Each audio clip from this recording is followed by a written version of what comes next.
Disclaimer: the information and education material contained herein is meant to promote the general understanding and dialogue of GAN's processing. Such information is not meant or intended to serve as a substitute for a healthcare professional's clinical training, experience, or judgment. For patients and individuals, such information is not to be a substitute for professional medical, therapeutic, or healthcare advice or counseling. For medical issues or concerns, including decisions about medications and other treatments, readers, viewers, listeners should always consult their physician or, in serious cases, seek immediate assistance from emergency personnel. Prescription information, procedures, and use of medical devices information should be undertaken only by properly trained and certified medical personnel. We specifically disclaim any warranties, express or implied, including implied warranties of merchantability or fitness for a particular purpose. Such information is provided, as is, and is believed to be accurate at the time of its publishing, but it is the viewer's job to evaluate the accuracy of any information found in this presentation. Every case presented is of their own experience, applied by themselves for themselves, and it applies to their case only. Every person experiencing health problems should seek professional medical advice and consult their course of treatment with a doctor. The processes of plasma balancing described herein are a natural process which supports the body but does not replace medical advice or therapies one is already subject to.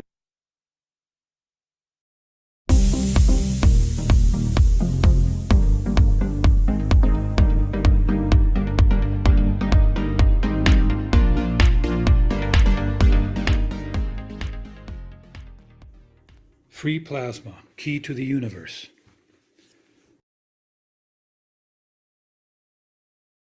The principal fields.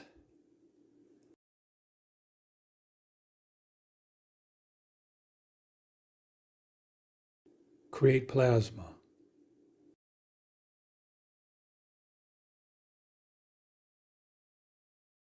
Plasma can become a self-sustaining star, or a proton or electron. Introduction of a second field. Field forces find their magnetic, gravitational positioning.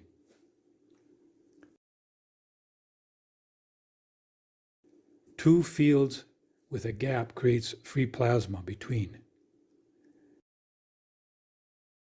Three plasmas form a free plasma at the common center.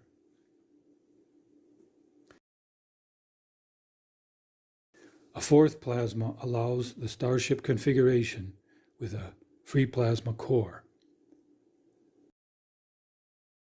An environment of tightly arranged plasmas appears as a solid structure. The nanomaterial process allows gaps in the structure for plasma flow. The gap inside the nanolayers creates free plasma in between.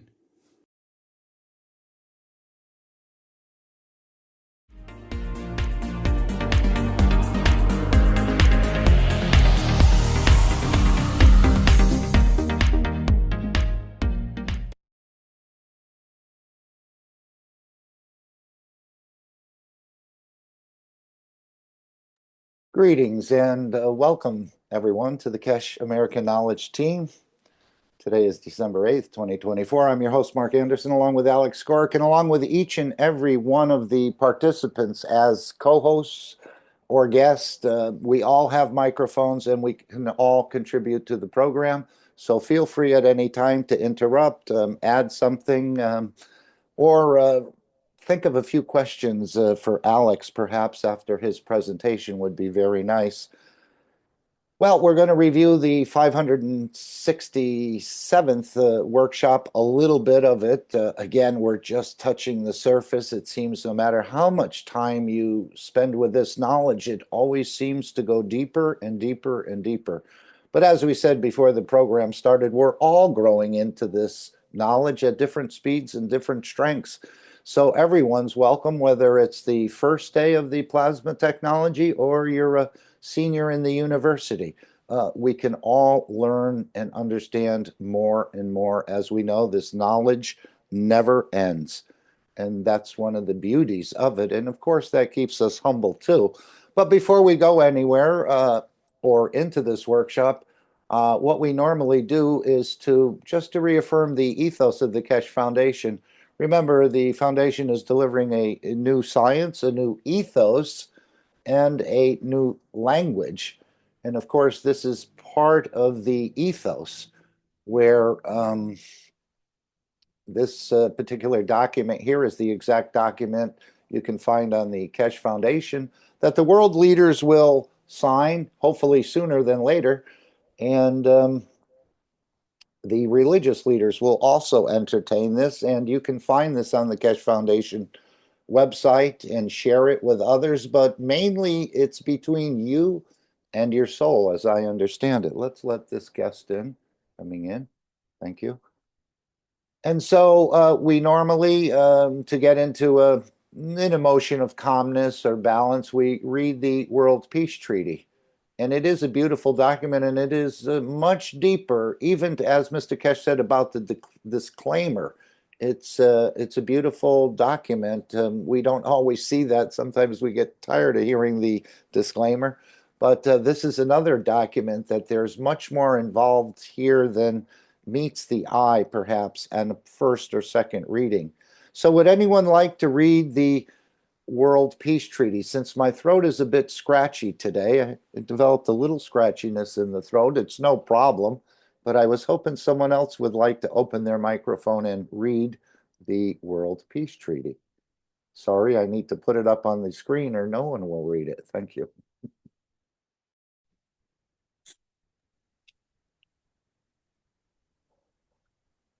And if we have no one, no, you've been reading it week after week. Sorry. I was hoping to hear another voice reading the World Peace Treaty, if we could have that. If not, I'll read it. I can take it, Mark. Randy, please. Thank you. World Peace Treaty.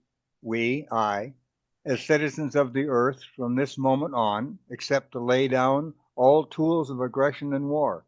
We, shall never think about getting involved or incite war, or develop or use any tools of war on this planet or in space.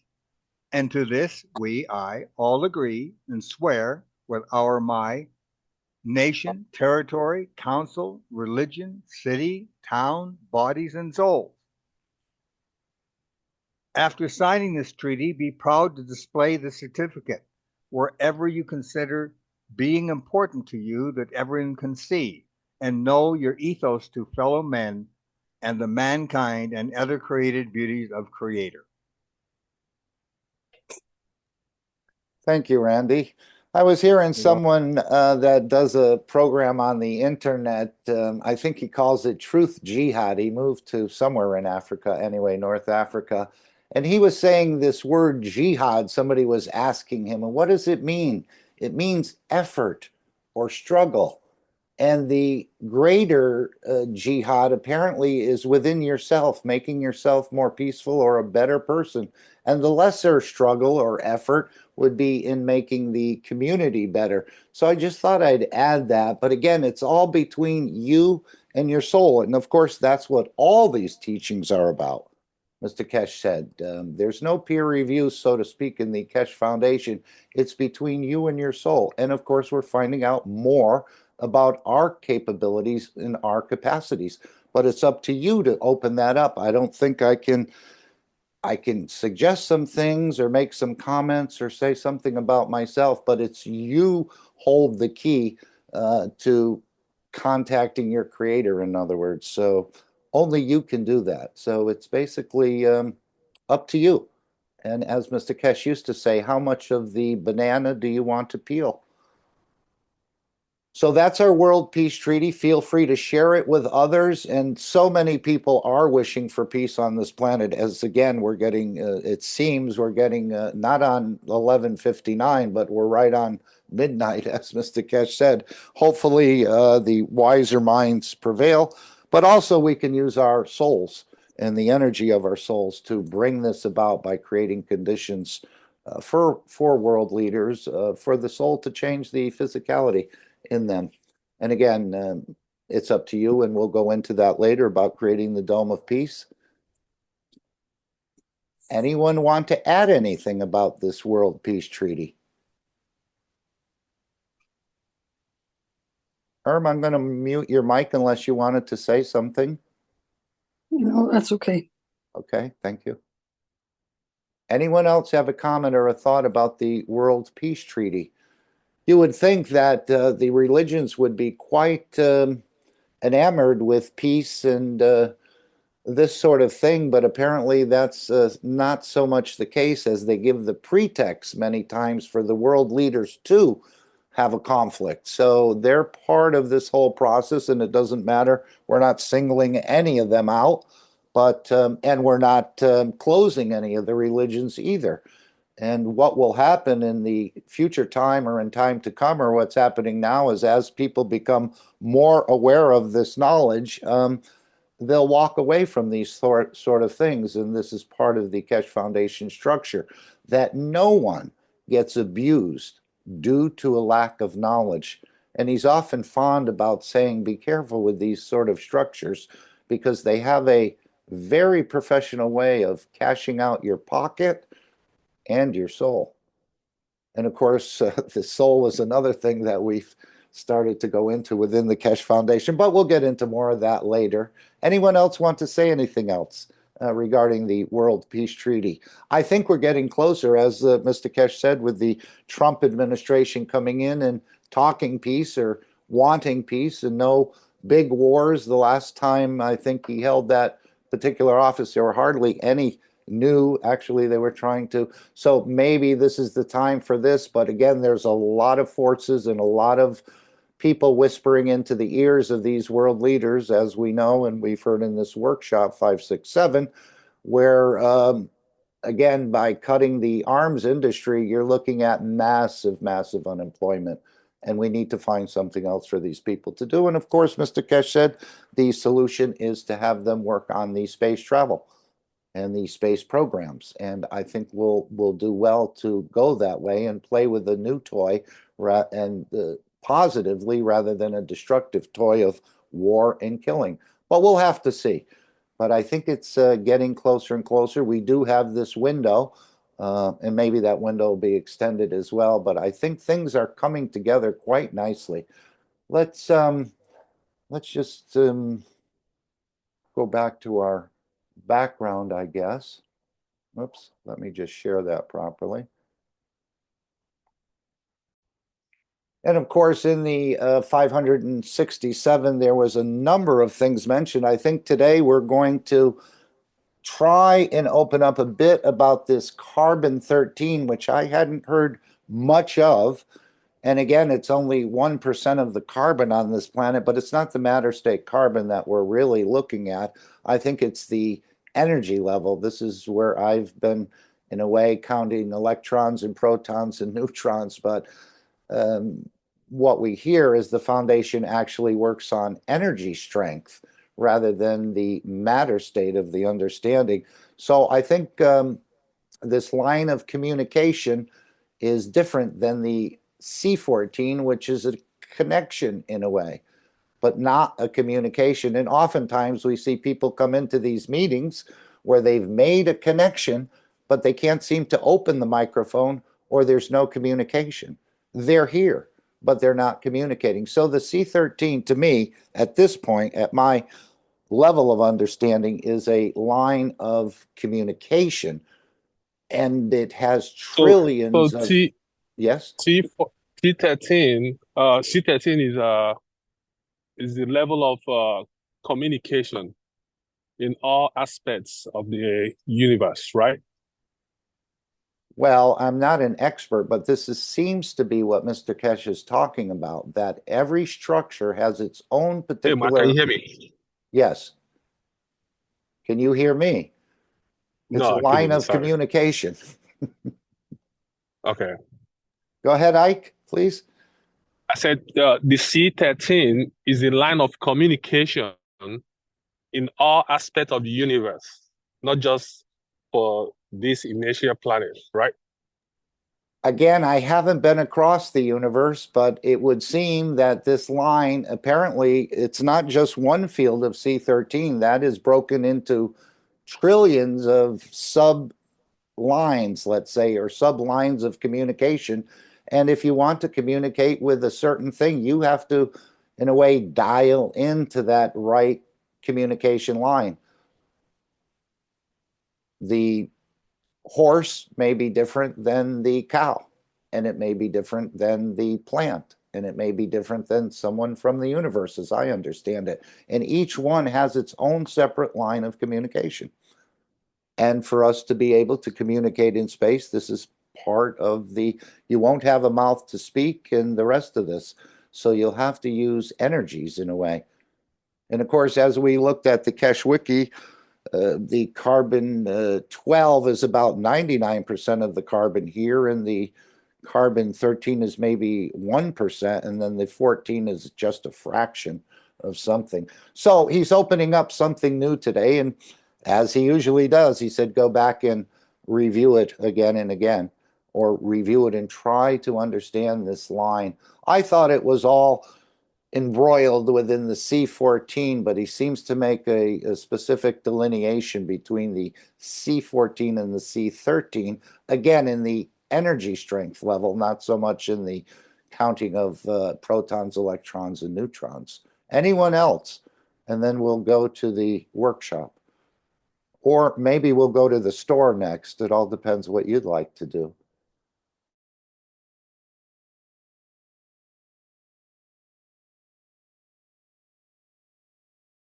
Any input? Okay, let's go to the Keshe Foundation store if we can. And I think we have, do I have the store pulled up? I thought I did. Yes, here it is. And of course, we still have the, unfortunately, we heard in the last workshop how knowledge seekers have made devices and have put them into the market and made people sick with them. These are the reports that's coming into the Keshe Foundation. So this is why I've been saying the real meat and potatoes of the plasma technology is within the store of the Keshe Foundation.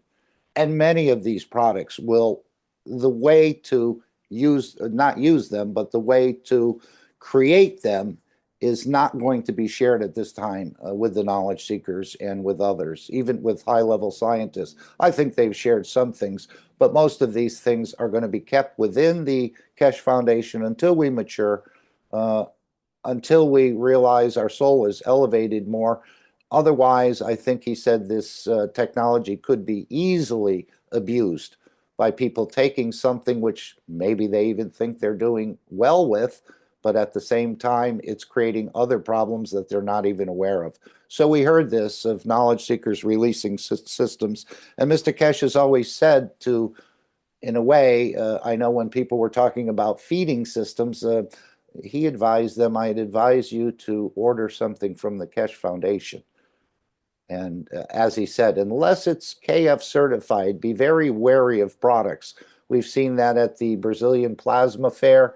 We've seen this now in Romania. We've seen this in Africa with Dr. Gatwa has explained this to me. So people, again, come to the Keshe Foundation many times to see how they can enhance their pocket and not so much their soul.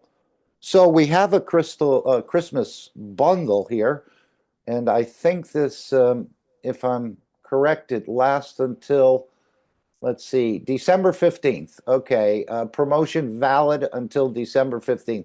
So if you're thinking of purchasing anything, or you've wanted maybe a certain type of mask or something for your knee, slippers, other things, this is the time to order where you'll get your biggest discount, I said. Any 3 gel packs, $99.99. Of course, the value-added tax in Europe and so on. But these are offered until the 15th of this month. So we only have, today is the 8th, another week. And these will be, unless they extend it. Now, they could extend it. But the store is filling up with more and more products. I've actually ordered this one here. I've been interested in trying to be able to feed myself the way the Creator does without eating or without chewing my food. I want to try and do more in that area of absorbing energies. And as we understand it, it's not so much about eating or not eating or feeding or not feeding. You're still going to feed, but you're not going to feed on other entities. In other words, the killing aspect of our eating is what gets us in trouble. And of course, it's not allowed in the universe either. So I'm hoping that these will come in before the next transmutation session, and we can use them, and I'll start applying them right away, I believe. But one is for herbs, one is for, they call it the GANS Nutrifruity. Obviously, that's the fruits. The GANS Nutra Veggie, that's your vegetables. And the Nutra Red, which I would think would include your beef and your lamb and maybe some other type of products within there. And of course, we heard Diane talking about the soap earlier before the program started, and there's soap available. I know I had someone from, well, let's say north, had provided me some soap. Actually, I purchased it, of course. And those were some of the most luxurious soaps I've ever used. They lathered up almost as thick as shaving cream. They had a beautiful, in a way, moisturizer or oil in them. And I washed my hair, my body, and I even shaved with them. So it could be quite a combination. I don't think they have many fragrances. Diane, did your soap have a fragrance to it? Mine did not. Of course, mine was one of the earlier soaps, I think, that were in the store probably a year or 2 years ago. And then, of course, they became out of stock. But I know what Mr. Keshe was talking about, the fragrances and other things, and how, in a way, they smell good, but you don't realize what's happening in the background. Diane, did your soap have a fragrance? If you can say yes or no. No. And Right. I Go ahead. don't think about fragrance.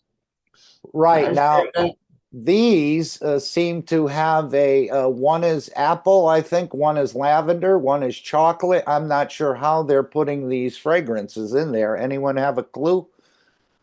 I think there was a number of different fragrances. Lavender, chocolate, what else was there? Apple is here, and so on. But these apple bars are the ones on sale. So you get 5 bars for €99. Very expensive soap, but it's quite a luxurious product.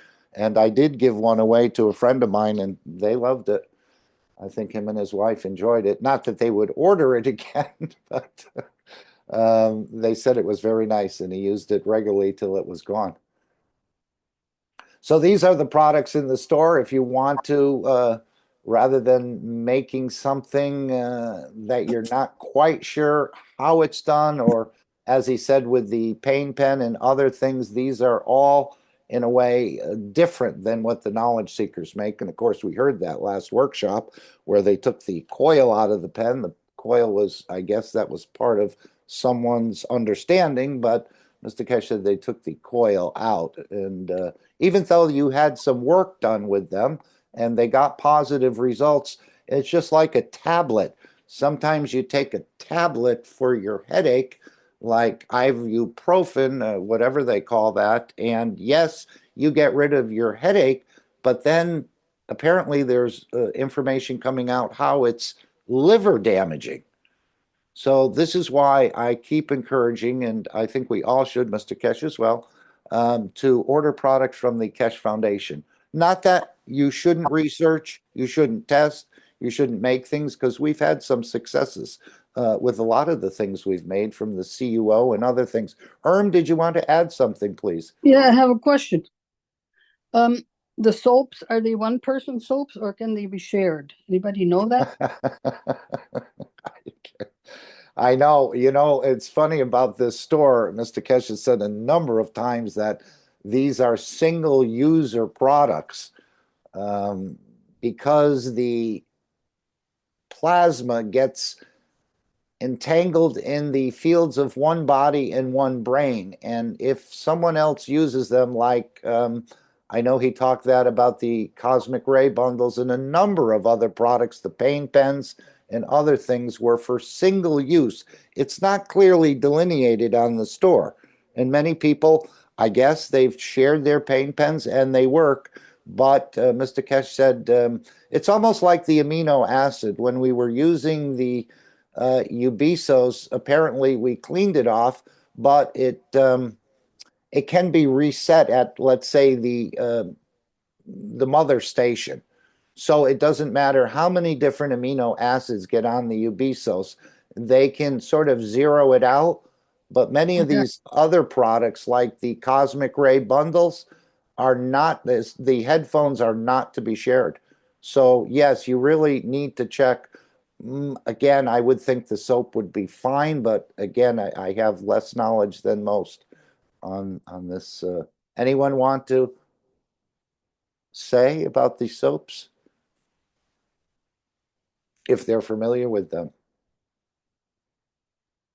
So Christmas bundle, if you'd like a unique gift, somebody who's had, let's say, a shoulder issue for a number of years, and this may unstick it, sort of. I'm just seeing the stickable round pack and the other things in there, but there's quite a number of unique products. And what's unique, of course, about these products is the technology that's built into them, which is, again, for the most part, beyond our full understanding. We can make something that looks like it, and we've seen many copies in the art world, let's say, that, but they're fakes. They're not the real thing, but they're close to the real thing, and visually they do look the same. But I would go with, as John liked to say, the professor who oversees everything, which of course is Mr. Keshe. He said, I built this technology and I understand every mortar and every brick from the ground up and from the top down to the bottom. And I think we've seen that demonstrated with the Aurora in 23.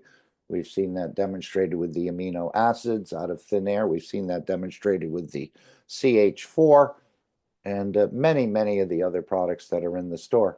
One of the, let me just go back if I can. And don't be bothered by this little symbol that comes up. Apparently, that's part of the store. And of course, the transmutation test, there's one coming up this month.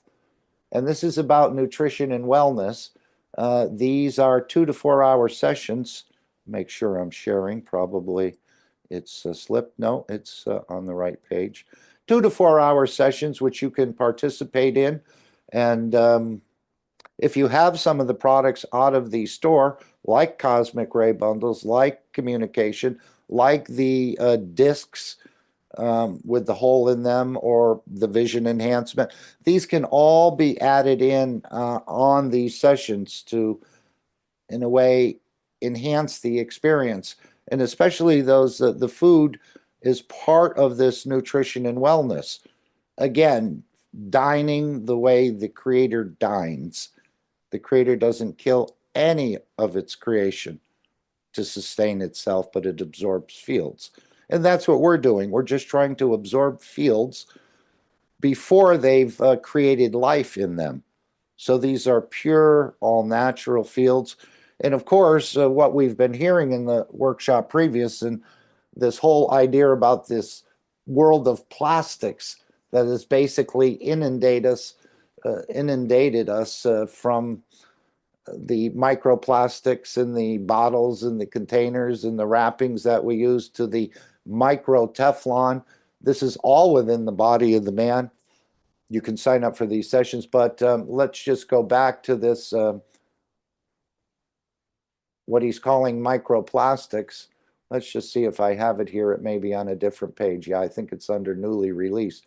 But there's close to, I'd say, a couple hundred products or more in this store, all unique, especially the cosmic ray material is unique. Here's your cosmic ray communication bundle, which we still have to be taught how to use them. This was the most recent product. We'll get to the plastics in a moment. But this is the Keshe Gans Interactive, which he said, if you're looking for something, and of course he referred to Western Europe and the Middle East, to absorb high energies, this may be the product you want to keep in your home in case any sort of event of this sort could happen. And apparently these events can happen. We're not using fear mongering, but he's actually made a product for that. But of course, you can use the Ganses and layer it in a different way that you have and achieve a very similar result, I'm pretty sure. They absorb energies. And he said it didn't matter what GANs you had. I wanted to go back to the plastics. Yes, this again, phenomenal. The plastics that are deposited within our, and these are all these Twinity type products. You get two 25 ml bottles. One's at a different strength than the other. And of course, he said the amount of plastic, and we brought up some articles from the World Wildlife Fund and the Worldwide Fund for Nature and many others who've indicated that we're eating about a credit card's worth of plastic per week. No way to measure it. I think that was one of your questions, wasn't it, Claudia, about measuring plastics within our body? And do you want to comment on that at all? I know the hormonal, it affects the hormones, it affects the emotions. Well, that's part of the hormones, I would say, but other physical ailments it could. So they'd like to run a test, which tests have already been run, as I understand it. Now they're going to the public. And of course, this is another way to keep the Keshe Foundation free for humanity, that we don't tie the foundation's hands by going out and look for research money and the rest of this. So they're looking for 20 or maybe more people, depending, to test this microplastic GANs. And this will actually, the plastic is in the dimension of energy within the body, in the vacuum condition, in that state, and the body actually doesn't dispose of it. These microplastics that we're breathing in and eating, and so on and so forth, it actually hides it somewhere in the body for future use. It's fooled by the carbon and the hydrogen bond and thinks it's energy for later, puts it in the brain, tries to put it other places. So what's happening here is they want to run a test or additional testing in the public domain to see what the effectiveness of making this magnet for plastics, if you can believe that, that actually creating the correct field. And he said he wanted to target the head on this because he said if we can correct it in the brain or where the boss is, then the rest of the body will most likely reject it as well. And I know in Italy he's worked with the Teflon problem that occurs there. And apparently they've had a lot of success in the testing, but the government has classified the report. So we're talking nanoplastics here. I think nano Teflon would also be part of it. And of course, I grew up, my mother always cooked on Teflon pans. I kind of had a funny feeling about it, but I never questioned it because of its ease of cleaning and the rest of this. But I always thought, and as I got older, I got rid of all the Teflon that I had, but for sure I've used it for a dozen or more years in my life and growing up as a child, where much of this gets scraped off and then gets into the body and then gets kept by the body because it thinks it has some sort of energy pack for later, if need be. So we're going to see this pulled out, and this is a beautiful, beautiful thing because as he said, we can't even measure because it's constantly being brought into the body. So perhaps they'll make a structure where the body will then understand it can actually get rid of it and not just through the skin, maybe excreted in other ways as well. So that's another beautiful product by the Keshe Foundation that, again, is beyond the imagination, that someone can actually create a magnet for plastics, because in our matter state understanding, we know that plastics, the magnet, the iron magnet does not affect it. But of course, we're talking magnets in the plasmatic realm.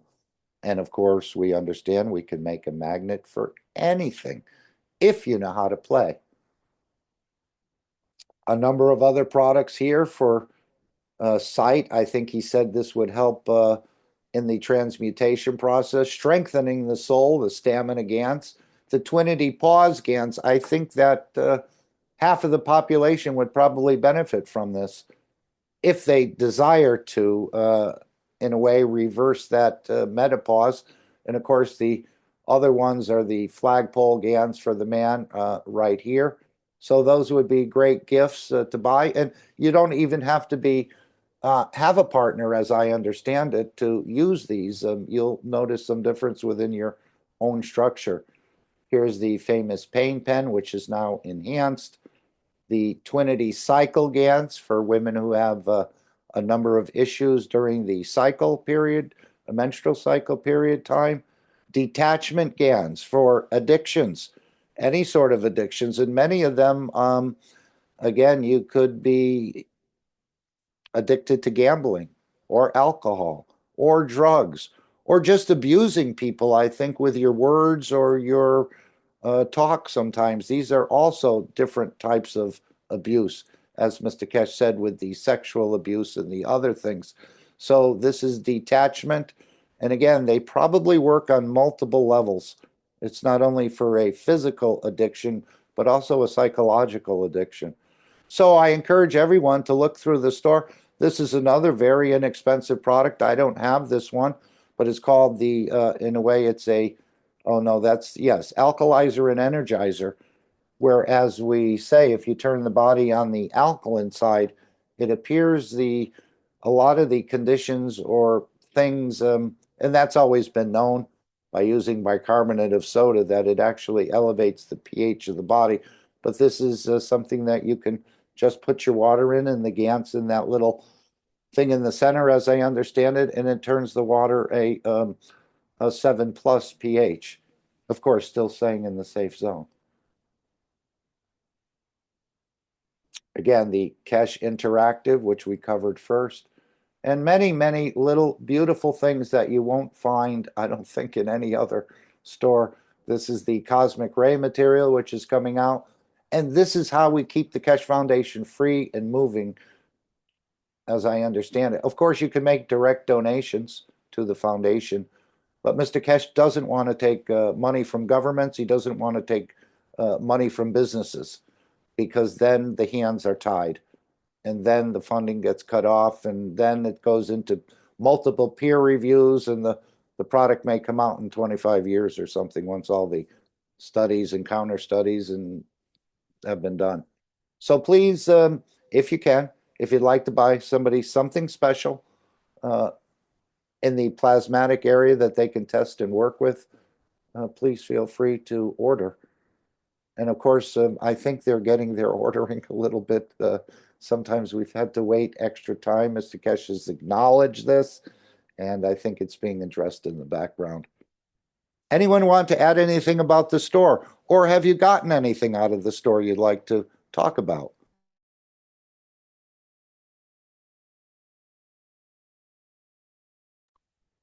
Anything you want to say on the plastics, Claudia, if you're with us? I think she's in the medical profession. Hello, Mark. Hello, Claudia. If I'm interrupting you, just mute your mic and go back to doing whatever you're doing. I don't mean to. Okay. I'm working today. Sorry. Yeah. Or serving, as they say. Yeah. Sorry. But I am listening. Okay. Any quick comment on the plastics? Oh, I think I will change all my cooking stuffs. Yeah. And this is horrible for us, I think. The connection of our soul. Yes. Yeah. That's it. Okay, thank you. Anyone else want to make any comments? We're all full of plastic, not full, but way more. And I think that's gone on from the 1980s or some time on that, where I used to hear, they used to kind of jokingly make ads on television and saying, invest in plastics. This is the future. You know, everything is, this is the future. And now the future apparently is within us and the environment and the air and the fish, as he said, with the, what did he call them? Fish fingers, or those fish sticks that people buy. And if you take it and put it under a microscope, you'll see quite a bit of plastic. The same with the McNuggets, which are quite popular. So again, it's we're quite innocent and we're quite believing in that, you know, if it wasn't safe, it wouldn't be allowed in the market. But as we know with many products that get recalled later, like certain cars or other products that have to be taken off. So as Mr. Keshe said, question everything. So I think we're going to be seeing some beautiful results with the plastic product. Some of that information will be transferred to the university in Tehran. They'll do further studies. He does want samples of the material, apparently, to analyze. And again, there's different, each plastic has apparently a different strength within it. So to be able to, and maybe they're only pulling out a selected type of plastics at this time. Again, my knowledge is not deep enough. Anyone else want to comment on this? Because again, I say the flight sessions are for nutrition and wellness, and apparently plastic, microplastics and so on have an adverse impact on our maybe nutrition, but for certain our wellness. Okay, if there's no thoughts, we'll go to today's workshop, hopefully. Let's see. Ike had brought something up about the tree of life, which Mr. Keshe has mentioned before. And he talked about that a few workshops ago. I think we actually cut a video of this tree of life. And sometimes when you see these images of a tree, I know I have one, and he said it's always put in the entryway of the home or the establishment, meaning we're all in a way under the same tree and all the connections with it. But he did mention something in this workshop. But I think before we go there, let's go to our carbon-13. Does anybody remember Mr. Keshe teaching about carbon-13 in the past?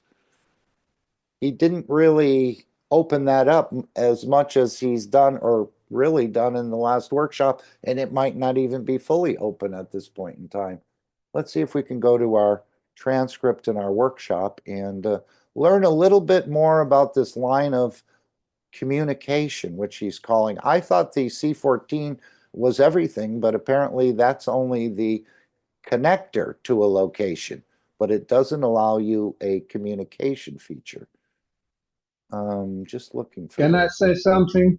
Please, anyone. Yes. I'm asking for help. Thank you, Fo, Yes, for please. saving me. Okay, C14 is a pack of energies. It has all connection with plasmas in the soul, and in the breathing, you breathe all plasmas, all kinds of plasmas through the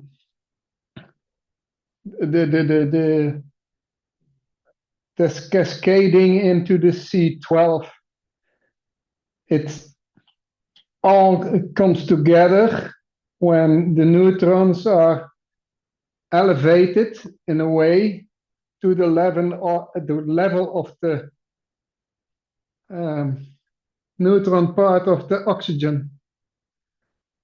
Therefore, it will go up, so the carbon-12 will add to its energy pack, coming into the range of this carbon energy pack range of the C14, and the C14 can communicate by decaying back to the C12.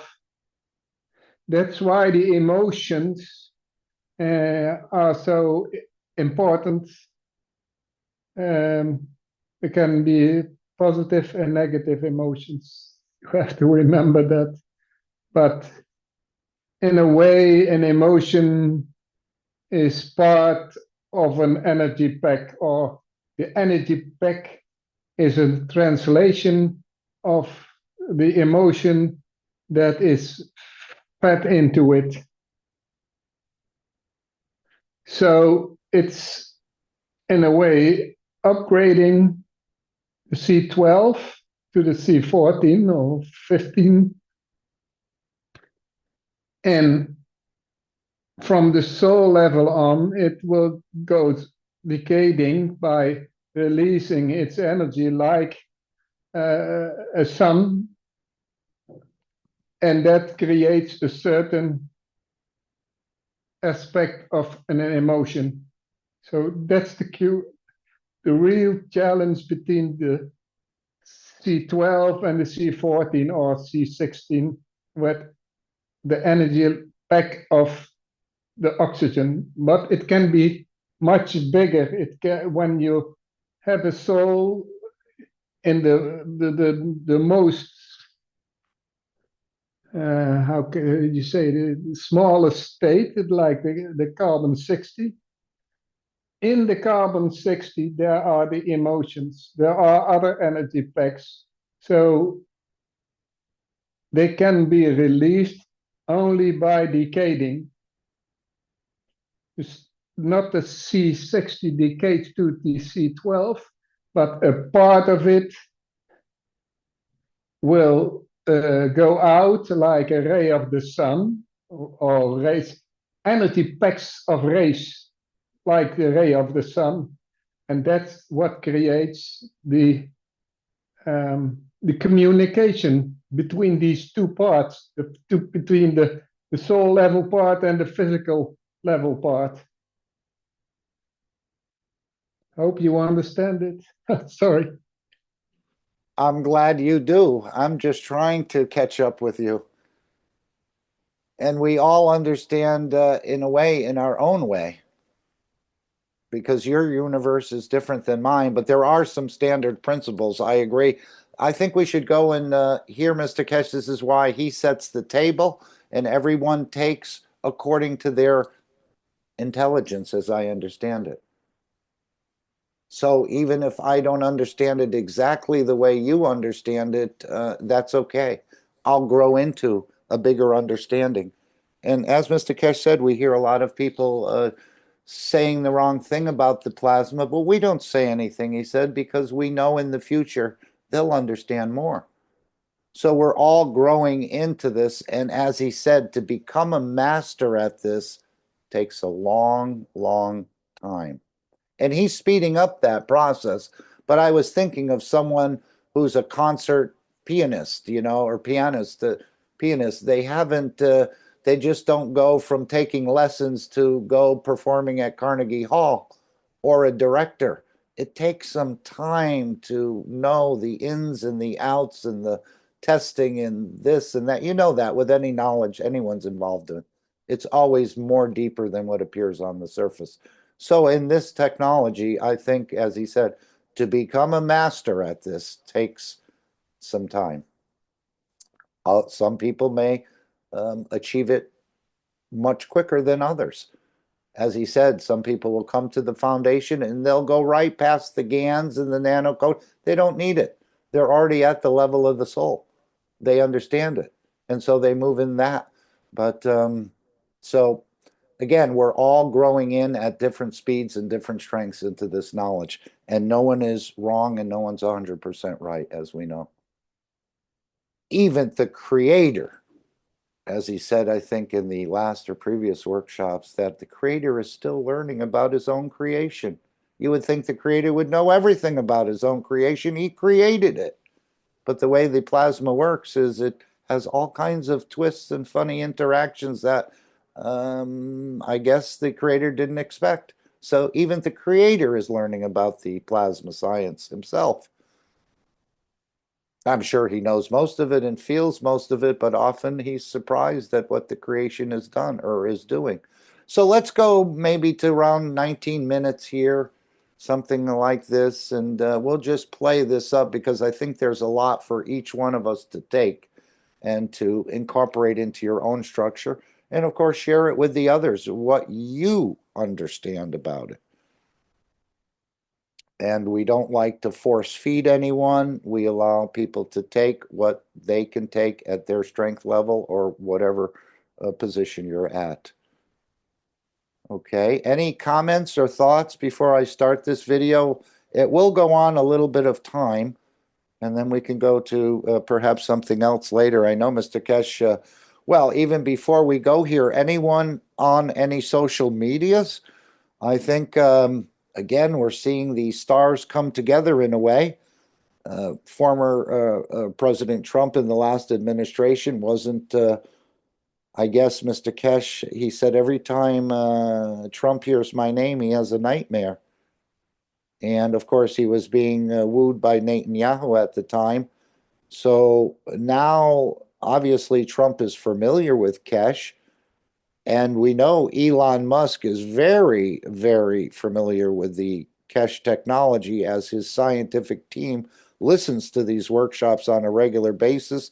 And of course, he had some run-ins in a way with the Keshe Foundation where he tried to patent the battery technology, but I think he was warned off as he was advised the technology is already patented. So there's a strong connection already between Trump and Keshe, between Elon Musk and Keshe. And now we know that Elon Musk has bought Twitter a year or more ago.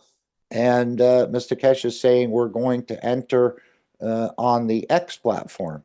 Apparently, they've been observing it. So I just see the plasmas coming together more and more, but there's still this window that needs to be, we need to get in through that window. So I see a lot of good things coming together. And then, of course, as he said, with the Iranians having an embassy in Washington and the Americans having an embassy in Tehran. So I think these things are really coming together in the background. But Mr. Keshe has to be quite quiet about it, as he indicated, not to sort of preempt one of these leaders from announcing it. But he said we may not be in the forefront of the technology, but we'll be working with and within governmental structures. As we often heard, we don't need the name, the face, or the place. So at this point in time, as long as the technology comes out and the Keshe Foundation is working in the background in a way, and they don't need to take front billing, let the president announce that it's a new technology that he's negotiated and everything, or maybe Elon Musk discover it. Who knows what will come out? And hopefully it'll be the correct way. They don't have to give attribution to the Keshe Foundation initially, but I think it will come out over time, as there's many, many knowledge seekers around the world that are well briefed on this. So let's just hear a little bit, maybe 20 minutes or so. Feel free to stop it, ask a question, take an exception, or whatever you'd like to do with the workshop here. Maybe it's totally contrary to what you've been taught by your professors, or maybe even mom and dad. So feel free to share with us, because we all learn from one another. Thank you. And I hopefully, if we have time, we'll go into the this 33 number in Tree of Life, which you recommended. Thank you. To all races who understand the work of the universe. For us, we need to come to carbon 12, or energy of the plasma, that the carbon can communicate between every cell and body of the man.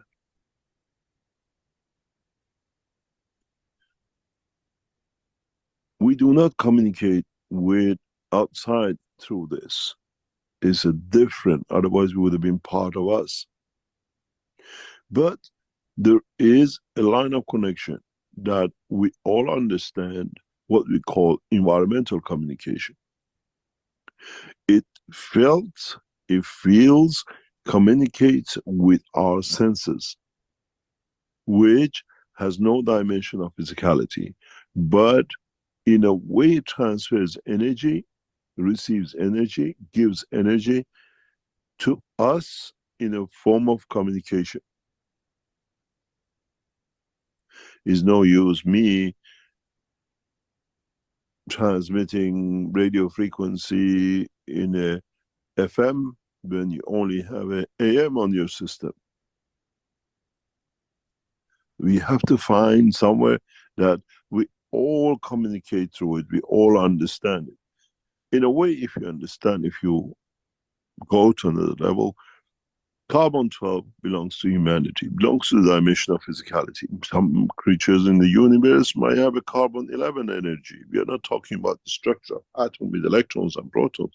We're talking energy level with common denominator behaving as connector, communicator. In another position could be carbon-8, but behaves as a communicator in that level. But in the universal communication line, carbon-14 is fixed. All interplanetary, all systems work on an energy level round about carbon-14 energy. We are not talking about carbon-14 as an atom. Now, we need to have that we all come into a level that all creatures, all living things break down to, and from that they step down to in energy level. And again, apparently they're going to be using this as a communication line with robots and computers. I think it's going to be built into the new computer chips that he was talking about. He said because of the automation that we want to automate everything, it'll be very nice for us to, in a way, have a line of communication with a computer or with a robot. Otherwise, it's a very cold experience. And so this is what he said previously, maybe a year or more ago, where he said we could embed a brain cell and an emotion into a computer. Now, at that time, he said remotely. This time, he seems to be indicating it would be in the new type of chips that this would be the next step in interacting with these systems that are, for the most part, mechanical or, whatever, but not human. But apparently this line of communication is able to be embedded in a computer chip and allow a more warm and perhaps friendly interaction or reasoning with some of these systems, and not just operate on an algorithm that's programmed in. Yeah, I can't wait for when this thing can read my mind and do what I asked it to. You're talking about you mean your devices and things? Yeah, my computer. Yep. It has a will of its own. Well, isn't that part of the way the car perhaps will operate? It's you have that line of communication with this hovering car that may show in the near future, depending on how that all works out. I don't think there'll be a steering wheel in it. You'll communicate on the energy level. Can't wait. Yeah, I mean, it would be so, imagine communicating with a chicken or something, or, a dog, your pet, and really say, I'm really it's not just I'm guessing or I think. And of course, Mr. Keshe said that the horse whisperer, who's paid a lot of money, flown out of Europe into the Middle East to handle the most expensive horses in the world, which these are these Arabian horses. He said he's one of the original knowledge seekers, that just through his touch, through some sort of line of communication, these horses are repaired. I don't want to use heal, but that's the word Mr. Keshe used. He heals them or cures them. As we know in the Keshe Foundation, we don't heal or we don't cure anything. We provide technology which creates a balance in a way, or a process that happens. So we're not in the business of curing or healing or anything like that. We're in the business of providing technology to create conditions that allows the entity itself to do the work. Thank you. In a way, a transformer, in a way, an energy breaker, in a way, a communication level, in a matter state, in an energy state, confirmation of the existence.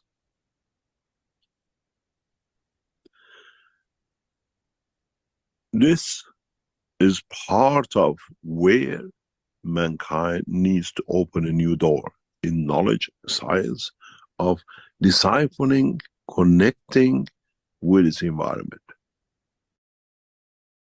Okay, so a totally new door for us. As I said, I thought carbon-14 was the whole enchilada, but apparently there's other things involved, and there may even be further other things involved in it. Mr. Keshe is kind of like that. He doesn't put the whole thing on the table at once, but again, gives you a little bit to understand and then a little bit more to understand and connect and a little bit. This is the way they normally works. Now, some people jump right into it quickly, but for myself, I'm quite a slow learner. I've always been that way. But once I get it, I really get it. But it takes me a while to get it. That's no problem. I'm blind. In my structure of life, from another dimension of the universe, eyes don't exist. But I can feel the magnetic field, the strength of a danger, what we call in the life of the man, red light. How does that happen? Internally, my body is communicating itself with carbon-12, plasmatic level. But externally, I need to connect with the dimension of the fields that it matches. And if it doesn't match, I don't feel. I have no connection to. Then we come to understand that in the world of the man, we use voices, signs to indicate our condition, emotion, or whatever. Then we have another step in between the two, between the universal connection and man, a physical connection, and a connection with man's environment that everything communicates with. Isn't this what he told us maybe last year or the year before, how Solomon was able to communicate with his troops remotely, talk to the birds, or communicate with the birds, the bees, other things? He must have had that wisdom to somehow, or maybe he didn't know what he was doing, but was still able to do it. Because we've heard this, many people can do things, but they're not understanding how they do it. For example, the Buddha. Or we go into the woods and you see an orb. He says many of those orbs are created by the trees themselves. He said, but they don't even know how they're doing it. But these orbs go through the woods and you see them and you think it's a UFO. Many of them are created by the energies of the beings of what we call these vertical beings, trees. So, okay, we go back. And we tap into.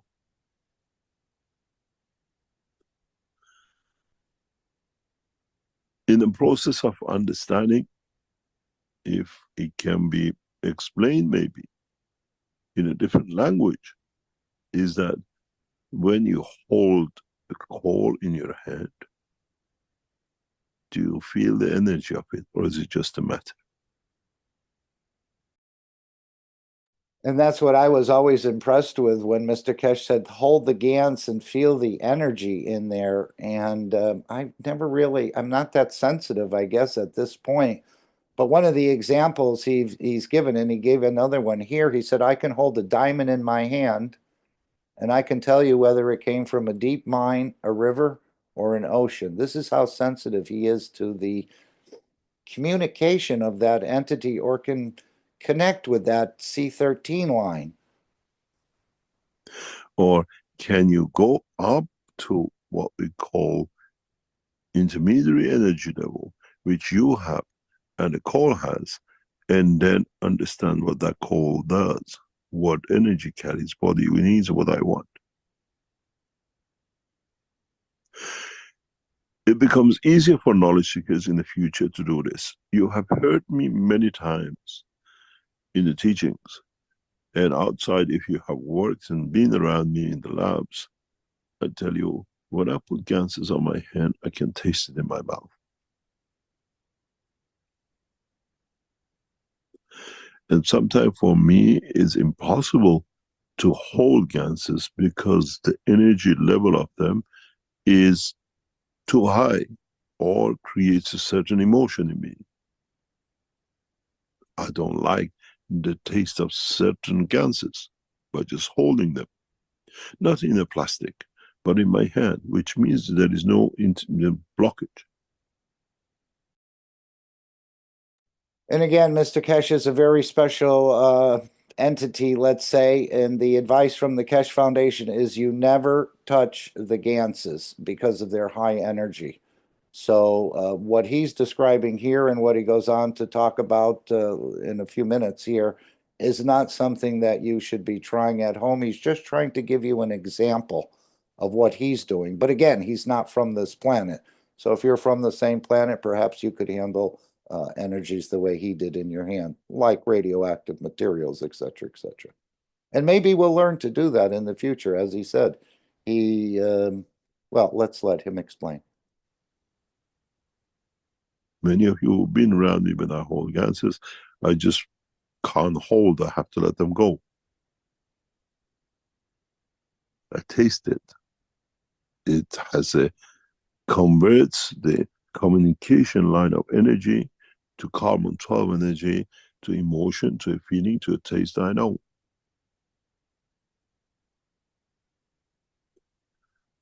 This is what we call intermediary line of communication between all matters, all created things. We have our own life communication line on carbon-12. We have we have converted it into all sorts of things which we can. In the world of science, now you use carbon in addition for different colors in food additives. We know this science.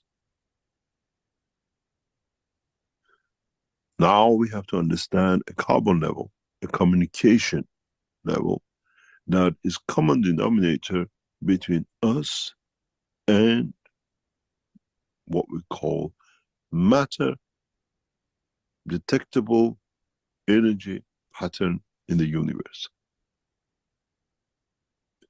This is something that we have to learn. This is a process that we have to become aware of and be trained for it. It is. Okay, so he's saying right here, if anybody says, oh, I understand this and he said this is something that we have to learn.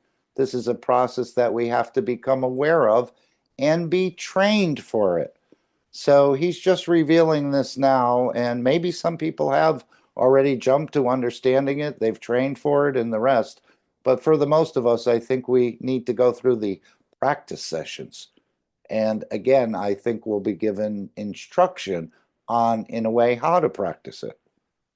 Because there's good practice techniques and then there's practice techniques that may not get you anywhere. In us, but we have ignored it. This is how when we come to space, we recognize another entity. We don't have eyes in the dimension of the soul. We don't have ears in the dimension of the soul. But that level explains to us, I'm here, I exist, this is my needs, this is what I would like to give, this is what I'm looking for. And remember when it was stated that the beings in the universe, they already know your intentions before you arrive in a way, or, you know, get too close to them, they already know. So they're quite familiar, it seems, with this C13 communication line, where they can know what your intentions are before you even sort of project them. In a way, common denominator, universal language.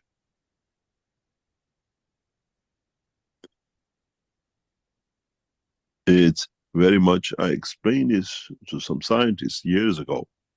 You come from the village, you speak your dialect.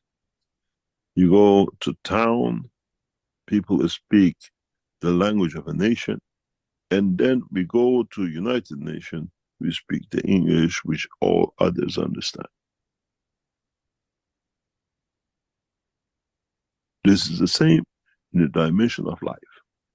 CO2, carbon in our body is that local language in the village we speak. It's the strength field which communicate in our own village.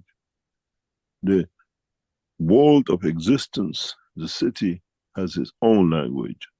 And then when we go to the bigger place that the whole mankind understands, we speak a language that everybody else understands, we call it carbon 14, communication language.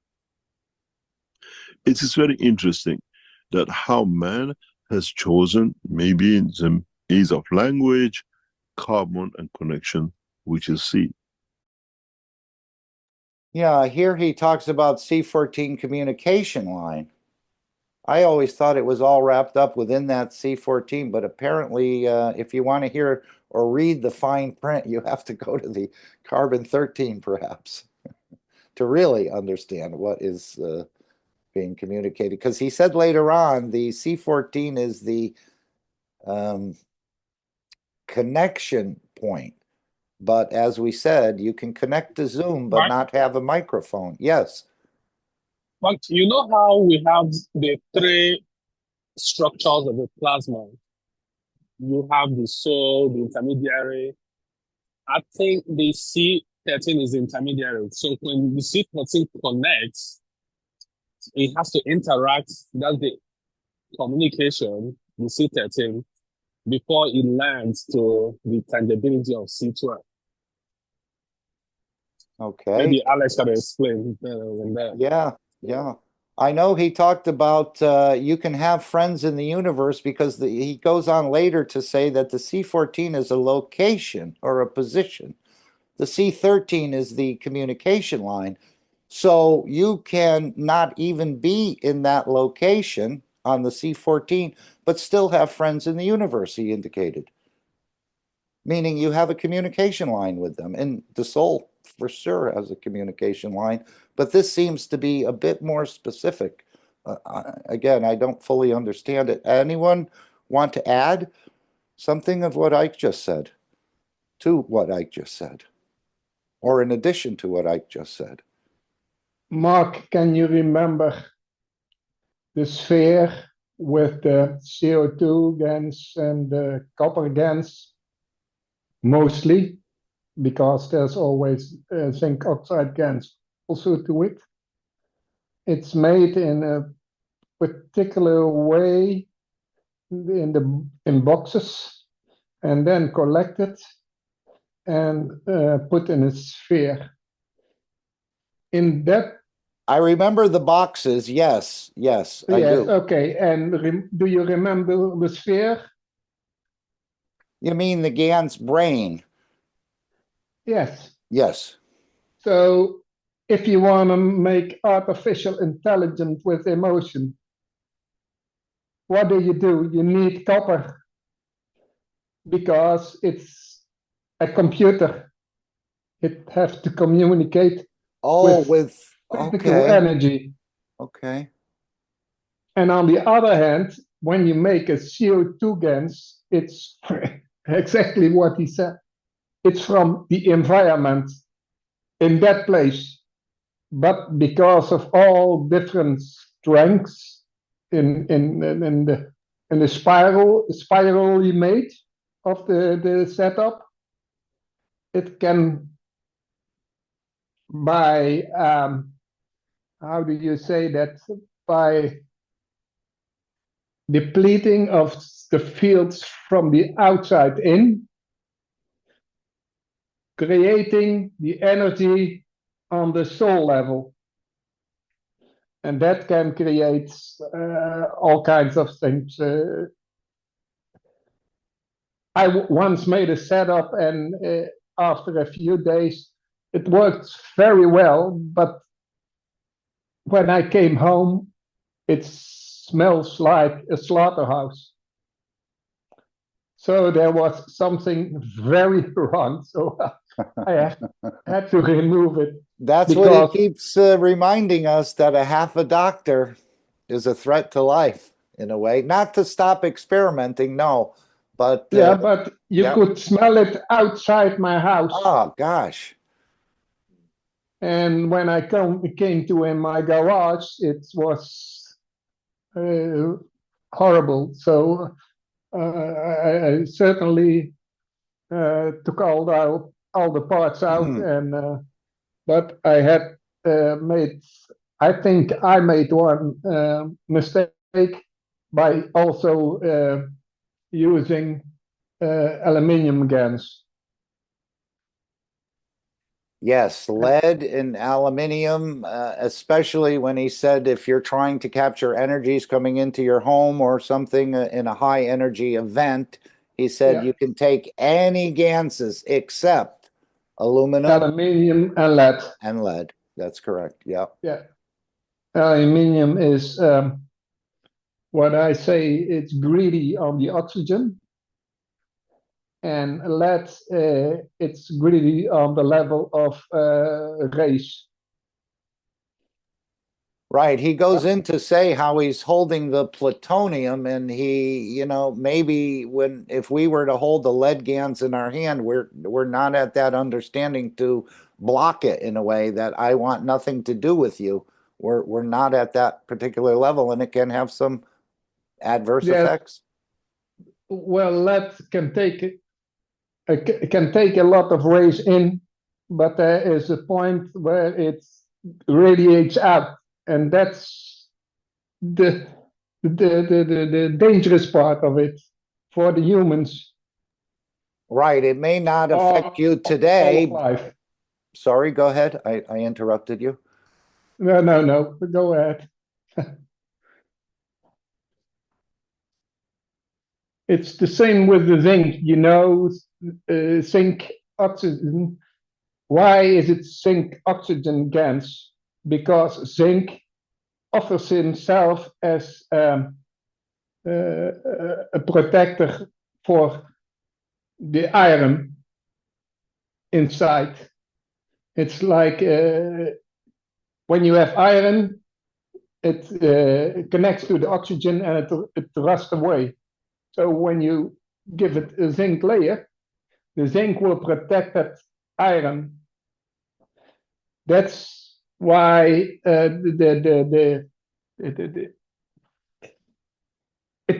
offers itself. So that it's better to give than to take. Yeah, as I was saying, you could hold it in your hand and maybe you feel good about it or feel bad about it or whatever, you don't, or it has a warm taste to you, but later on down the road, maybe even years later, it could perhaps affect your brain. I think this is what he indicated in the past. So, as I said, you take a tablet now and you get rid of the headache, but the damage to the liver is happening at the same time. So we need to be quite careful. And as he said here, again, he's going to mention the plutonium here. This is not something anyone should be playing with, or even with the GaNs in your hand. He said, we never touch the GaNs. But again, Mr. Keshe is not from this planet. And he's always said, even as a child, playing around X-ray machines and other things, it didn't have that deleterious effect, let's say. But we're different.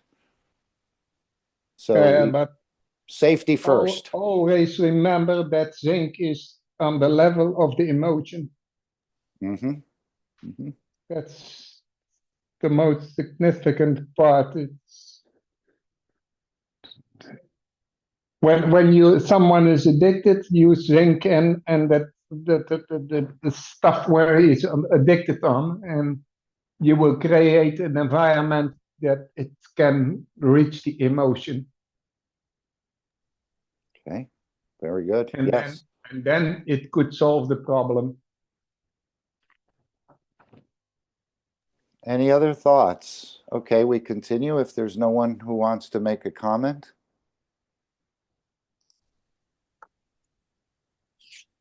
This is part of the structure of the existence. This is part of understanding the communication language that for us can bring that dimension.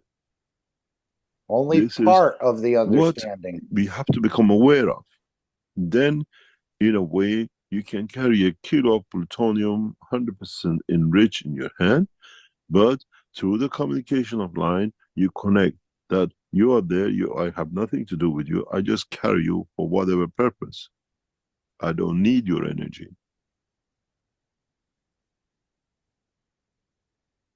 And then you understand a lot of things, how things work. My body is immune to nuclear materials. We know that from 1980s when I came in touch with nuclear material. I can carry plutonium in my hand, plates of uranium in my hand with no effect. And I think here he's referring to the reactor or a small reactor that they had at the Queen Mary College, I believe, where he used to, in a way, clean it or change some certain things within the system without wearing any of the protective measures. And apparently the professors and other things had banned him at one point, that he was not to do that anymore. And they became quite upset, but apparently there was no, again, adverse effects with him. I think part of it is he's not from this planet, or he has learned that he said you could do it too. Just before that, you can, this is what we have become aware of. Then in a way, you can carry a kilo of plutonium enriched in your hand and understand that connection. I have nothing to do with you. Wow. But to any scientist or any professor, obviously, somebody's in danger if they're very close or exposed to this material.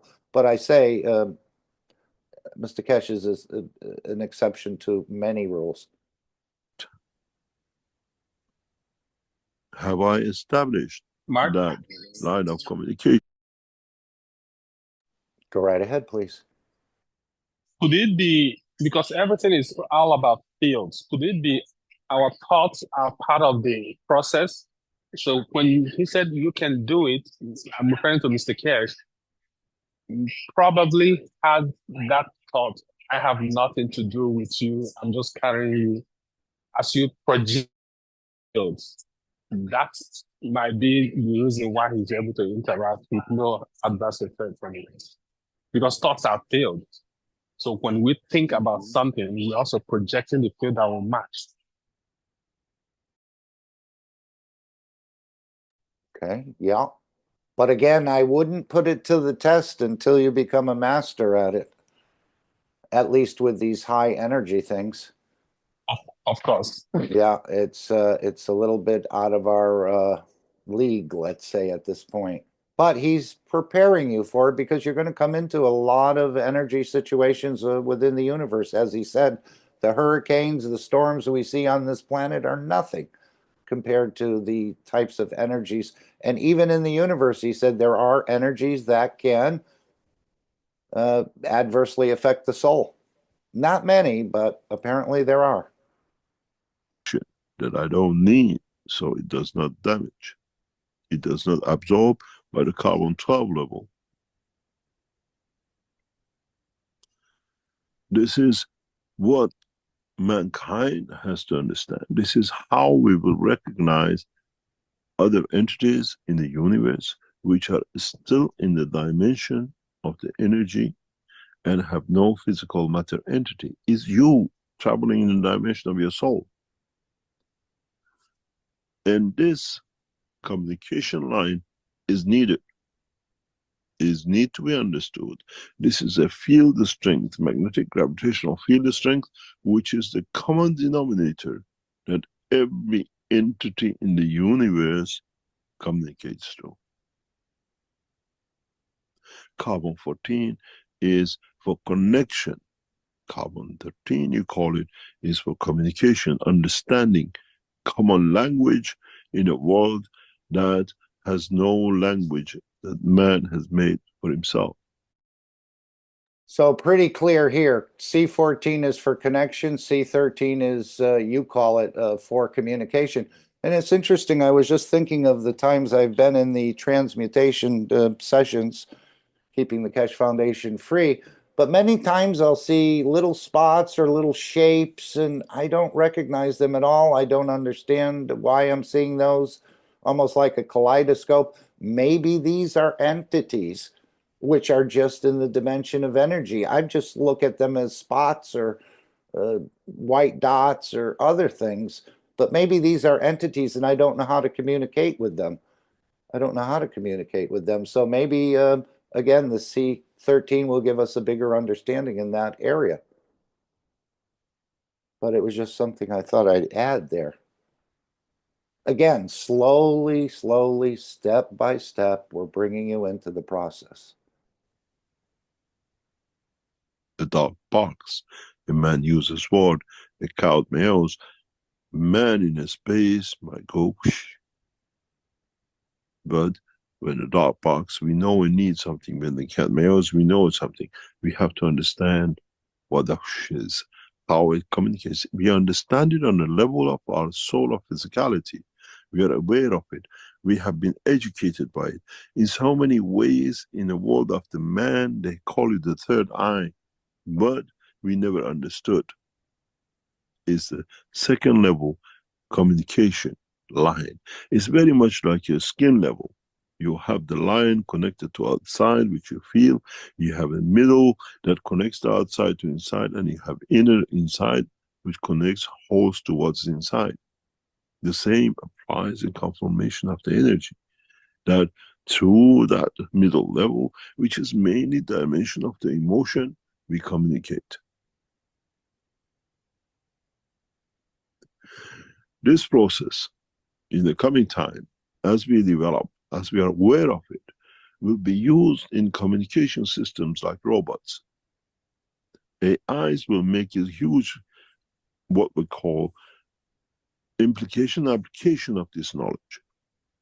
The world of science of communication today, what you call AI, is not aware of it. What does this bring us into the process? Emotion. This knowledge sits within the Keshe Foundation and is part of our work, upcoming work with the world governments. You have an AI. If you don't give it the emotion, you cannot get it work. And in the upcoming time, in our negotiations, this part of the emotion which can be added to computers, can be added to what we call application of integration of the totality, will give emotion to the system. Which means we can create systems, computers, which are benefited by true emotion, not programmed emotion. This comes in the matter and forms of energy packs, which is part of our knowledge. It sits embedded in the structure of the Keshe Foundation work from the beginning. Transfer of emotion. In teachings, I've taught this in a hidden way, and I've spoken in the past 2 or 3 years openly with those who are concerned with electronics and computers. We need to give emotion. Our system need to have emotion to be able for us to communicate in a correct way. You see robots, you see all sorts of things in the exhibitions. They serve you, but they don't understand you because it's programmed. Nowadays, you go in most of the restaurants around the world, waiter doesn't exist in some of the major restaurants. The tray comes to you, this is your food, and that's it. You take your plate off the tray and the robot disappears. There is a knock on your door, you open up, there is a robot delivering the package from downstairs. There is no one knocking on the door, a man to give you. And I would say that our current level of world science probably doesn't even think this would be possible for man to, even though they're trying a few things in the matter state end of it, he's talking in the plasmatic, to be able to communicate with a robot or a AI system. And for sure lacking the knowledge of how it's done. And I think they're trying with the neural link and the rest of this, but that seems to be much more of a matter state endeavor to me than the plasmatic C13 line. But this is the habit of the man to work in that sort of way. It's all we basically know. But maybe there are some who've developed some ways of interacting with computers and things, but it's probably few and far between. He's saying all of us will be able to interact with these systems, these AI and the robots.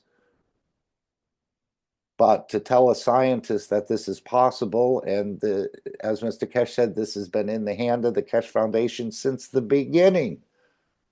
what, back to 2000, back to 1990 or before.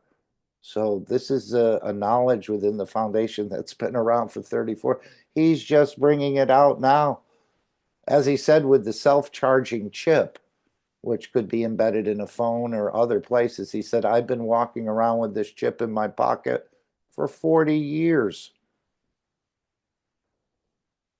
But when the man knocked on the door, there was an emotion to it. Thank you very much. This is your package. Now, a robot comes, delivers, and goes. We need to bring the emotion into dimension of the what we call AI. We have to. Otherwise, it'll be detached from us. It'll become a way that has no connection with us. We need this in the system controls of the future in the space technology when we travel with the physical dimension. It becomes part of the process. Emotion in the systems, what we call the microchips of today, will change the whole understanding of the structure of the work of the electronics. So again, I think this is another piece that he's bringing on the table of negotiations, because these systems will far outpace today's computers. It's almost like, you know, having a 2-cylinder car and having an 8-cylinder car. No competition. I'm sorry I missed what Lynn had put in the chat here. Ike, did you happen to see that? Is there something you want to comment on? About the tree of life belongs to the esoteric philosophical teaching of the Jewish tradition. It is a scheme of explaining the creation. Anyone take a look at that comment? Okay. We'll continue. Electronics. And this comes as part of the structure embedded within it. It has to be within the material they use. That emotion exists within it. This is part of the knowledge which we open up slowly as man is ready to understand. Chips with emotion, microsystems, AI system with emotion. And this is to understand the work of carbon-13. How you connect emotion into systems. How we understand the emotion of another entity in the universe. Does not have carbon-12. We cannot physically touch it. It's an energy, but alive, has emotion. How do we keep separate from it? This is part of what is to come. This is part of the teachings, maybe 5,660. Okay, maybe we'll stop there. So we have a few workshops to go till we get there, probably over 5,000 workshops, but he may just be alluding to that. It sounds like this is part of the beginning of the development of these chips and this material and the rest of this that's going to be embedded. I'm sure it has to go through a perfecting process, not on the Keshe Foundation, but on the man scientists to understand it and to apply it. Anyone want to make any comments of this beautiful teaching and what is to come? And it's already in the hand of the Keshe Foundation. I don't think it's in any hand of any knowledge seekers or any world scientists at this point, but it's part of the structure of the Keshe Foundation, as he said, from the beginning, which he's just introducing to us now. Yes. Not of semiconductors and conductors, but you should think as a dynamic system. CO2 gas is dynamic. It adjusts itself to what it's offered, and that's a semiconductor is just, it opens or closes. And even with the new conductors, with the diamond, it still is static something. It's not dynamic. Your soul and your body with all the neutrons inside is a dynamic entity. So the computers of the future should be dynamic, because otherwise they cannot understand the emotion of it. Again, beyond the imagination of the man. Who would ever thought? I know we had that Yes, show. but Yeah. a semiconductor does not have imagination. Right. Right. Even though it does have a soul, but again, this I remember that program that they used to have on television where the guy would talk to his car and the car would talk back and tell him what to do or take some preemptive actions for him. And that was years and years ago. Let's continue because he's talking down here. We'll just go another couple minutes about the understanding the cat and the rest of this, which cats are quite hard to understand. And the rest of it. But we have to build the intellect. We have to build the understanding. We need to bring our processes to that level that is not put in, is built in, is part of. We are not born with liver and heart and everything and no emotion. The second we are born in the womb of the mother, we have emotion. We feel the pain of the mother. We show our pain. We show our discomfort. We come out, we cry, we shout. From the second we are born, we are not happy, we are hungry, we cry, we get everything. Now we have to understand the conversion of that emotion to a line of communication with all entities.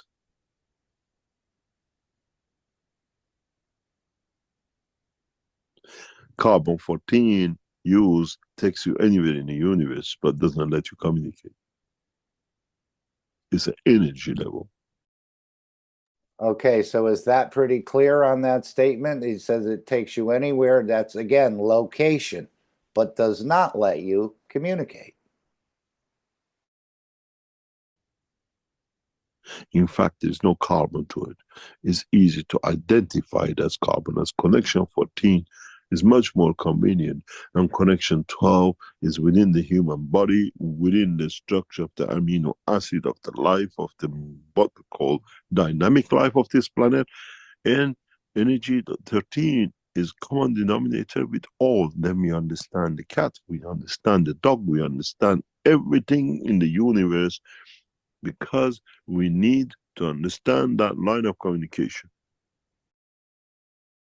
I was just thinking of you, Erm, with your dog, and I know he has some issues of seizuring and other things. Wouldn't it be nice to be able to communicate with the dog and to see exactly what it thinks it needs or something else? I mean, this is a beautiful gift here, and not just assume the dog wants this food or that food. Maybe it doesn't want any of that.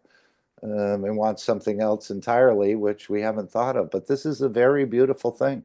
Again, we're respecting the life, but also being able to communicate with it. Even things you've never met before. Okay, I think we'll go to the Dome of Peace if there's no other comments, questions, or if you haven't taken any exception to any of this, we'll carry on. Please, somebody? Hello, Mark. Yes, Alex. I'm going to need another half an hour, please. Okay. Would you like me to put the program on pause and we'll all come back in a half an hour? Sure. Can you get me a hot dog? Sure. Well, you want a drink with that as well? Sure. Give me a Diet Coke. Okay. Okay. Perhaps we will then, well, I think we can do the Dome of Peace now because this is 9 p.m. Central European time. And then let's go back and hear maybe from Dr. Gatawa's question. about what's happening in the Middle East, or as he calls it, or they call it there, West Asia. And we can hear, because these are dynamic events that are going on now in the world. And again, there's a lot of intrigue and a lot of forces vying for position. And it's almost like, you know, in a race around the track or something. One's ahead, the other's behind. This one bumps that one out of position. And so, yeah, perhaps we'll hear something on the international level, or we could hear a little bit of what Mr. Keshe said about the X platform. That would be something else we can address, or at least hear what's to come for those who are going to be joining that forum and be part of that platform. I've never been on any social medias myself, from Facebook or the rest of this. So why don't we do that? Let's go to our Dome of Peace at this point. Let's see if we have the first step of the Dome of Peace. Let me just share it properly.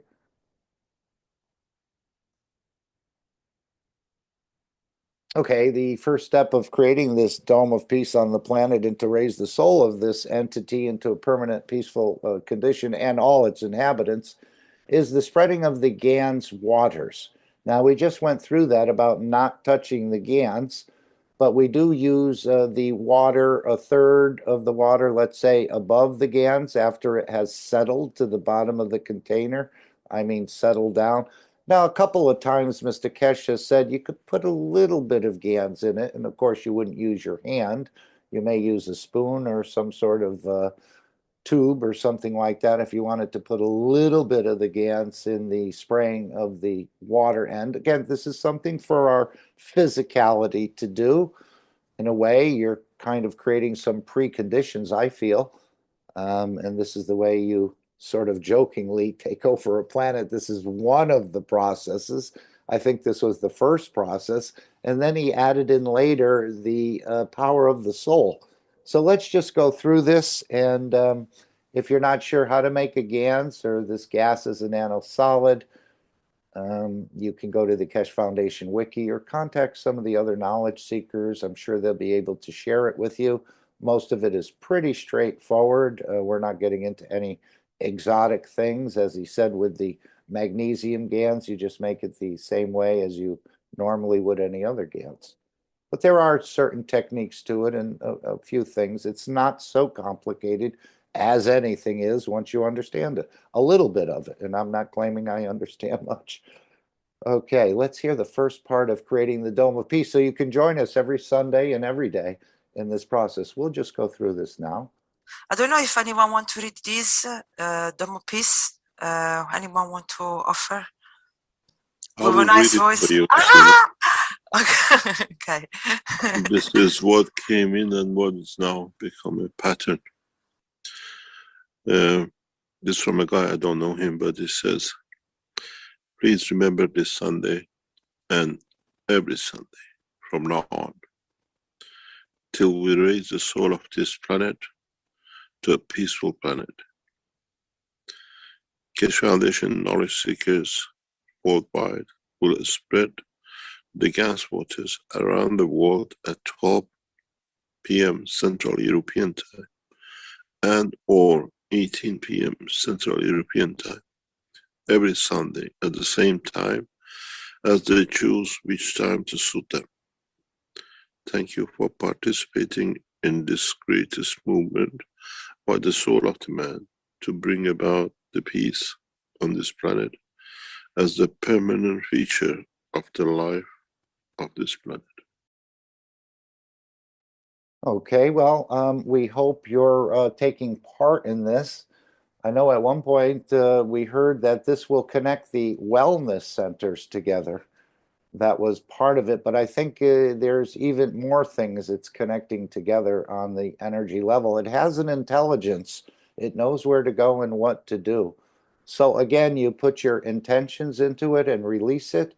And we're doing this collectively on Sundays. And the reason collectively is because there's more power when we're in a collective, apparently, as I understand it. We're stronger together doing this. And I'm sure the soul of the planet is also feeling it and is going through a process of elevation as well. And don't forget, the sun is involved in this too, with the aurora and the extra energies it's adding to this planet. We're not the only ones, but again, this seems quite strange for most people that spraying a clear, pure water could actually make a difference in any way, but the Chinese have been doing it for probably a decade or more. And this is spread around the world in different places. And again, you don't have to limit yourself to Sunday at 12 or 18 p.m. You can do it anytime. Put it in your windshield washer in your car. You can spray it. You can release it down the drain. It knows where to go and what to do, and it's usually to create a balanced condition. And it's working towards creating a balanced condition. So that's our first step of creating the Dome of Peace. I hope you all participate. This is the request to the Keshe Foundation. And again, we don't always look, if I spray today, am I going to see the world change tomorrow? Probably has changed, but I may not see it to my ability to register that a change has happened, but a change is happening.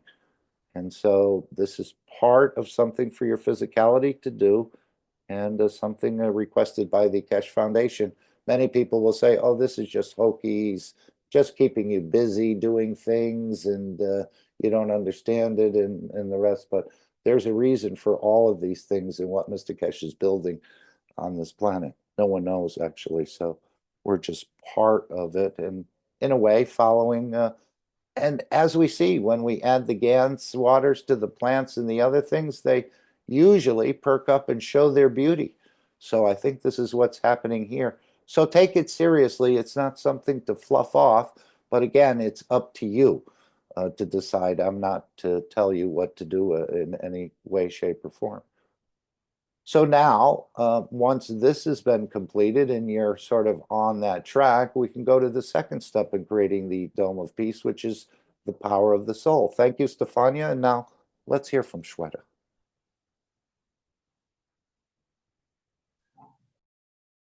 Anybody wants to read the Dome of Peace? I mean, Beautiful Souls. Here? Okay. I'll read this beautiful presentation of Dome of Peace. And the Dome of Peace is already here. All the knowledge seekers, truth seekers, lovers of humanity has built it in a way, spreading the guns, loving each other as shareholders.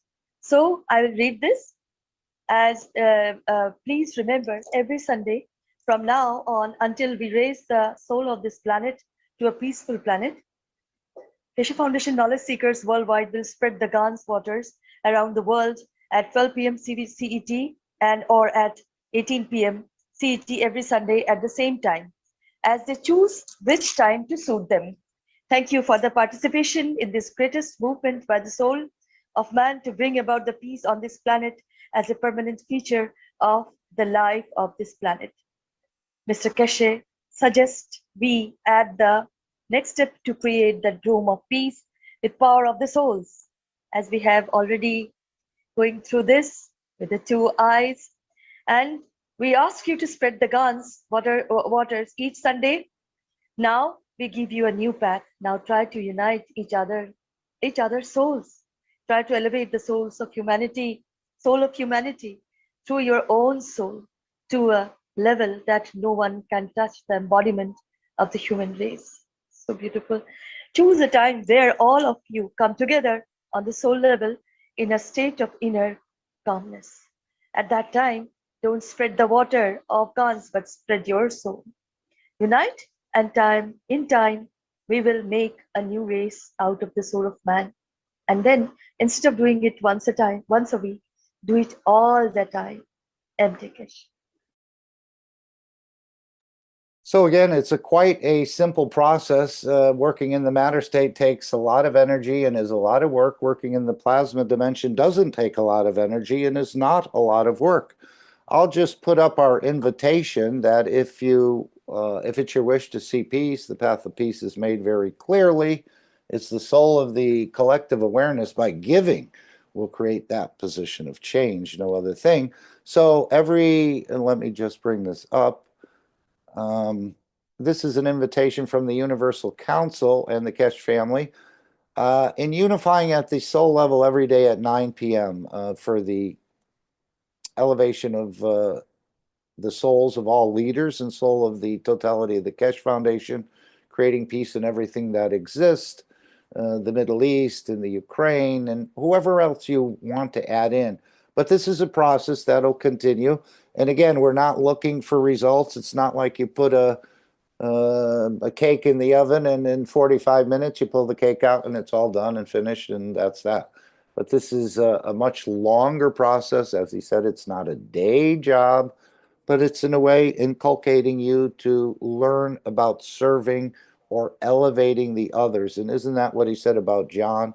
Hopefully he finds his place and is able to elevate the others.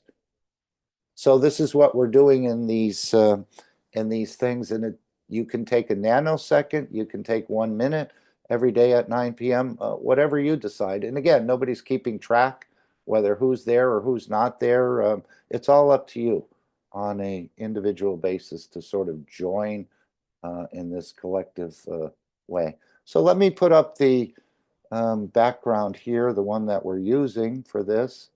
And I thank the Brazilian team for providing that to me.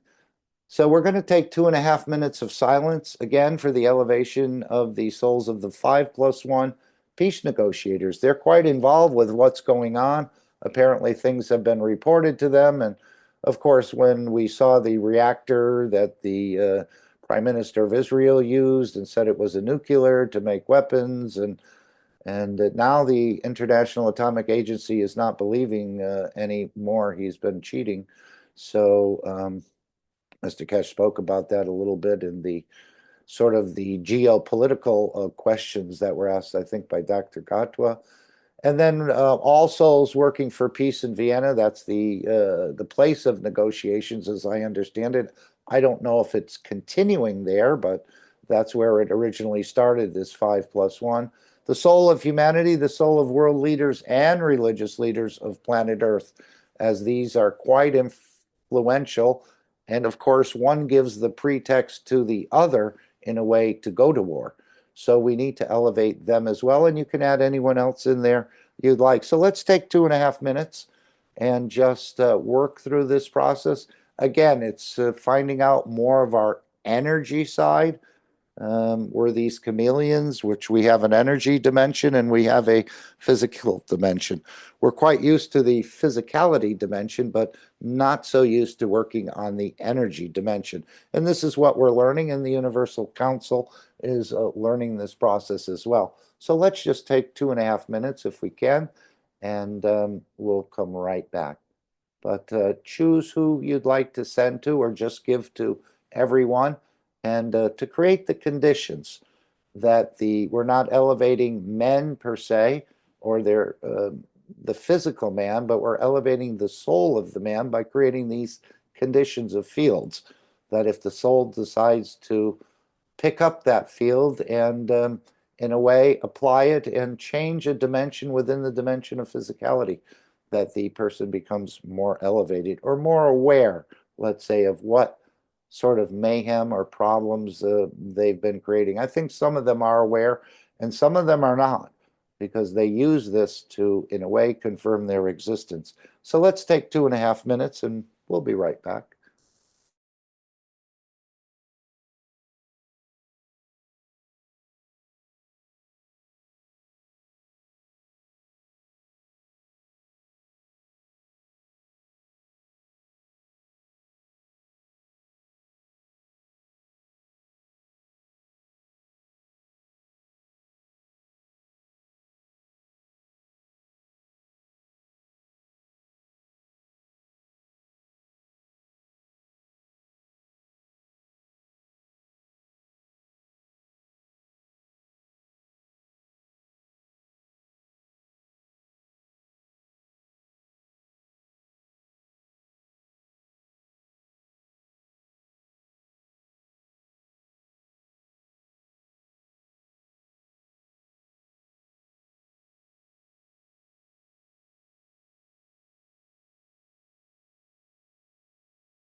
And thank you all for your continued participation in this process. And it's quite a very simple process.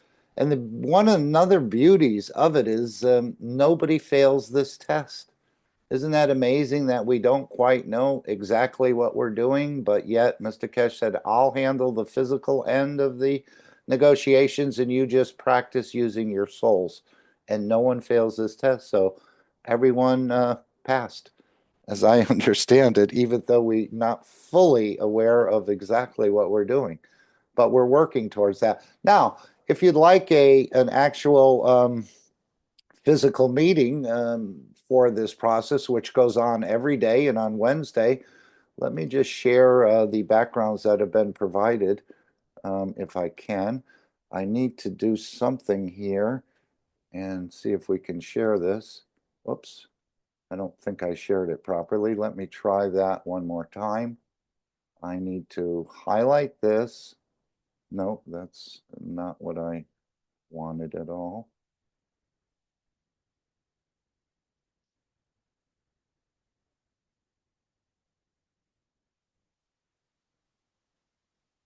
Okay. Just a moment. Let me try again. Again, I'm not very familiar with these mechanisms. And we're going to try and we're sharing this one. And then this, and share a second one. No, it's not working this time. I'm going to try it one more time. Okay. No. Okay, I thought I had that. What I wanted to show was let's just see. Ah, there it is, share to. Sorry, I was pressing two wrong buttons. Let's make sure it's shared properly. I think it is. So what we just did happens every day at 9 p.m. Central European Time. And there's no formal meeting in Zoom or Telegram or Instagram or YouTube or anything like that. What the Brazilians have done is created a meeting on Sunday. I mean, not a meeting, but what we call the daily intentions or for the elevation of the world leaders on Wednesday. But this goes on 7 days a week. So if you'd like something where you can join a meeting, you can make some comments, you can express your thoughts. This goes on a regular basis. So you can join the intention Wednesday at 6 p.m. Central European Time or Central European Summertime.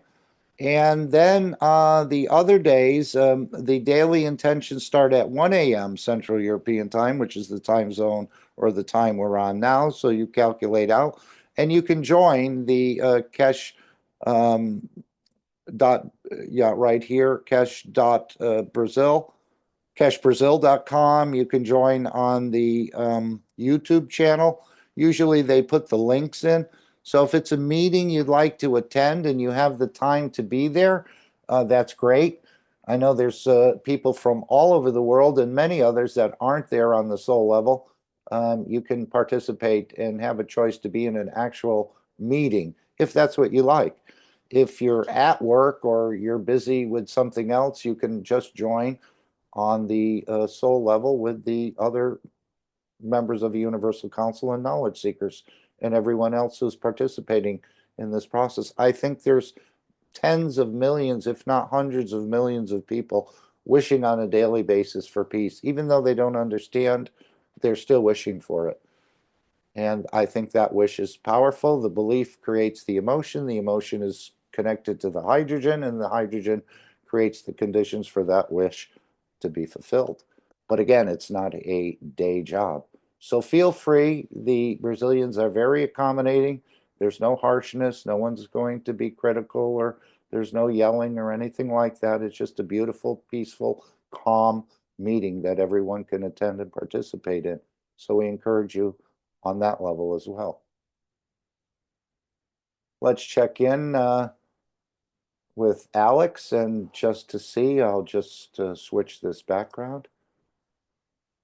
Alex, how are we doing? Or shall we go into here a little bit about the X platform? Let me just see how long this, go ahead. Yeah, I could use a little extra time, please. Okay, well, this one is only about 4 minutes. Let's just share this. And Okay, again, just play it 5 times so that people can memorize it. thank you. Okay, great. That's no problem. No Thanks, problem. Mark. Yeah. I'm just trying to stretch this one out a little bit so we can share it. Okay. Anyway, we'll have to, I can't seem to size it properly. So let me just share this. We'll hear a little bit more of the X platform or what's coming up, and it does sound like it's coming up right away. And it was just recently that when the Brazilians did their plasma fair down in Rio, a couple-day conference over a weekend, and what was I going to mention about that? Something. Anyway, I'm just lost the train of thought, but that's okay. It'll come back. There was something I wanted to say when they did that fair, but I can't think of the rest of it. But the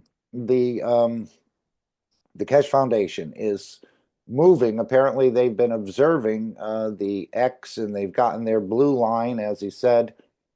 So they're officially recognized, I guess, and we can all join in this process and make comments or just be a follower. As I said, I've never been on any of the social medias, so I'm not sure how they work, but I think Rick is going to have the link. But this is what Mr. Keshe is saying, that we can all, in a way, participate and add our comments, and I'm sure it'll be quite widely viewed. Oh, yes, what I wanted to say was what Mr. Keshe said. Normally, we don't go out into the public. This was just, what, 2 weeks ago.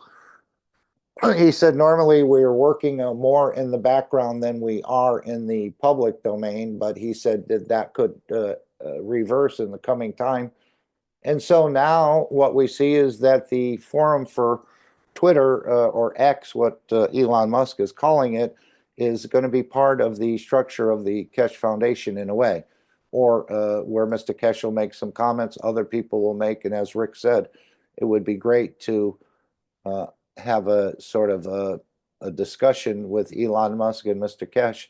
I think they go back quite a number of years. But this is what I wanted to say, that some of the work been going on in the background is coming out into the foreground.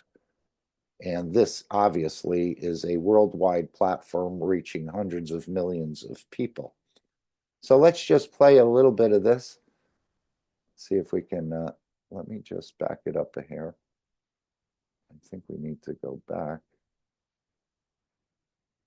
No, sorry about that. I think I picked the wrong one. Let's see where this is. Okay, here we go. Share this. Yes. Sorry about that. Here we go. More about the X. Consider joining. Yeah, that's a great platform, and it should be interesting to see what develops from that. Yeah, because if you remember in 2005, 6, and 2004, and up to 2008, we enlightened a lot of people on NASA chats, NASA forums, to the extent that DARPA got upset. That's why so much technical knowledge at the advanced level is leaked into public forums. And DARPA wrote to us, we have to ban you because you're putting too much knowledge on the internet. And that's how we created the Keshe Foundation Forum, which we were active for a long time. And then since 2014, 15, getting involved in the others, the forum suffered a lot. But now there is a new technologies, new platforms, which doesn't cost us anything and allows the world to participate. And we'll see what happens and how it builds up. Register yourself into, we'll give you the connection. And we'll try to run it after next week or the week after, and see how you build up. You put your questions, you put your thoughts directly on, as long as it is, what do you call it, respectful, and then doesn't ban our systems, but is mainly targeted for diplomats and politicians, very direct talks in hidden technologies and upcoming technologies. Right on. I think that might be the way of the future is we have to have fast communications and quick decision making and that kind of thing. And that's kind of the format for that. It's a lively discussion and a bit hazardous in terms of you have to be transparent and not aggravate people at the same time and so on and so forth. But that's what you're good at, Mr. Keshe, the diplomat. Did As someone said, one say of the recently that you're becoming less of a scientist and more of a diplomat or something? no, You've we are always both been the scientists diplomat. than before, but don't forget, from young age, I've been brought up in the world of diplomacy and politics as part of my business world. And it's beautiful when you are not in it, but you understand it. And with what you understand, you can facilitate a lot of things. And you see the weaknesses of the others and the strength of the others because you're not prejudiced.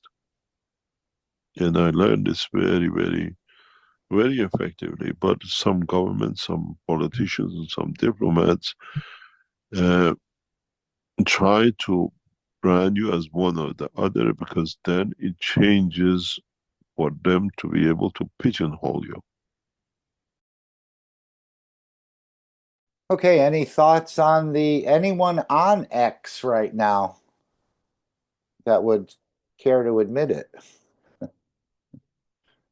Again, I know there was a lot of censorship and apparently they are dealing. I don't think they fully dealt with it all, but again, if you're going to subdue the freeness of speech, this is how you, in a way, take over the nation because nobody can talk.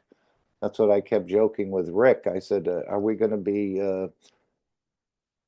down to just talking about why the lint gathers in our navel because everything else is offending one person or another person or someone else? So let's go to the international part where Mr. Keshe talks about and he's mentioned this a number of times, how the businessmen, us businessmen, create the politicians. We never thought about it in a way. I thought the politicians, in a way, kind of get elected on their own, but apparently they have some powerful influences behind them. And normally these men, like I was thinking of George Steinbrenner, who had a shipyard and some other businesses, and he owned the New York Yankees. And they said, George Steinbrenner, and very famous, and was. So they said, why don't you run for politics? You'd be a great senator, a great president. He said, why should I run for politics when I can buy them by the dozen? So as Mr. Keshe said in this clip, us businessmen make the politicians. And let me just bring this one up if I can, and we'll take a look at that. Alex, this is about 20 minutes. No, this is not. This is only about 8 minutes, but that should bring you pretty close to completing your task. Think so. Okay. Thank you. Yep.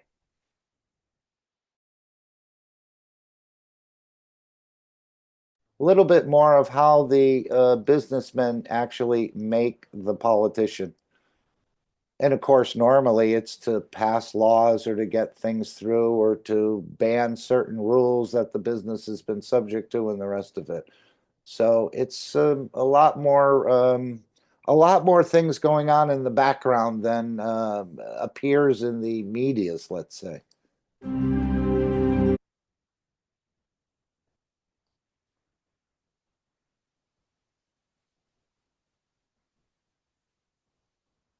Okay, I guess the politicians don't want me playing this. Let me close it and start it again and see if we can get there. Oops, sorry. I'm going to bring this up one more time if we can.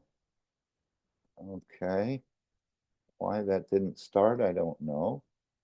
All right, we'll try it again. Let's take it from the top. This, of course, is a live program, so it's not pre-recorded.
your system locked up now, Mark? You're not saying anything except KSSI hosting.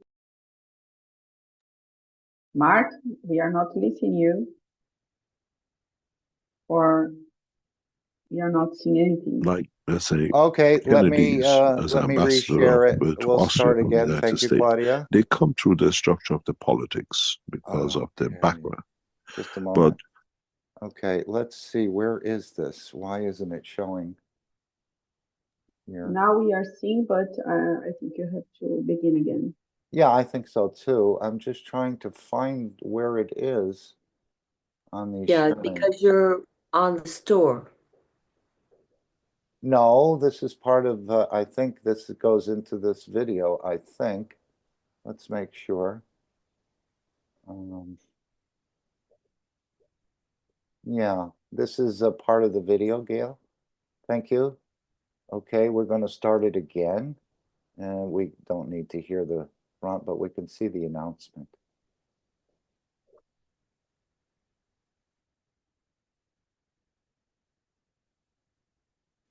any questions?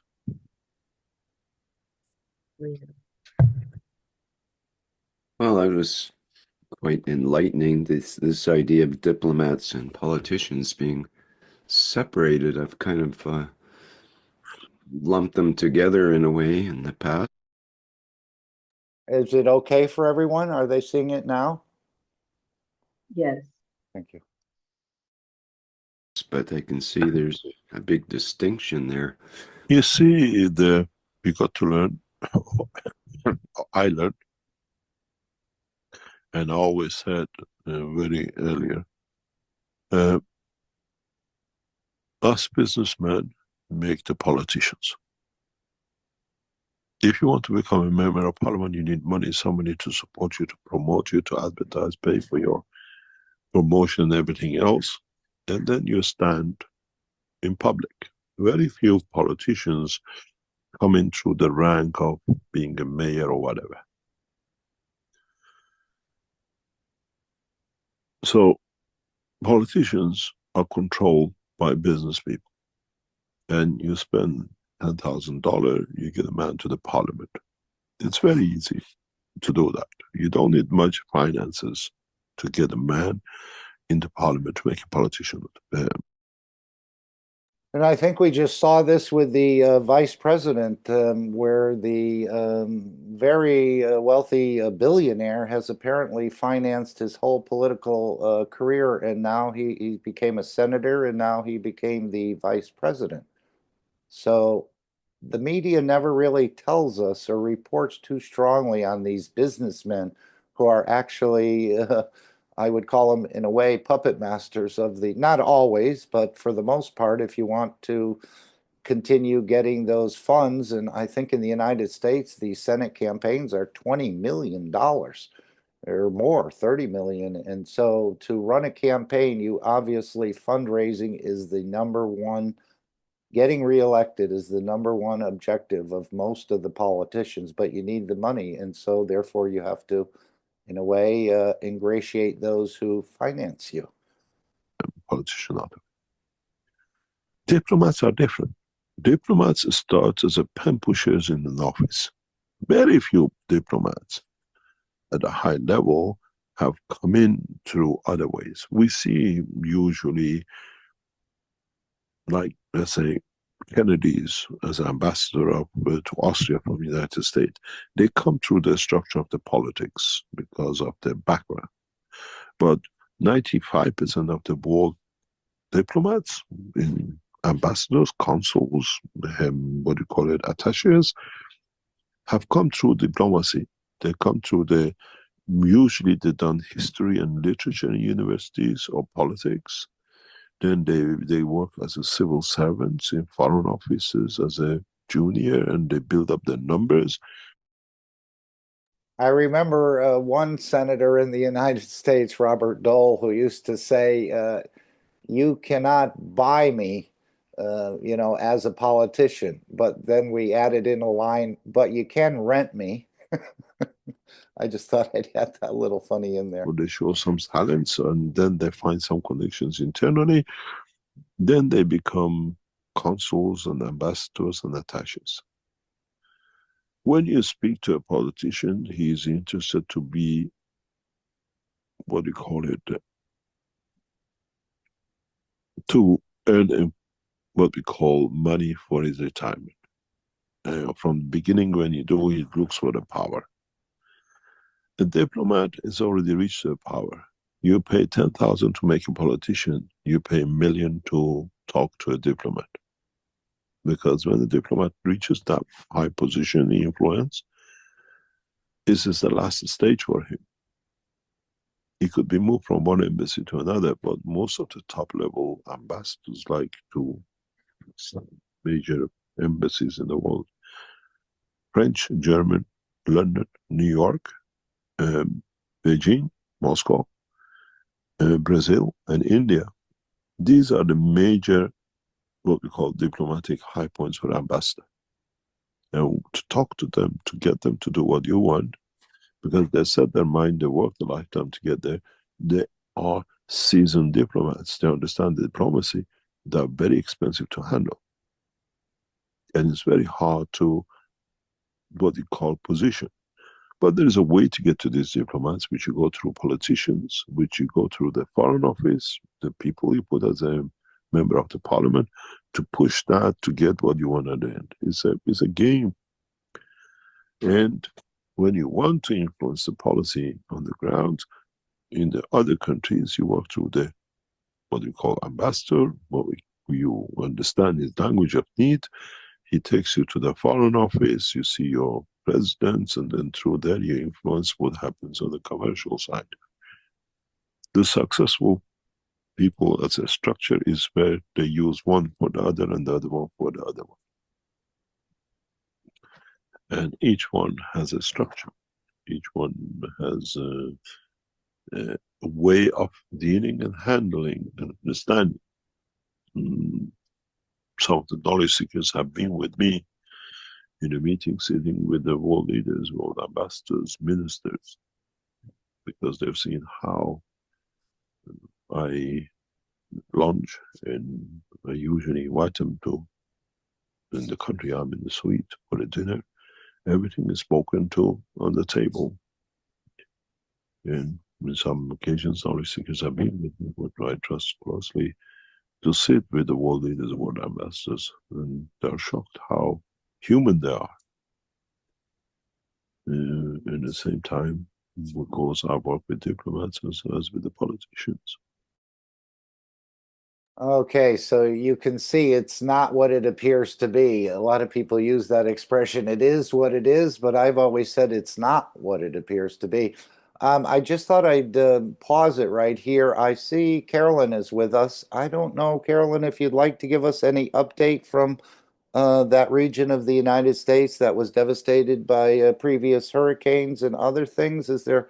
I just want to give you an opportunity. I'm not asking you know to open your mic, but if you'd like to or share anything with us, I think a lot of things are coming out about that mission as well, where they weren't able to bring in the trailers. They just gave them tents, and now there's quite a bit of snow in the area. People are freezing, and would you like to say anything for other people who are in that situation as well? Carolyn, if you're available. If not, just leave your mic closed and we'll continue this video.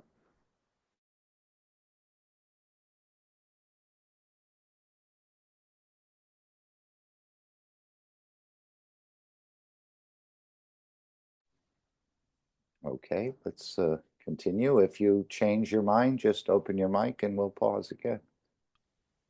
It needs training. It doesn't come by accident, and I'm thankful we carry the science, the knowledge, the technology, and everything else that we can link them together. And this is the beauty of the Keshe Foundation. This is where it comes when we put the knowledge to the politician, to the diplomats. The only problem you find in the world is the military. And military people are a different animal, and they have heard that they think because of the uniform they can change things, but they don't understand. Seasoned people like us, we let them loose, but we catch them when we want, and when we catch them, not a caged bird. And this is the way it comes by experience, 40, 50 years working, and by totally accident and coincidence, partially because of the nature of the education and where I come and the family I come from. These things have been accommodated for me to learn, but I've learned how to use it and how to separate and respect each one. But at the same time, the only things which brings me some arrogance, which I'm aware of it, is my technology and knowledge, because I see it can be a key. But on the other hand, you have to make the others to see the key. I'm sure in the next few months you will see Keshe Foundation is one of the major players in the world of diplomacy. As we are part of it, we are getting more and more involved in it because we see international policies need international diplomats to bring that with the politicians into operation. It hasn't come the easy way. It's a lot of hard work, a lot of knowledge seekers who work with us in the background understand it, and they do. The silent knowledge seekers you don't hear, but they work relentlessly day and night for keeping the diplomatic line, the political line, the scientific line is enormous.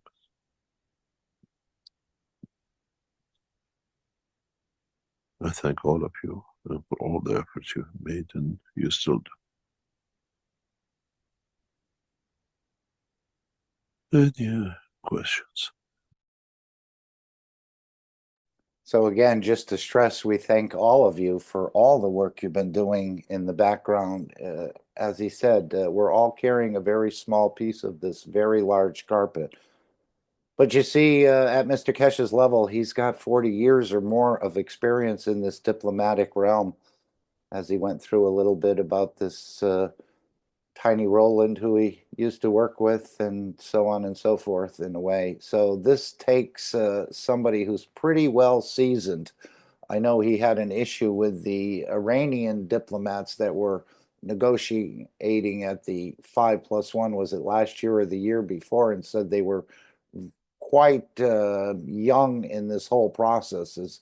And so when you go up against a seasoned player and you're not so seasoned, you can get taken to the cleaners. But I think things have gotten remedied. As he said, the 5+1 is just a reference point now, because they've already made it to the nuclear level. And now it's more about the new technology and other things that they're putting on the table. Okay, very good. Any thoughts or questions? So it's not what it appears to be, I guess, and this applies to all countries across the board. That the businessmen pick up these guys who are looking to fill the pocket in a way. As he said, the politicians for their retirement, and the diplomats are a different creature, but in a way they're handled differently. But in a way, I think it's pretty much the same. I think he was telling us about some African diplomat who was actually selling cars and exporting them out of wherever he was and someplace else, and so on and so forth. So they all have, in a way, of functioning to do more than diplomatic work, I guess. But Mr. Keshe is quite familiar with this, as he grew up in it in a way. As he said, the family he came from and the other connections he has made somehow, some way. They've taught him how to operate in this diplomatic world, which it has its own protocol and so on and so forth. Okay, let's check in on Alex and see if the turkey is done.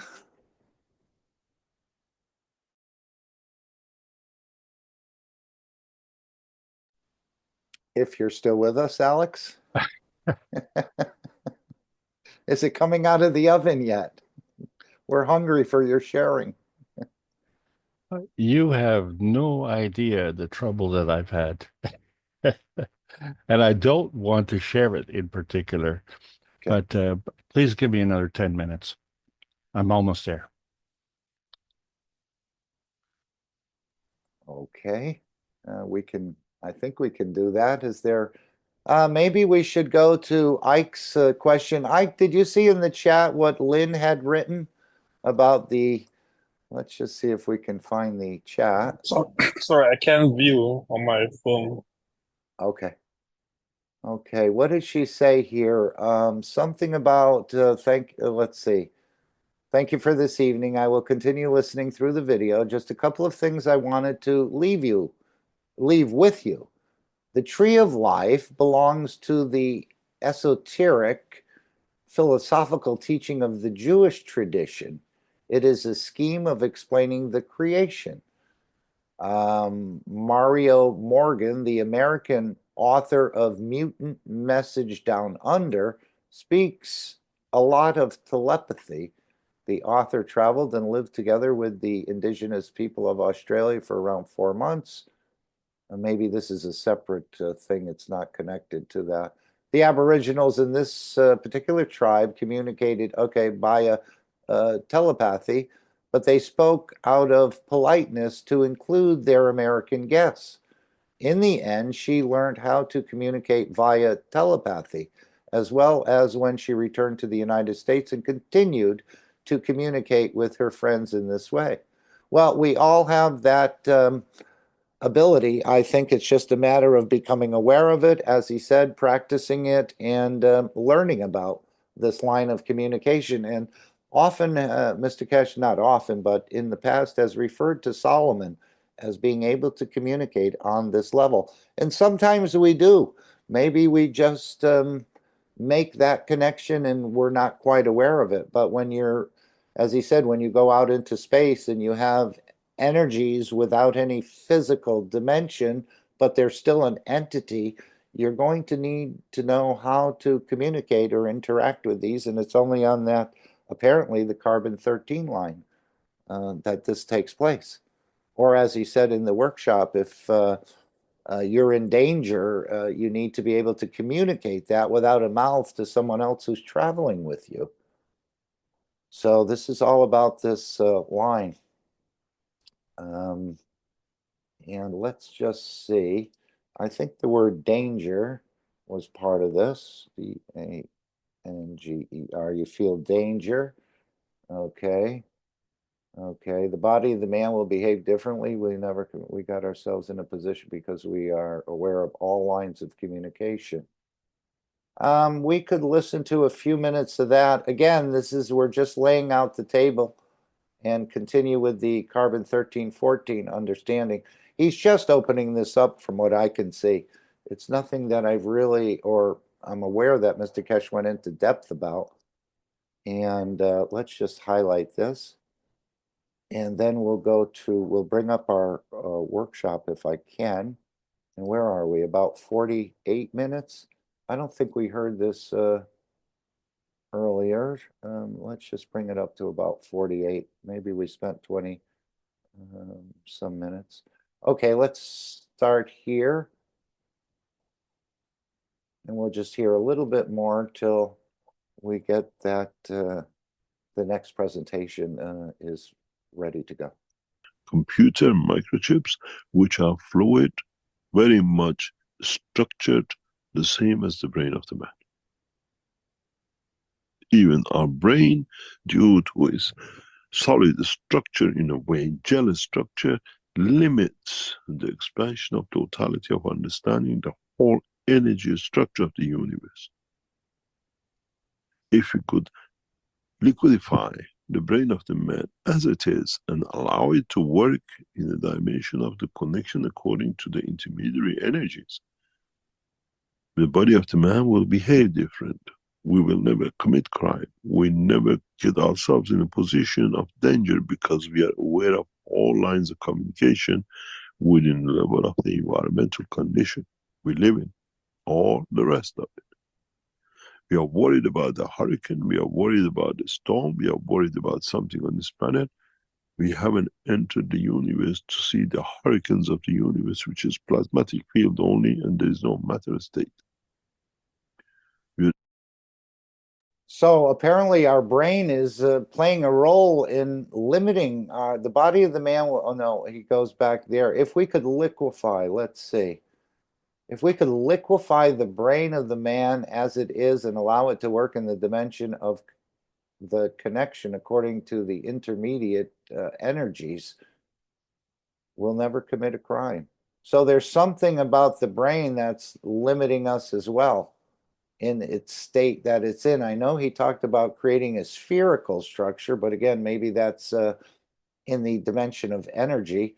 But he said this brain is limiting, in a way, the work of the soul, where the others who are created out of the fields of the universe have it's no problem for them to do many, many different things that we're a bit envious of, but I guess we'll get there in time. Let's continue. We're scared when we see the hurricanes of magnetic field from the sun directed to the earth. This is nothing a child play, but if you could understand the emotion of the sun, the emotion of understanding the field connection, we could have done a lot, we can do a lot, that these energies become part of the structure used by us, not damaged by us, or damaged to us.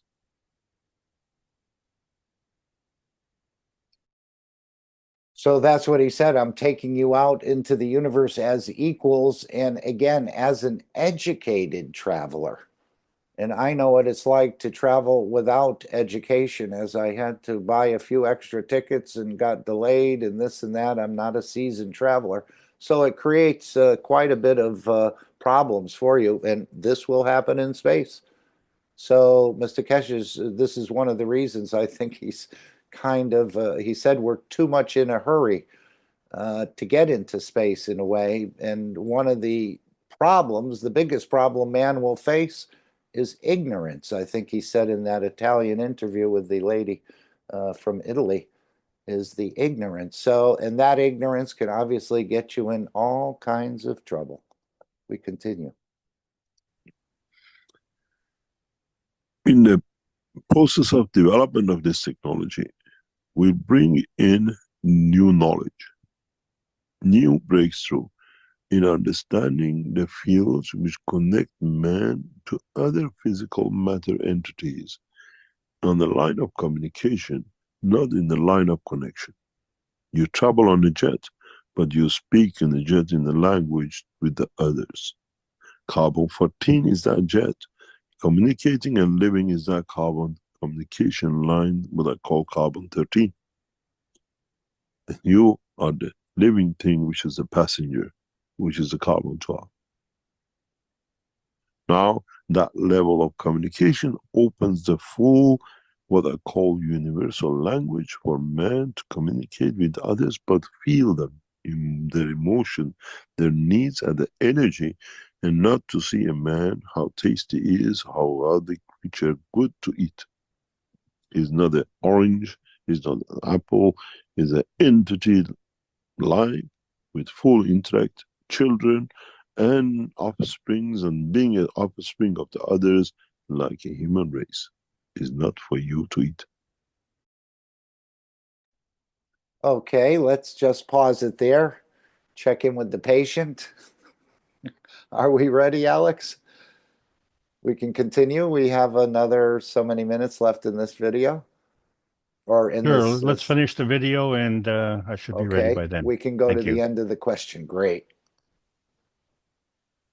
This is why we start running these sessions of this quarter terms of last month, this month, and next month. And as we hear from the trials of last, what we call November session, many of you have touched the position of not eating, tapping into universal energies. That it has brought you fear that how can I not eat or whatever with 2, 3 days, a week, a month? The last month trial has opened our eyes to a lot of ways that you knowledge seekers who've gone through the sessions now gradually locking into. We've seen it in the testimonials. People who haven't eaten for a week and they feel when they tap into the energy. We have people who seen energy going in their body, they feel it as they need it. Do I need to eat the apple, or do I taste the apple by creating emotion of the apple in me, where emotion itself is part of that communication line of carbon-13. Has nothing to do with the manifestation of physicality. This is why you feel the emotion of the grandma, how she felt when you went for dinner. In your dream time, the travel of the space-time energy, which we talked about last time, the grandma you said an 8 with, uses that line of communication energy, which is targeted between you, the food, and the place and the position. And when you come back, you have the memory of it in condition of physicality.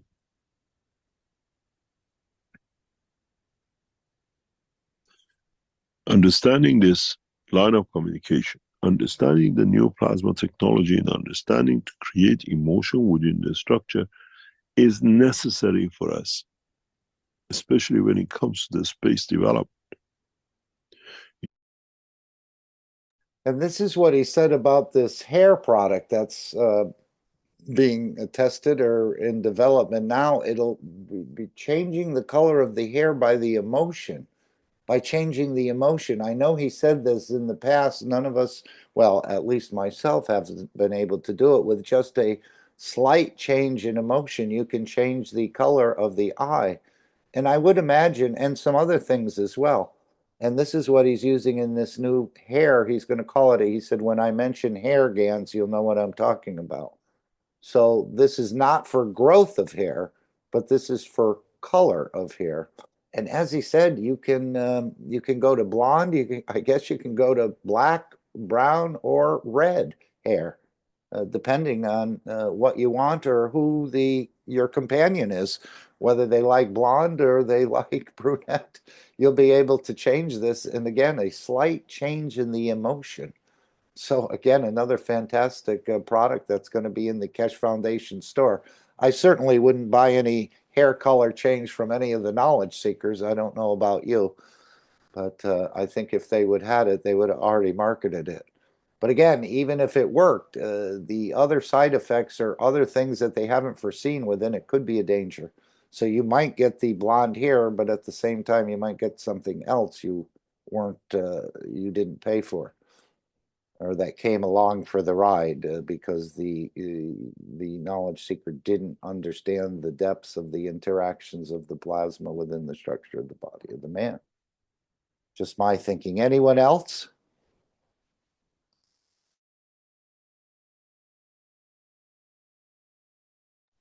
Okay, let's continue. You create a condition which builds a craft, which is very much like body of the man. You don't want to slam yourself in the middle of a pack of herds or in the middle of a pack of people standing, or drive yourself, body hit yourself into a glass. Because you have emotion. You know what the damage will be done to you if you hit yourself a herd of animals with your body, how it feels if you hit other people with it, or you hit the glass. Our system, our flight system, has to understand ahead of me is life, is collection of lives. I cannot go and hit just to go through it because I want to. The system is not just a flying system, it's a system with emotion. This is now you understand why we explain about the AIs that need emotion in it. So it sounds like you have to do a bit of accommodating. I mean, I want to go to point A to point B, but you're in my way. I can't just fly through you or move through you. I have to accommodate you or go around you. It's not that I'm the only one on board and get out of the way. So apparently there's a lot of accommodating in the universe as well. Again, that's why I said to become a master of this takes a bit of time. Actually, he said a long time.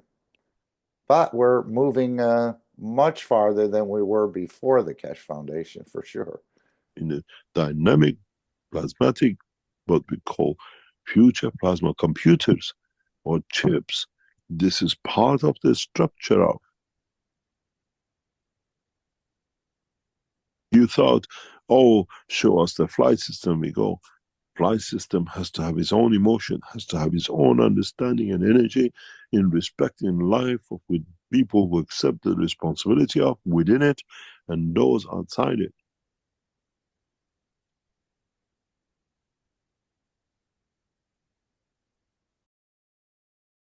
Right. Imagine if you're a captain of a ship or something along that line, and you have you're responsible for all these other souls that are with you. You can't be driving above the speed limit or recklessly in the universe. It's just not going to work. So that's why he's saying here, respecting life with people who accept the responsibility of within it and those outside it. So we have to not only consider ourselves, but we consider the others and what they need. So it's again, we have to understand the knowledge, the intellect of the universe and ourselves, and then structure it that way. Go back to book number 3. Look at the section where we speak about the ganses and look at the bottle sideways.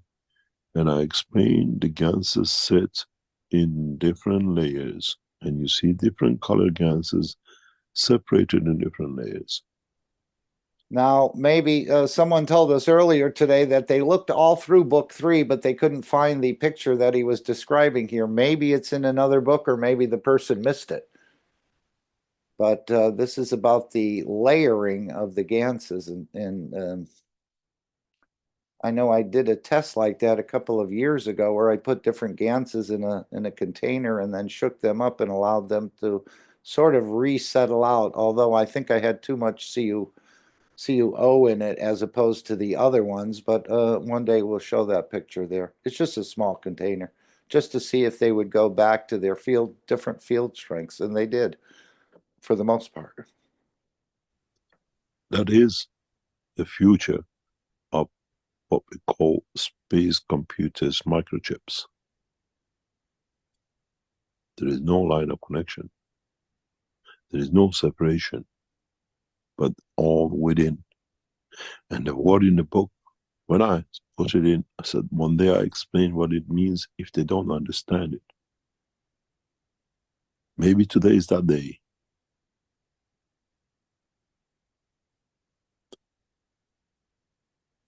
Separation in plasmatic magnetic fields you call ganses is the essence of intellect, is the essence of emotion.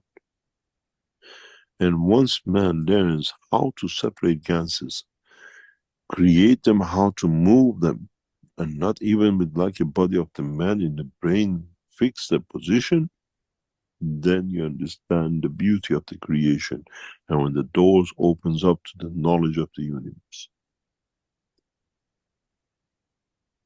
If you have the book number 3, just go and find a picture, and then you understand.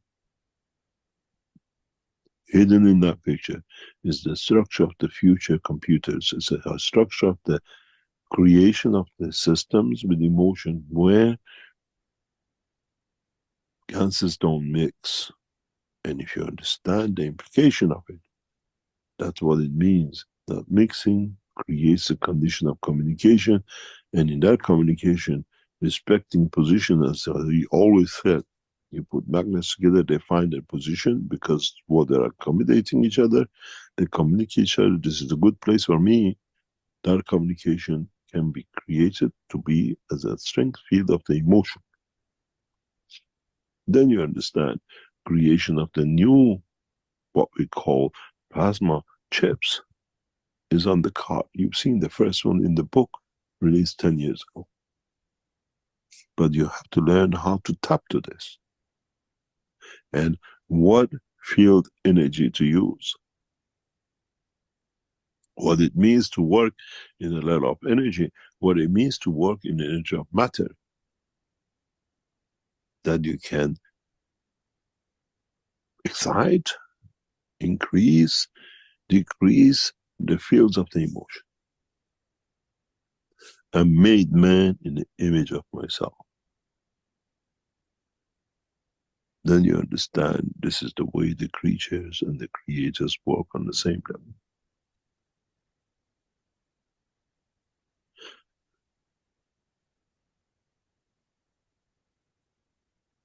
The time for man to integrate the whole three levels of the life as a man, as an intermediary, and as the universal has come. But it's for man to understand more and more. And I think that's what we're trying to do, is to understand more and more of this whole knowledge. And it's endless knowledge. But we've taken some of the first few steps, and again, we're here to serve and not to be served. So we'll share what we understand with the others. Okay, I think we don't need to go much farther here. Alex, I see your mic is open. Are you ready? Maybe by next week. Okay, we're having fun, and let's continue the fun. And this is the part of the program everyone's been waiting for. And thank you, Alex, for finishing up the presentation, being with us, and sharing your understanding of this knowledge and the way you like to communicate it. So, And yes. Yeah, go ahead. No, I think we're ready to play the disclaimer and move on with this part of the teaching. Okay. I have a feeling things are going to work. Okay. So let me try this right now.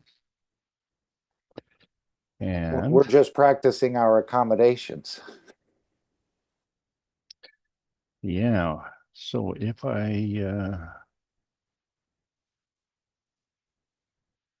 no, it's not there. So what happens if I do this? Okay, let me try it one more time. I think you're going to have to take the screen to start with. I'm still, I can stop sharing if you'd like.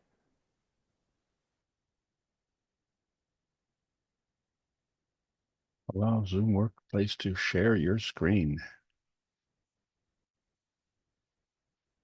Really?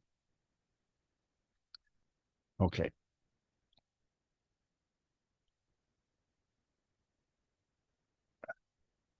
You're not seeing my screen, right? I'm not yet. No, I still have the screen share. I can stop the sharing. No, don't stop it. Okay. I'm installing I had to install a new system today, and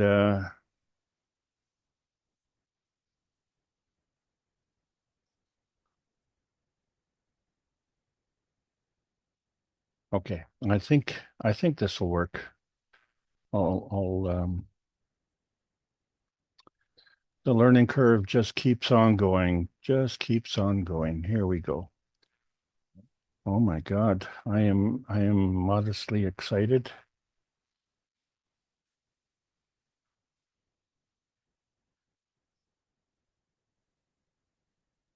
Oh my God, Zoom is asking for a whole bunch of stuff. Yeah, I don't like that when that happens. Yeah, okay, good. It's you must have given it what it needed. We're seeing your screen. You are?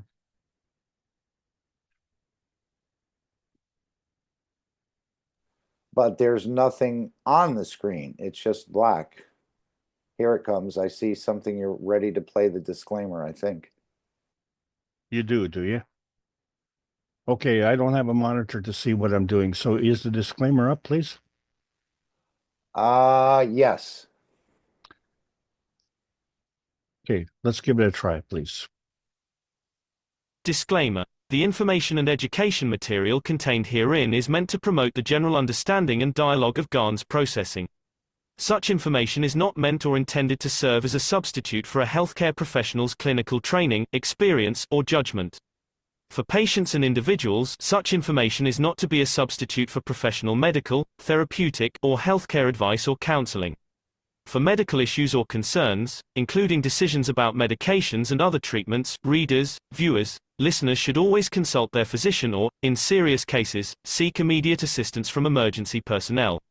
Prescription information, procedures, and use of medical devices information should be undertaken only by properly trained and certified medical personnel.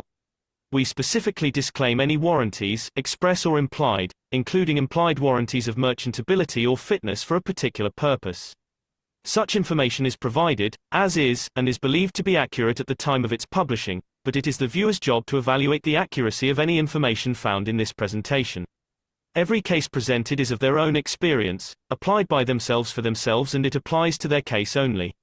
Every person experiencing health problems should seek professional medical advice and consult their course of treatment with a doctor. The processes of plasma balancing described herein are a natural process which supports the body but does not replace medical advice or therapies one is already subject to.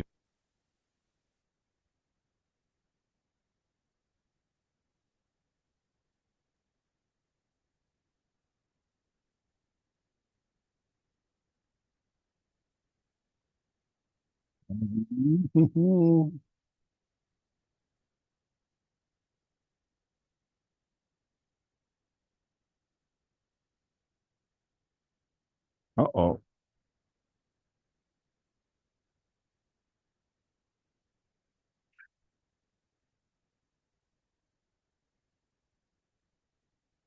Hello, Mark. Go ahead.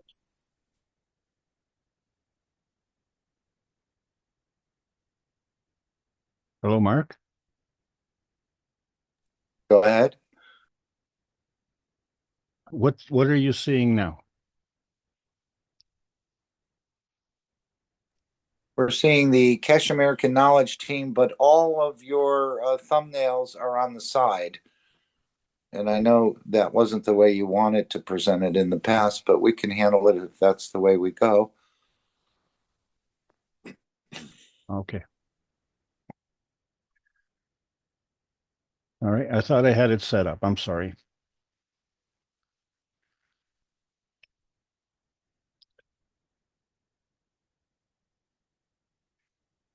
Oh my God. We'll get it right. I'm sorry. I'm on a new system. Please forgive me.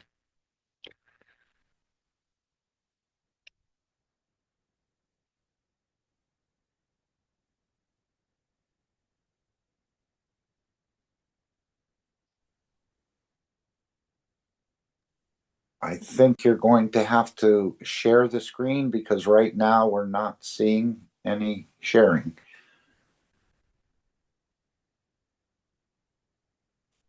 And I don't understand why.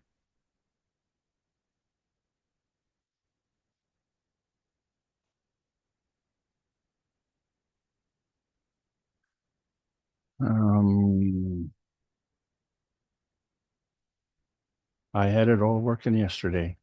Isn't that hard to believe, eh? Yeah, no, not really. Based on, let me just share the background if I could. Okay. You're going to have to take the share screen again. But again, if it's an issue, we can end early. Your presentation will hopefully it'll work for next week, but I prefer we continue on today as you've spent quite a bit of time preparing. And it was working, as you said. Well, that's the reason I made that stupid comment that, we're good to go. No problem. Let me just, for some reason, the Zoom is not showing up. So let me, so we're still having the trouble with the Zoom. Okay, so how about if I do it this way? But then if I do it that way, then I've lost my program. Okay. Okay.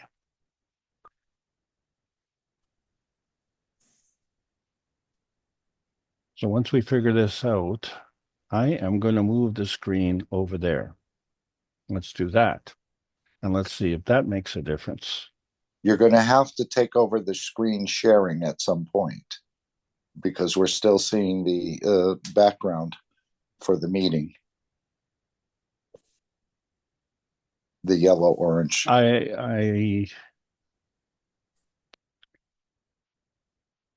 Yeah, but my problem is I can't get my presentation set up.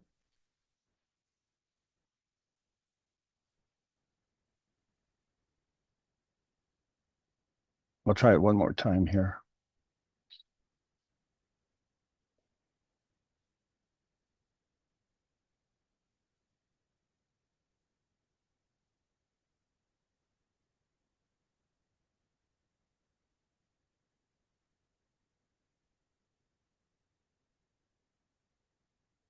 So if I share now, what are we going to do? Oh, guess what, Mark? I'm getting excited. I'm getting excited. I am getting excited. What do you see now? Just the Keshe American Knowledge Team. We don't see anything around it. Wonderful. I am seeing the slide of the Alex. I am seeing the first slide. It looks perfect. Yeah, now it's working. Okay, give me a couple of minutes to cry here. This is the Keshe Foundation Spaceship Institute, teachings on plasma science. We're discussing advanced transmutation. And this is the world of color we're going to talk about, something we all talked about when we were children. So let's go back in time. My name is Alexander. I am from Canada. It is December the 8th, 2024. And this is part of the Keshe Foundation North America Plasma Education Series. And as we said, we're part of the advanced transmutation. And I thank you all for being patient because we've had over 6,000 hours of teaching, both on the public and private channels. And how do we keep up with it? Even as mature students, we're having trouble, and the new students, they may get discouraged. So we try and streamline things a little bit, and try and break it down into small bits so that everyone can take from it what they know, add to it, or interpret it, or work with it to introduce others to it. But let's remember that these are all a springboard for getting us going into other areas because we're still on the hesitancy highway. And we have to understand that that's the lowest energy state. And we like to sweep things under the carpet, right? Out of sight, out of mind. Well, there's nothing to sweep under the carpet, unfortunately. And we always have trouble with sequences because we don't want to put the cart before the horse. And so here we are. We're going to go from cartwheels to color wheels and just have a little fun. And it might seem like it's a little different from what we've been talking about. And maybe you might think it's not important. But 34 years ago, I asked this question. If I wanted to search for outer space, how do I ride the color wheels to the plasma highway to our little pie in the sky? And our little pie in the sky seems to be quite red, not the blue planet that we talk about, but actually we have many, many colors. Just go to the hardware store and blend some paint. And we're going to blend some paint today because we have a pie chart of prejudice. And the reason for this discussion is because the speed of light limits transmission. And the speed of light has variable transition. And so this creates a bit of a conflict because we're limited on one hand, and yet we are variable on the other hand. And so really the question is, are we disconnected from the source? And when we look at the source and we say, like, where exactly is that? And if we see many things that are light years away, maybe the source is light years away, maybe the universe is light years away. While we ponder this, we'd like to have, another piece of the pie. No, never mind. We'll just have the whole pie. Okay, let's go for the whole pie, and let's make it a very colorful pie, shall we? Because historically speaking, we seem to have this reference to the zodiac, and the zodiac itself is kind of a round pie, and it has 12 pieces on this pie. Interestingly enough, each pie is only 30 degrees, and there are 360 degrees in a circle. So 12 times 30 is 360. So we've got the whole pie. And these colors are very pretty, and they're different shades. And so we need to discuss this today, because when we look at book number 1, the universal order of creation, and it's the creation of matter. And when we look at the matter state, and we see all of these colors, it looks like a rainbow of colors, but then there's dark matter, and then there's antimatter, and they have strange colors. Well, the dark matter, of course, is very dark, and the antimatter, well, what color is it? And maybe it's gold. And then we find that in book number 2, the structure of the light, and there we are. There's the conundrum, the structure of the light. How do we latch on to this light so that we can build it? And obviously, if it's going from one place to another, there has to be a containment. Well, how do you contain it? And how does it decide where it goes from? And how does it decide where it goes to? And so many questions. And, here we are in our short lives. We never ask the ultimate question: what's the origin of the universe? And so on the cover of book number 3, we see how one field becomes 2 fields. And ours is that little tiny pie, and our sister universe is a lot bigger pie. How come we get the small pie? And not only that, but look how colorful our pie is.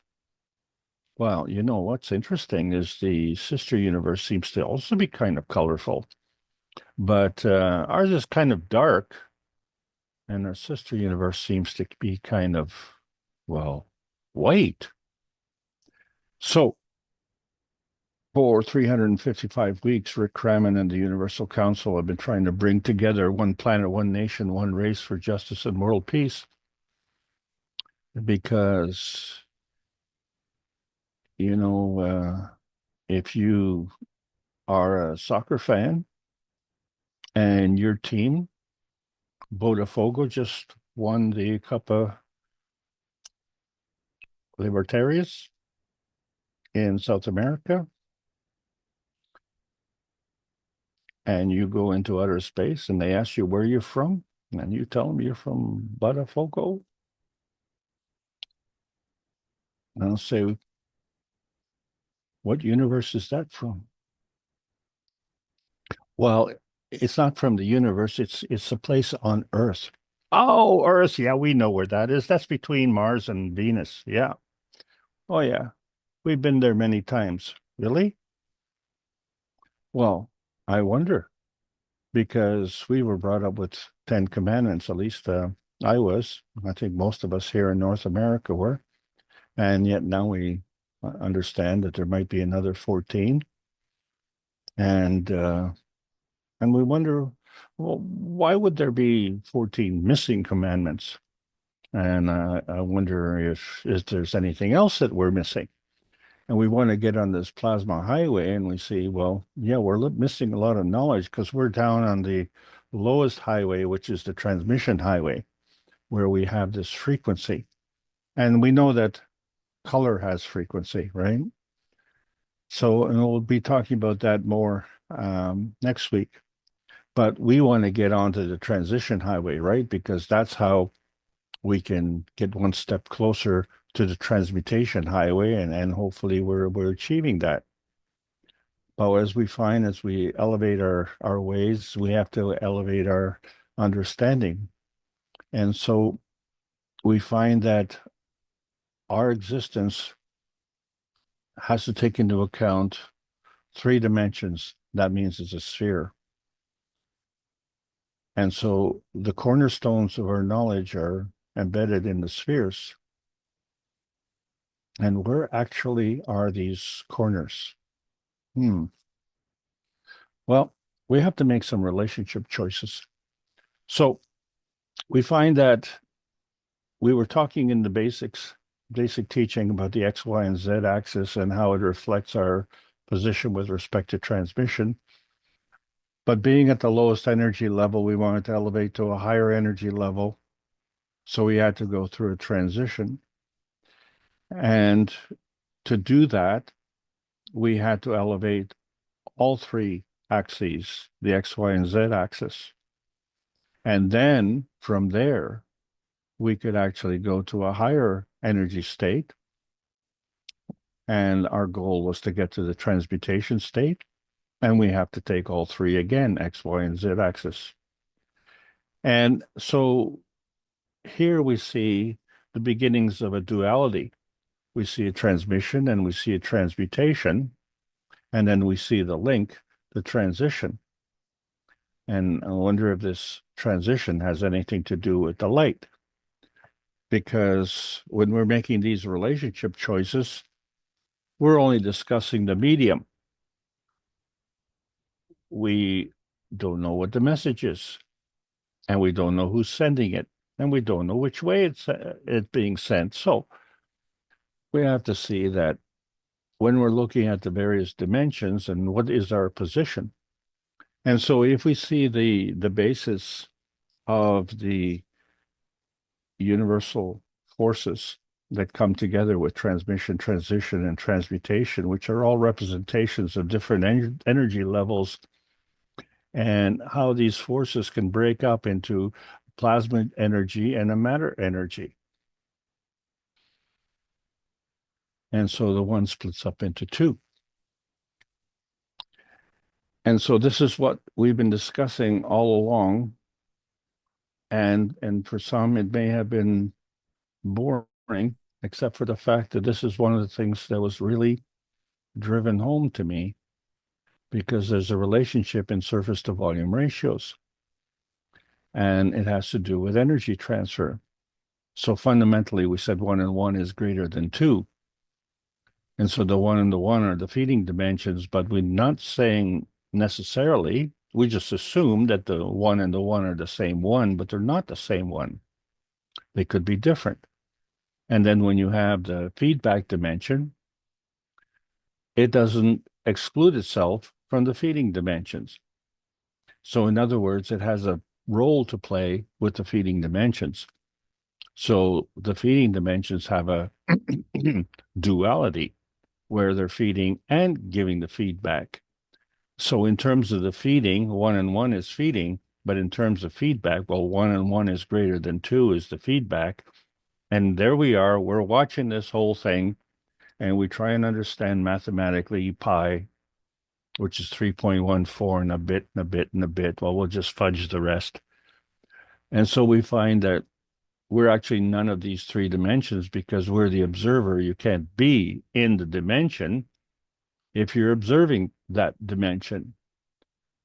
And you can't be in that dimension and extricate yourself from that dimension to go into the observer dimension.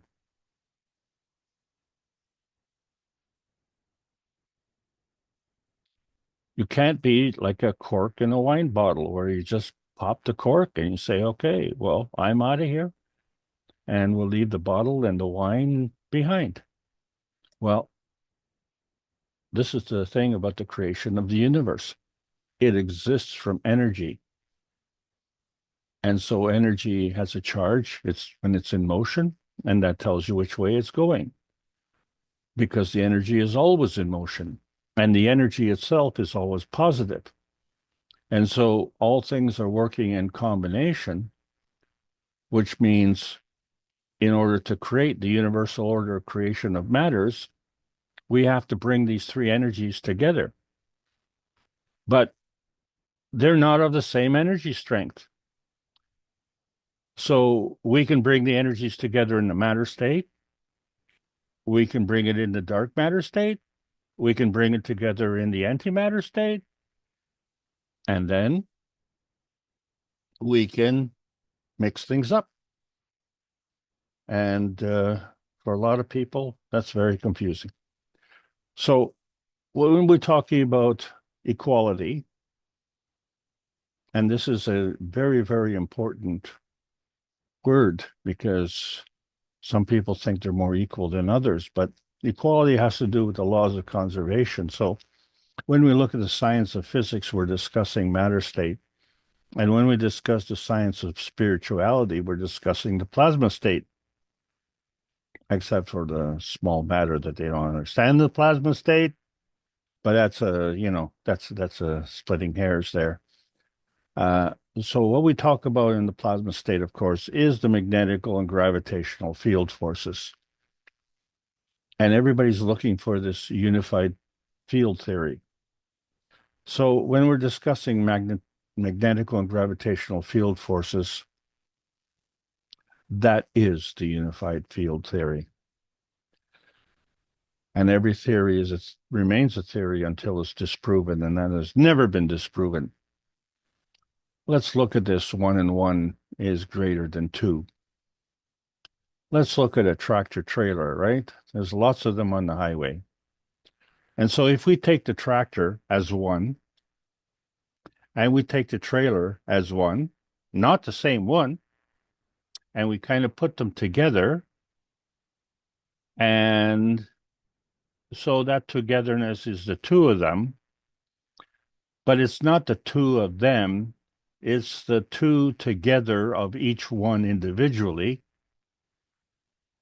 And so we find that maybe the tractor's a little bit bigger than the trailer. And then when we put the tractor and the trailer together, that's even bigger. And this needs to be noticed because we're talking about equality here. But let's examine duality. Let's take a single trailer plus another single trailer, right? These 2 trailers are equal. And when we put them together in a pup trailer configuration, now you've got 2. But these 2 act as 1. So 1 and 1 equals 1? No, something wrong with that. Let's look at the synergy.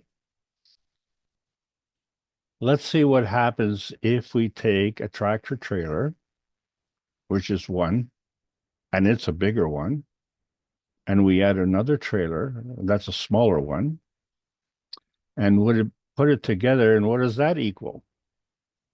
And we find that that equals more than both. And so we see 3 components, but they act as 1. Do we still say that 1 and 1 is 1? Or when you look at that and you say, oh, look at the 3 components of that tractor trailer. And so what happens here? The energy input into that tractor trailer, instead of just driving by itself, instead of just having 1 trailer, it can have 2 trailers. And as it drags another trailer, it'll consume more fuel. But there's a gain. There's a systemic gain. Because the 1 trailer with the 1 driver can now do 3 things. A tractor and 2 trailers. And that's called synergy. And why do I show this very simplistic diagram? Because it's to show how the matter state science is actually applied in practicality. And so, if you're a truck dispatcher, you don't need to be a rocket scientist to figure out the efficiencies. But the thing is, in the plasma science, we have to do things opposite. We see the higher strength feeds the weaker strength. And so from our point of view, that becomes a conflict point. But in the scientific community, that becomes a binding zone. Well, how do we bring that together? And so we have to convert that point of conflict to conflict resolution. And within that resolution, there has to be a point of containment because you've got these two coming together. So we see this energy binding, and it's a self-serving energy binding. That's very important. Except that too many of us are doing it at the expense of others. What's wrong with that? What's wrong with that is they depend on this energy binding for their own self-serving needs. And so they're not willing to share that with you. Well, we can eat. And then the question becomes, what do we eat and how much do we eat? And if what we eat is sentient,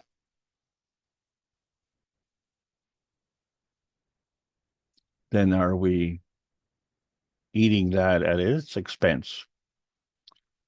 Or is it there for our benefit? Is it there to elevate our energy binding needs? And so that becomes the question. When we do this energy binding, are we doing it exclusively for our self-serving needs?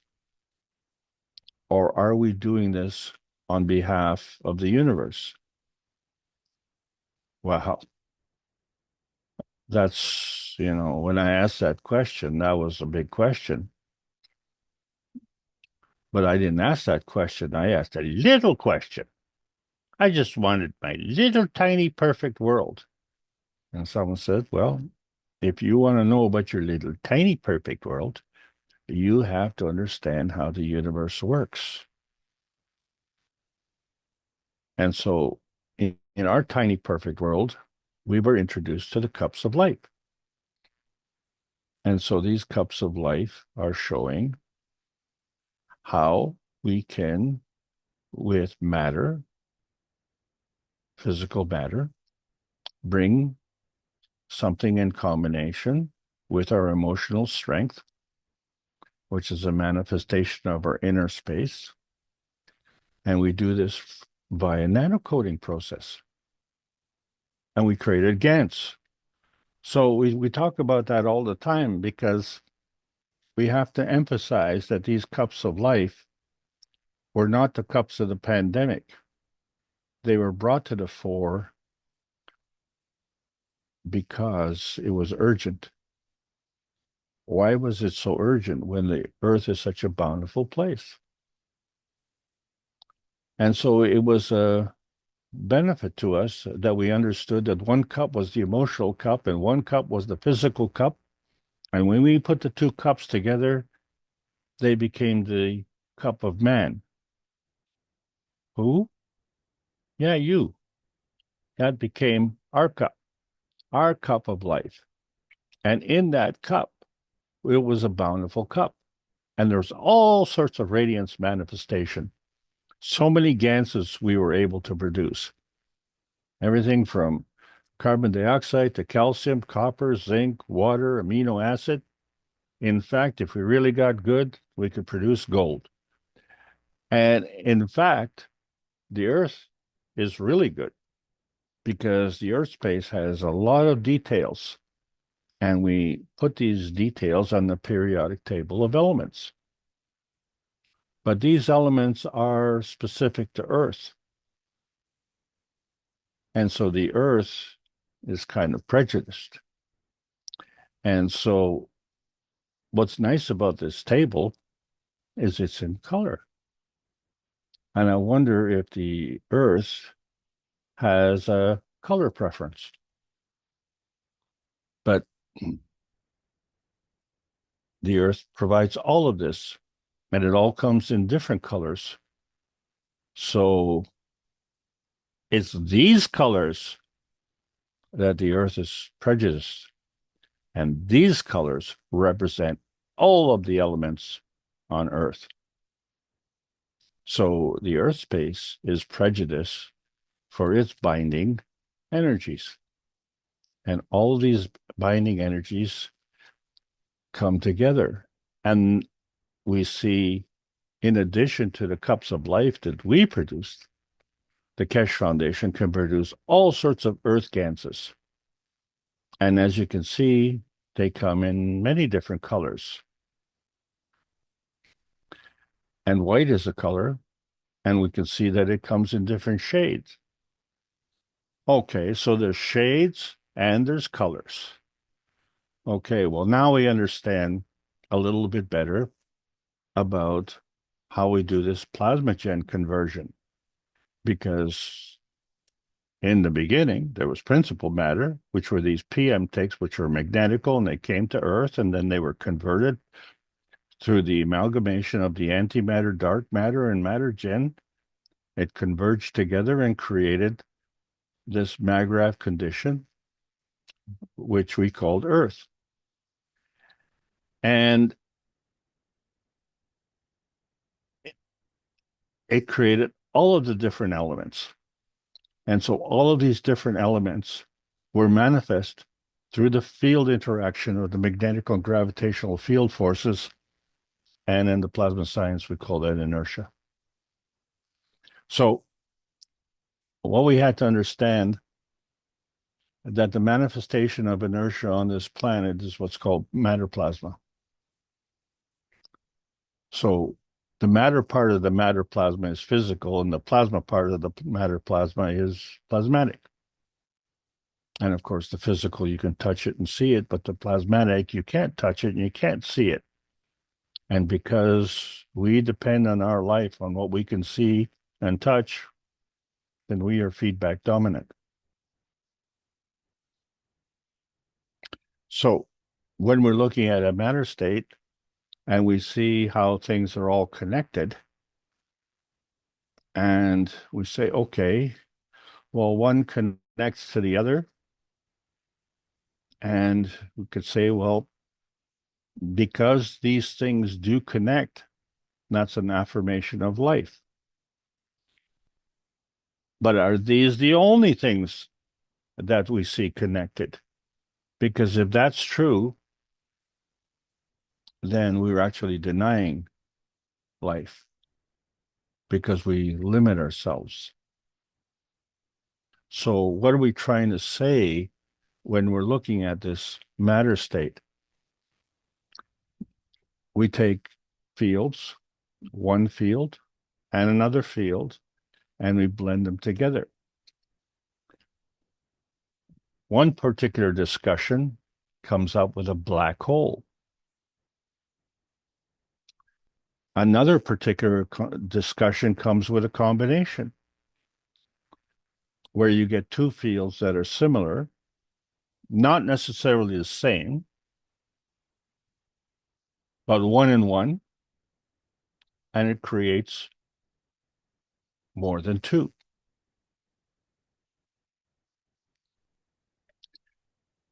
And that combination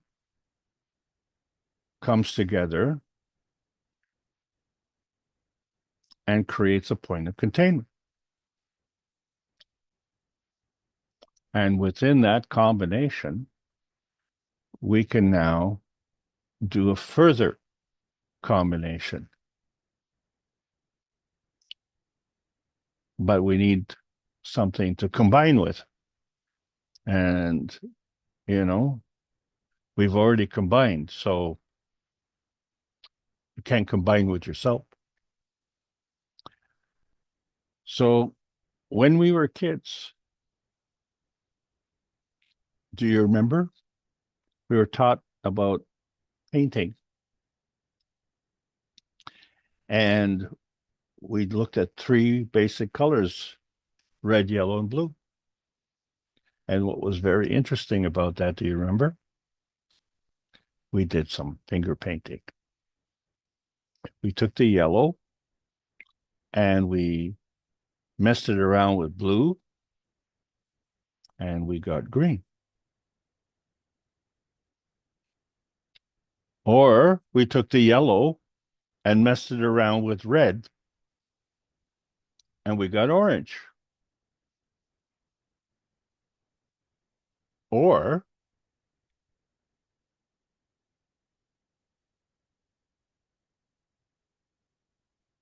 we created computer monitors, and we called them black.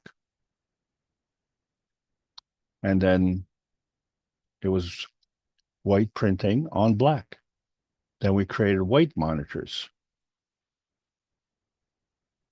where it was black printing on white. And then we created color monitors, and we called them RGB monitors. What? Red, green, and blue. And somehow when you combine red, green, and blue, you get white. How does that work? Let's go back to our finger painting, shall we? Let's do the RGB color. Let's see what happens.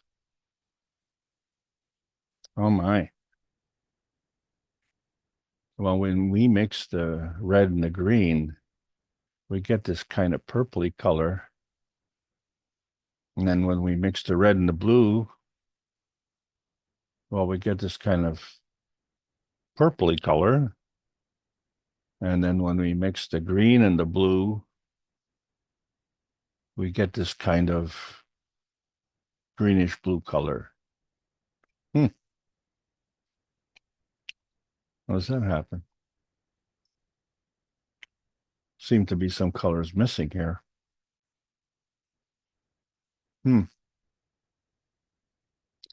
Well, let's put all these three colors together. So if we look at the RGB, in the bottom left, well, we get a really dark blue color. So this is where we take the red and the green and add it to the blue. And then we look at the bottom right-hand corner, we add the green and the blue and add the red, and comes a little bit more purple. And then we look at the middle where we take the red and the blue and add it to the green. It kind of looks like a really dark green.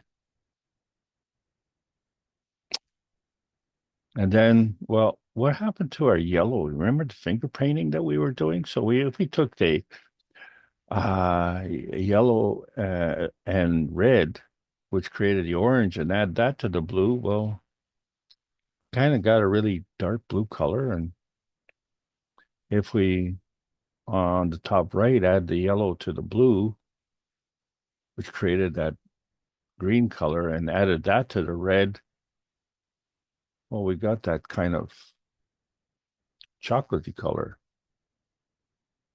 There's some colors missing.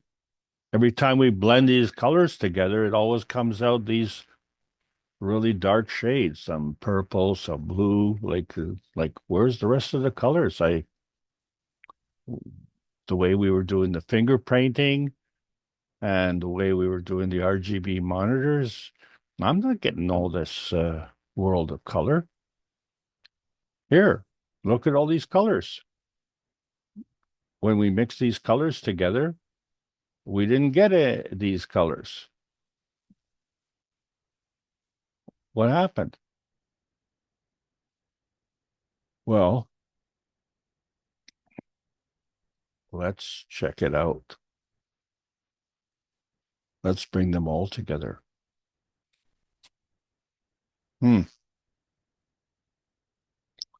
So we bring the red and the orange together. We got a kind of a shiny red. Brought the orange and yellow together. We got a kind of a shiny orange. Yellow and green. Well, we got a kind of a lighter green. And the green and the blue, well, we got a darker green. And then we got the light blue with the dark blue. Well, we got a really dark blue. And then we brought the dark blue with the red, and we got, no, with the purple. We got the dark blue with the purple, and we got an even darker blue. And then we brought the purple together with the red and got a really dark red. And then when we bring them all together, we got a brown, a dark brown. So whether we did it the way we were doing finger painting, or whether we brought it together with an RGB monitor, or whether we brought all these colors together, we didn't seem to get black, and we definitely didn't get white. And the combination somehow did not work. And so this answers a serious question.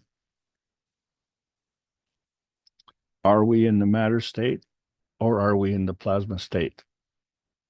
And this is a practical answer. This is clearly matter state, because let's face it, everything around us is in colors.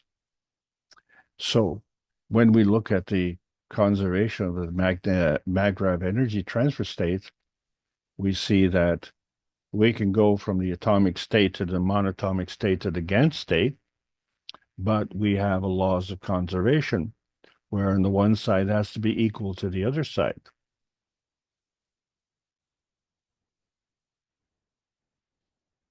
So we can be equal on one energy state, or we can be equal between energy states, or we can be equal between the physical matter state and the plasmatic matter state,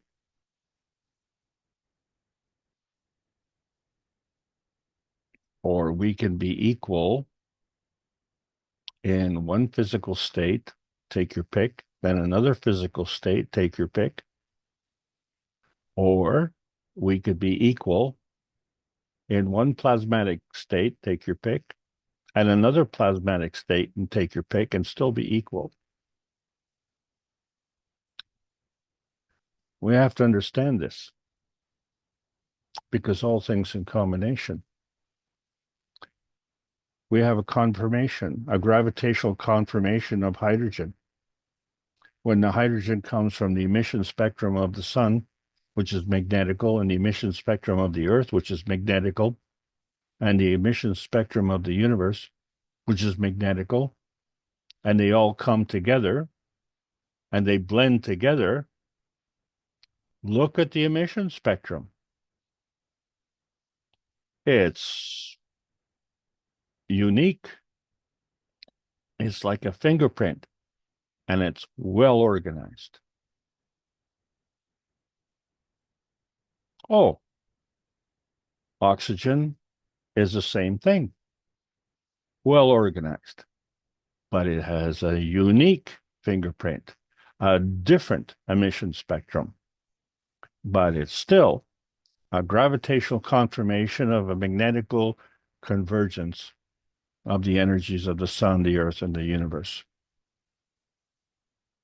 And so the hydrogen and the oxygen become part of the prejudice of the prejudicial viewpoint of the earth. And so now we understand that the transmission spectrum, that point of containment, is just a little tiny place. That point of containment where we see the visible color. And so we see that the surface superficiality is representative of our physicality. Isn't that what we did? We put the paint on a surface, and that was the physicality. But we didn't see the internal substance, the plasma substrate. And so when we talk about the frequency of the color of light, And then we go one step beyond into the ultraviolet and the infrared, and it has no color. It's black.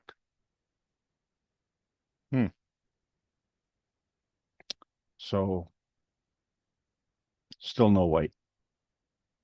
And yet, when we have an RGB monitor, there is a white color. So somehow, some way, the energy is coming from one step beyond. This we have to understand. That is part of our practical manifestation. You only believe what you see. You only believe what you touch.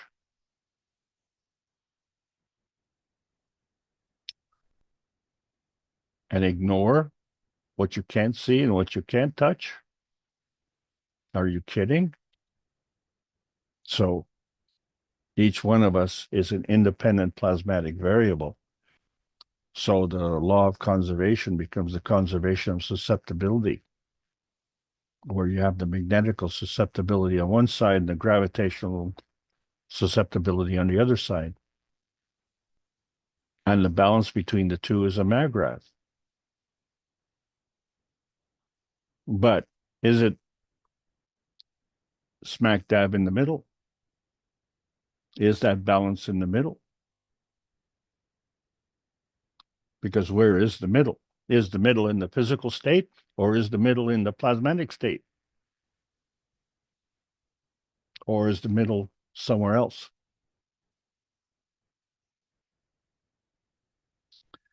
If the middle was always in the middle, then you wouldn't be able to move, would you?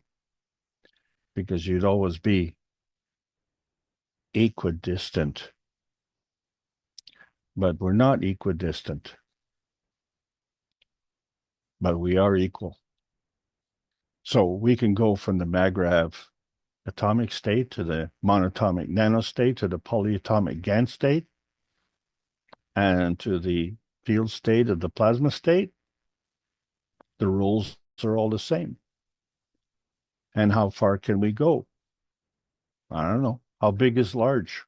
How high is up? There's always one step beyond, isn't there? And so there's a range.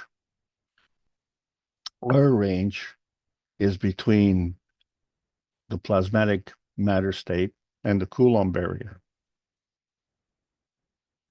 And we grudgingly accept that, except for one small problem. At the Sanya conference in China, we demonstrated to the world that we can produce gold. And if we can produce gold, and where did the gold come from? The earth produced gold. So we have a gravitational confirmation that the way that the earth produced the gold and the way that we produce the gold in the Keshe Foundation, looks the same. So when we talk about choices, we have to look at the path choice. We'll talk about the path, link, and susceptibility. So the emission of attention, if we're looking at what we're finger painting, or the emission of retention when we're looking at the beauty of the surroundings. And so we have to understand that this all interacts to create the emission of intention.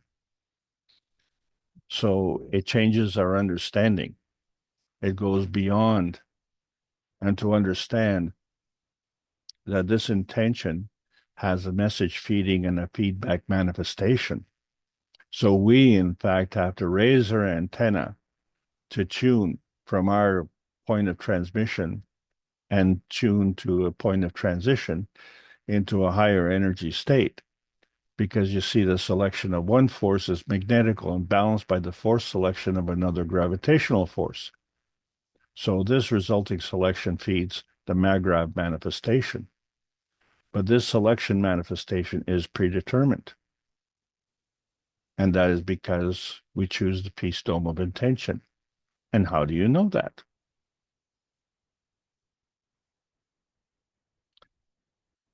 Man is at war. The earth is not at war. So the emission of intention affects the standard folding deviation and leaves no room for war. When these fields are blended together and they come up with what is apparent to what we see, it doesn't tell you what is there. Because what is there is a transmutation manifestation which is in balance with the peace dome. We came to Earth, remember? Earth was here before us. So we have to have this plasma perception balance.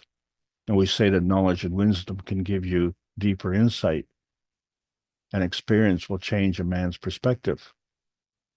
It allows us to reflect on life. And so if we look at the finger painting, that's a reflection. But if we look at color, that's an emission. And so that emission is organized. It could be art. It could be considered artistry. It involves cooperation. On the other hand, it could be just a hodgepodge of colors representing discord and maybe a manifestation of betrayal. Either way, 1 and 1 is more than 2. That is a given. But is it creation or is it decay? And that's the path choice that we have to take. So we can see that the one way to navigate the MAGRAPH pH is because the speed of rotation affects the transmutation transition zones. But another way is to see the color. And we see that ours is a blue planet because it's a combination of the hydrogen and oxygen and produces water. And although the planet is considered a blue planet, the water itself is clear. And so we understand that this transmutation is the same whether it's in micro or in macro. In other words, the rules are the same. The rules with respect to the peace pH based on field strength of the dove is as true on Earth as it is in the universal community. We have to understand that. And so our method of operating on this planet involves eating. We call it part of nutrition. It contributes to our wellness. Why is this front and center? Because our planet is not a happy place.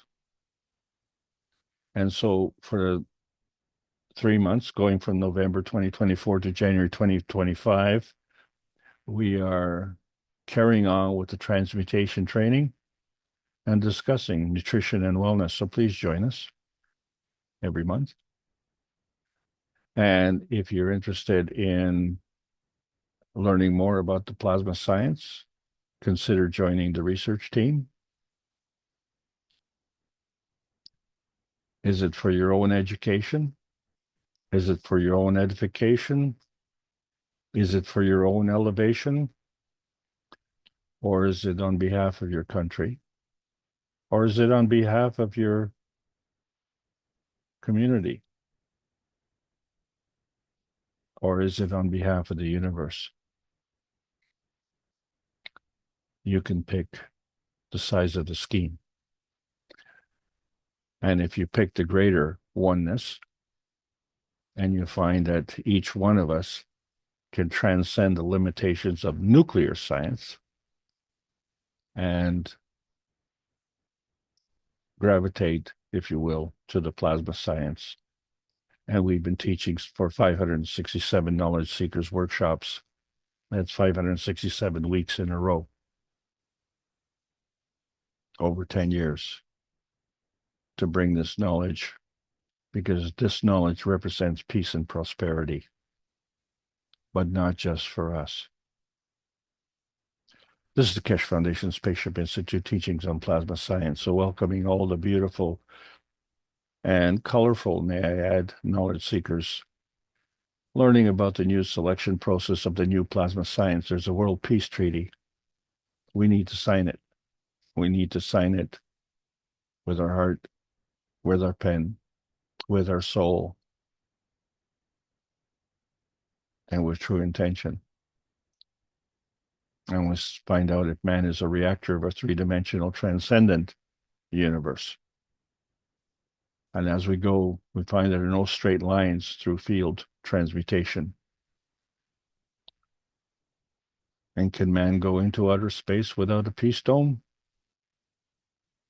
How can we transmute through the dimensions of history? So we see that the sphere creation combines the X, Y, and Z axis dimensions. And the color wheels make the revolutions of the physical transmission dimensions. And plasma science needs to be delivered daily via the Peace Dome in exchange for peace on Earth. And so welcome to the new outer space age. And that's the end of the lesson. I hope you all enjoyed the trip.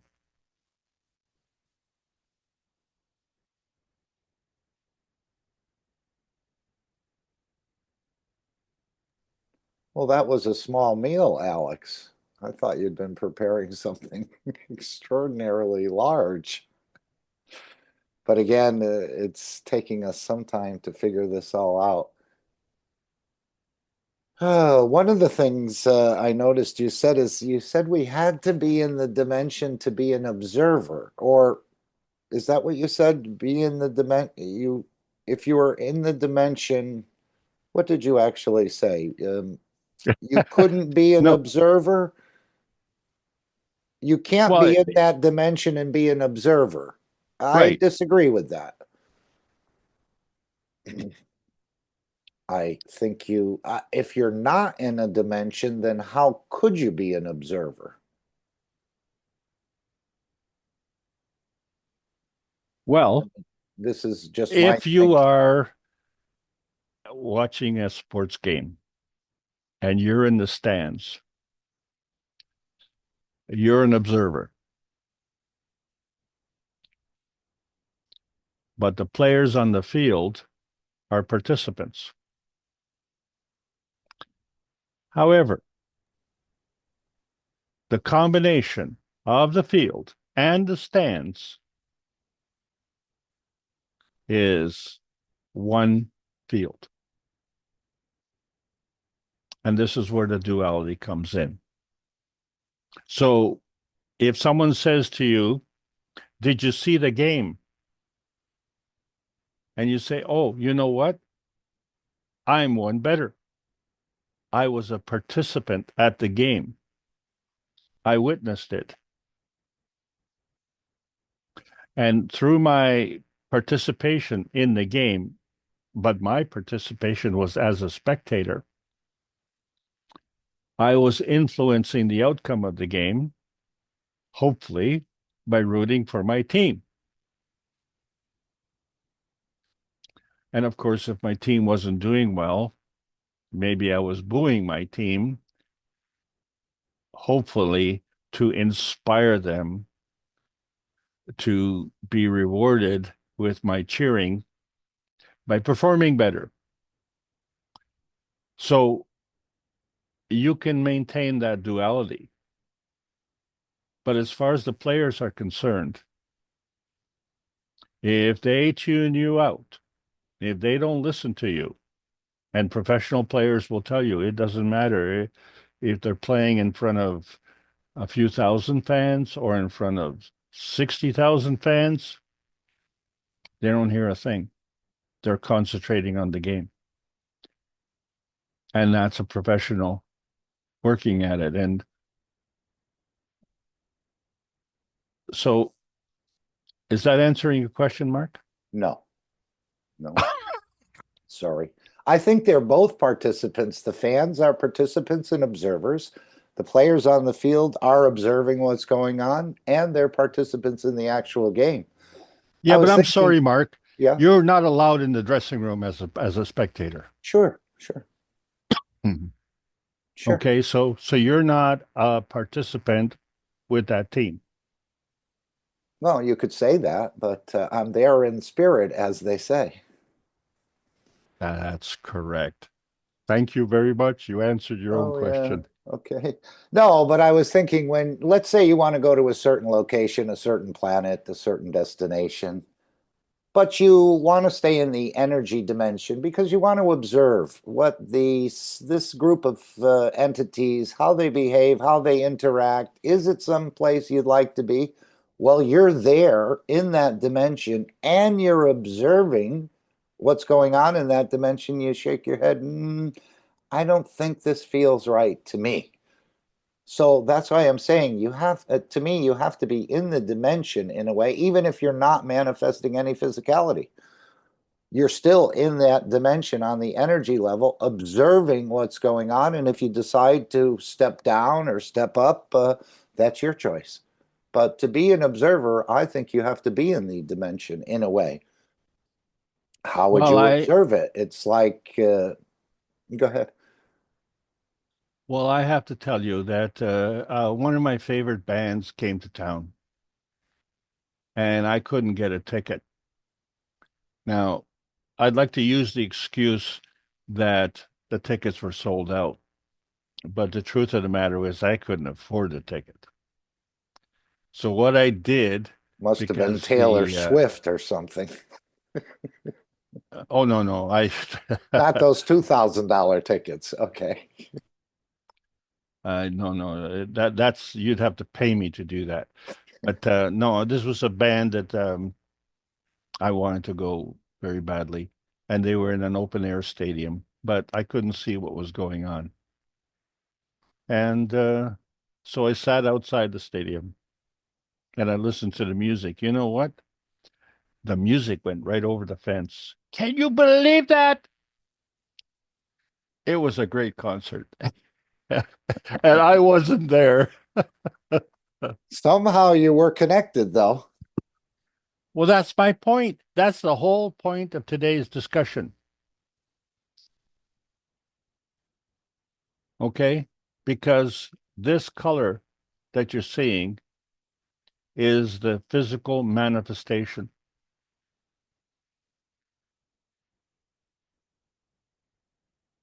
This is the whole point. Okay. Let's see if anyone else has a question or a thought they'd like you to comment on, or just to make a statement themselves the way they feel. As we know, there's no peer review here in the Keshe Foundation. I was thinking when you were mentioning the mixing the colors together, it triggered when he said about the Cup of Life one. Don't just make one Cup of Life one.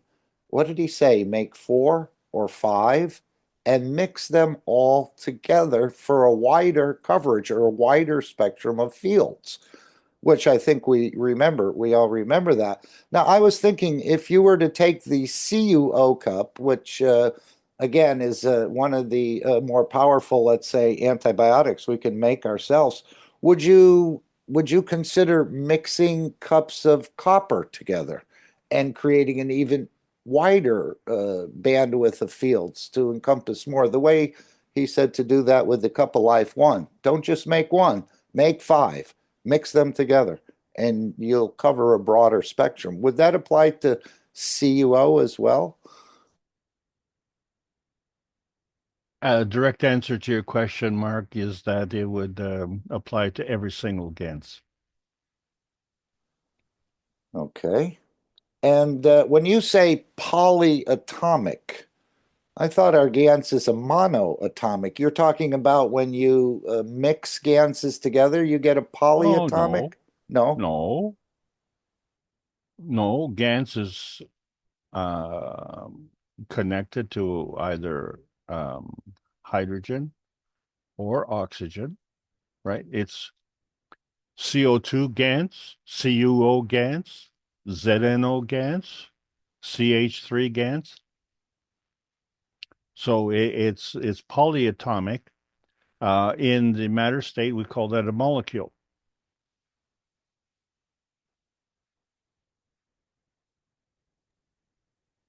Hello, can I say something? Oh, hi. Yes, by the way, go ahead. We're looking forward to interactions. Thank you, Fo. Okay. Just you need to remember, GANs don't mix. They exchange energy on the level of the Coulomb barrier. So even if you have carbon 12 or carbon 13, in a way they are stable, but still they exchange on the physical matter level their energies. Carbon 14 also exchange energy on the Coulomb barrier, but the energy stays inside because of the number of neutrons. When one neutron releases energy, the other neutron will pick up and balance the system out. So that's why the carbon 14 is always on the level of the principal matter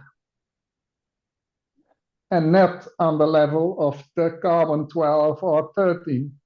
But they can, carbon 13 is a stable, so it can exchange energies on the level of the extra neutron in the carbon 13.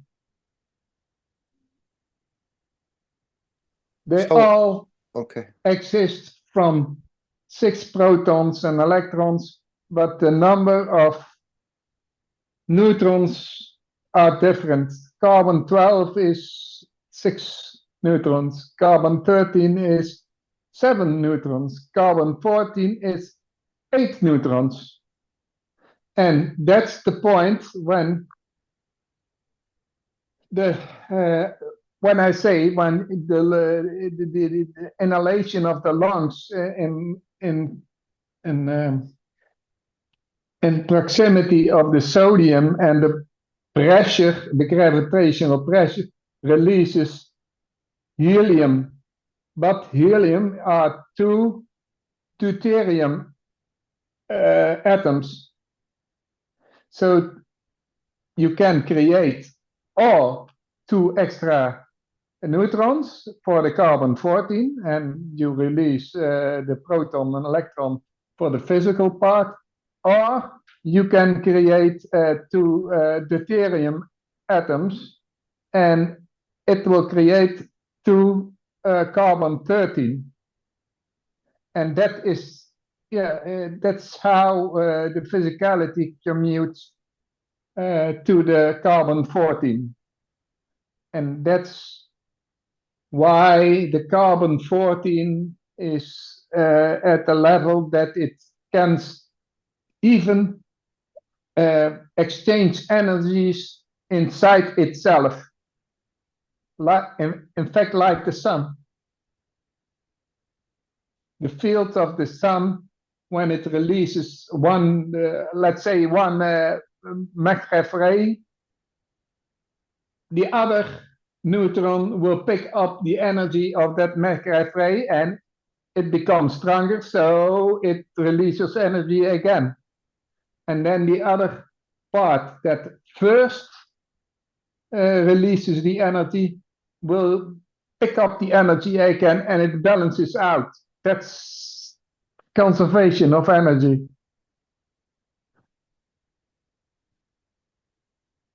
see this. So if there are any remains, like a sun send out rays in the universe on the level of the nitrogen,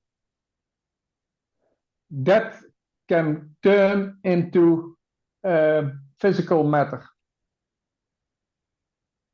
And not plasmatic matter, but on the end, there's always a heliosphere and there's always interaction with electrons.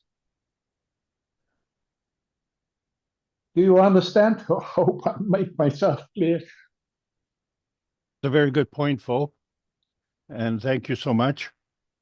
There is one other thing that I would like to add to that, though, and that is that when you're looking at the 12 and the 14 and the carbon, you're looking at a symmetry.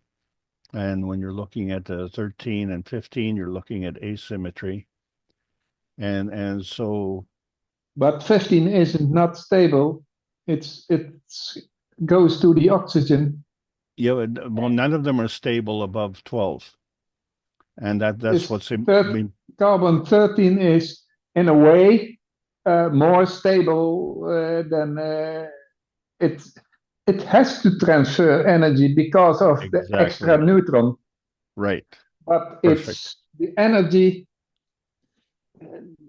it's not that much that it releases. So it's very stable in respect to the carbon 15. That's carbon correct. 15 is really unstable.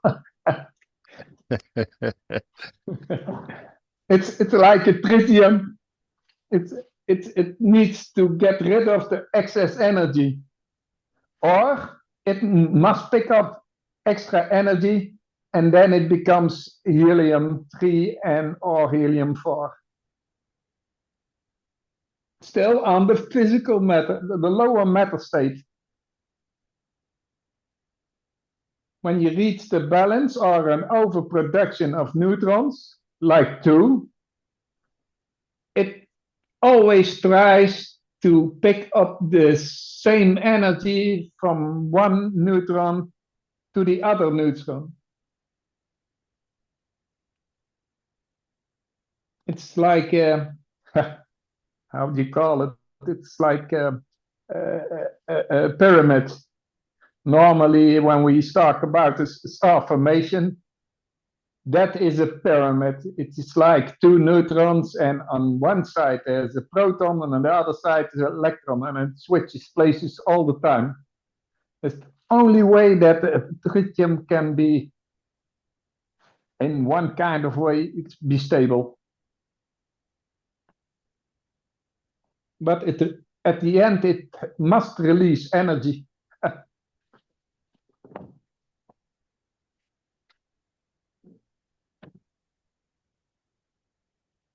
So I told many times, look at the neutron part, and in the neutron there are energies of motion or emotion, as you say, and because the neutron, when you see carbon 14, it's like a carbon 12 with an extra layer on the outside, and now it had 2 extra layers. So these atmospheric layers from the atom exchange energies, but it's also collects energies from the outside.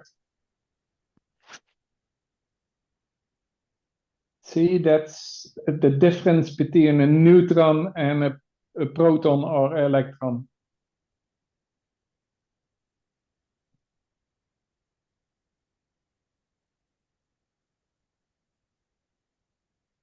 I think I have to stop. Good job. Excellent. Thank you. And there must be much more knowledge. When he referred to teaching 5,660, I just did a quick calculation. That's another century of teaching.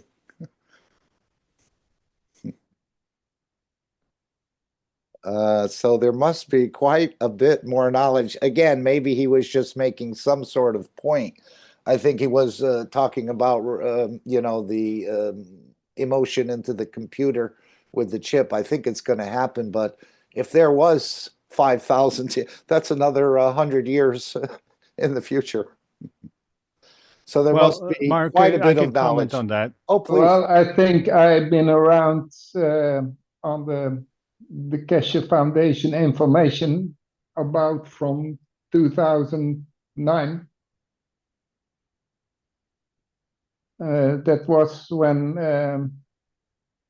they made the first website, and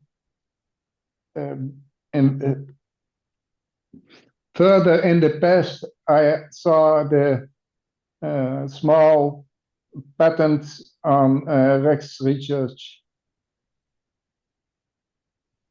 and Right. that caught my attention. So. Yeah, because in the recent past, he said maybe we're going to go to 1,000 teachings or something like that. That was another reference he made a few months ago or a number of weeks ago. Again, maybe we'll go to 1,000 teachings, but 5,000 would take us into another century. No, yes, I don't know everything, but the basic principles I know. So in a way, it's easy. On the other way, it's very hard because of the, how do you call it? The part of the emotional energies. When you see that kind of thing happens, you can't put a number on it. You know what's gonna happen, and you know what the effects are, but you sometimes you just can't interfere. Just like Keshe said from the horseman. Let's say that I know him personally also, but that's not. I don't want to say his name. No problem. Don't. He was with the KAKT Foundation several times, and his daughter is mentioned a lot in the past by Keshe. So is it just horses he has a fondness for, or can he sort of relate to other?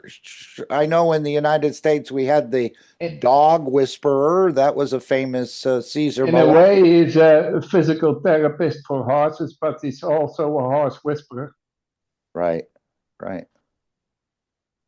So he's able to connect on that communication line and maybe understand what the issue is with the horse, whether it's physical or whether it's emotional. Yes.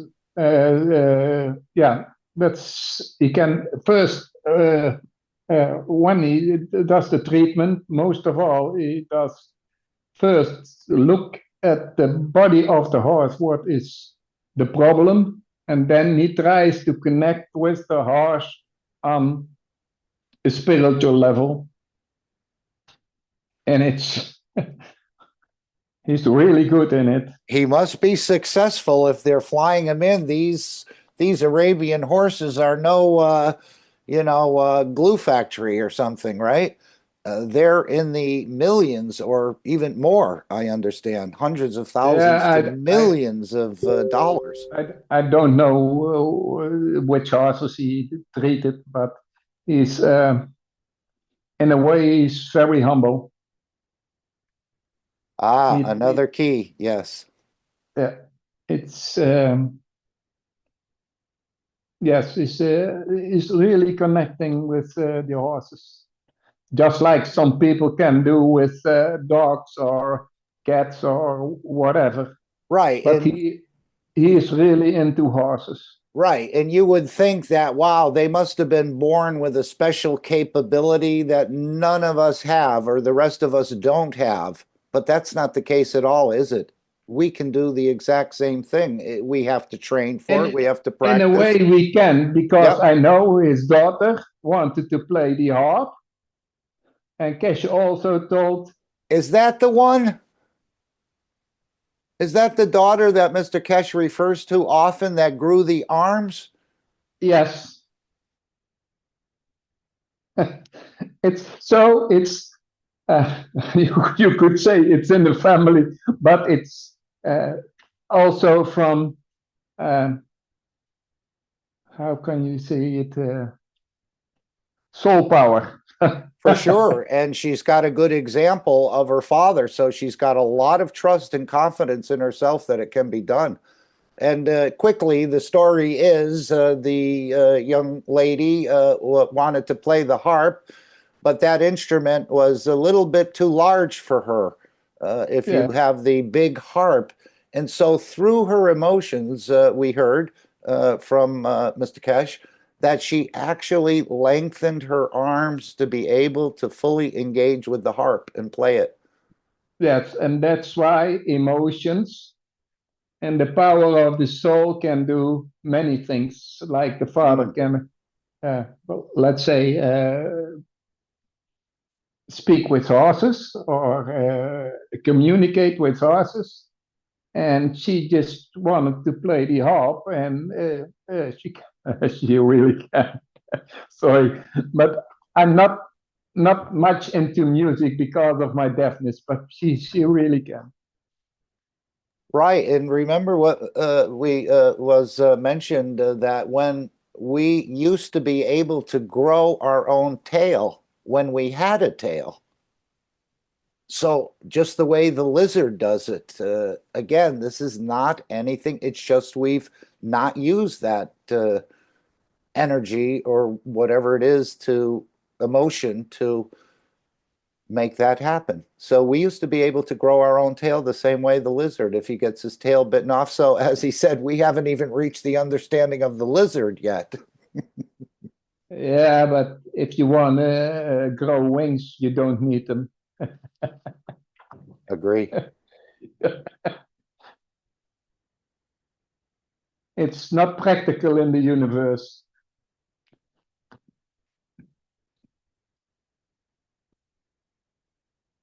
As a bird, it's very practical, but in the universe, it's not.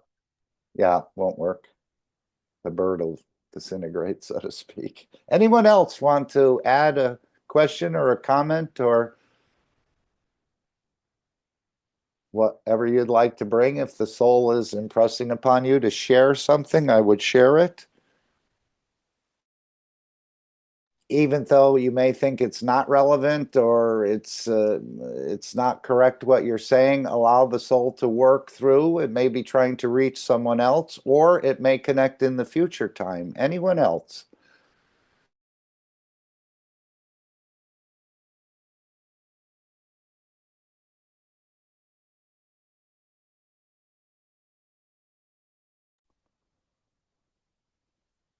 So the what you were saying about rotation and transmutation, Alex, could you go back to that slide and maybe just reiterate again or repeat what you conveyed? You say if we don't, it's the speed of rotation. And maybe I missed that. You were saying something about if we're the speed of rotation, what? Delivers or defines the transmutation? Maybe you want to just take a few minutes and go over that again. Again, I'm not sure if I agree with that rotation. I think we're already rotating. Every atom has its own black hole, so it must be rotating. Every plasma has its own black hole. It must be rotating. I'm sure the soul is also rotating as a black hole. So what do you mean the speed of rotation? Well, it's in a way, it's not the speed of the rotation, it's the speed of the interaction between these two neutron fields on the outside. So if it's in its environment loses too much energy, it will turn back and becomes like a certain emotion. When it comes back, it becomes an emotional virus. So if that extra energy will go in because of the interactions between the outer layers. Yeah, it can convert into an emotion that you don't want. Or it's too high sometimes energy, and it can create all kinds of things. On the other hand, when you have too low soul energy, it can help you. Yeah, this is what I've been trying to understand, how you create a strength of a field and keep it in a certain position. Like if you were making a craft and you needed reactors, you need that field to stay in that position at a certain strength, or maybe the strength changes as you move different things. But I'm not at the level of understanding how you create a field at a certain strength. What happens to parents when a child is born? Say what? Say what? What happens to parents when a child is born? They become children. Yeah, but they are happy. So they bring in positive energy. But what happens when your grandfather dies? It depends on how close you were to that man or woman or whatever it was. That's a negative energy, and that robs some of the emotion. So it can create problems again, because in a way, emotions of sadness, when it wants to talk out in the physical state to balance the soul, but to turn that to the physical state, so that you can cry or laugh about it, or it all depends. But it can, oh boy, how do you say it? I must be careful, because doctors won't take it as an example, but it can create all kinds of problems in the body. And it's just remember what that does things do. I know what it is to lose a child, and that has created for me and my wife lots of negative emotions. Let's say that's it. Yeah, that's what I was thinking, how to create a field at a certain strength, which I'm not sure how I would determine that strength, and to keep that field in a certain position. And now I come to the following point, and I hope Keshe doesn't mind. When it happens with the 129 in 2014, Keshe asks me, what do you wish? Well, at that time, I was happy. Everybody was healthy. I just had my first granddaughters. So I didn't have a real wish, but the only wish I had, I was looking at the cash reactor. Okay, we wanted to grow stronger, so take what you need. Then it happens on, I don't know why, but it happens, the 129. For me, I was a bit surprised, because it happens that my daughter, my little girl, came from behind and said to me, I clearly heard it, it's okay. And then in a flash of a moment, I saw a young how do you say that? A young, full-grown girl, lady. At that time, she would have been 27. And that's what I saw. She manifested herself through my soul. And you can imagine what that was for me and how much energy it's created.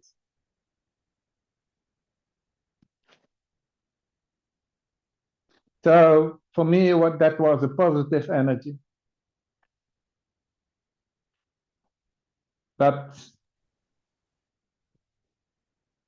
Keshe wants to talk about 129 in a different way. So, but it doesn't matter to me how he does it, but it happened.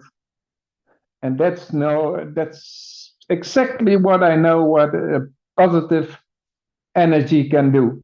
For me, that memory was a negative energy, and then it turns into a positive energy.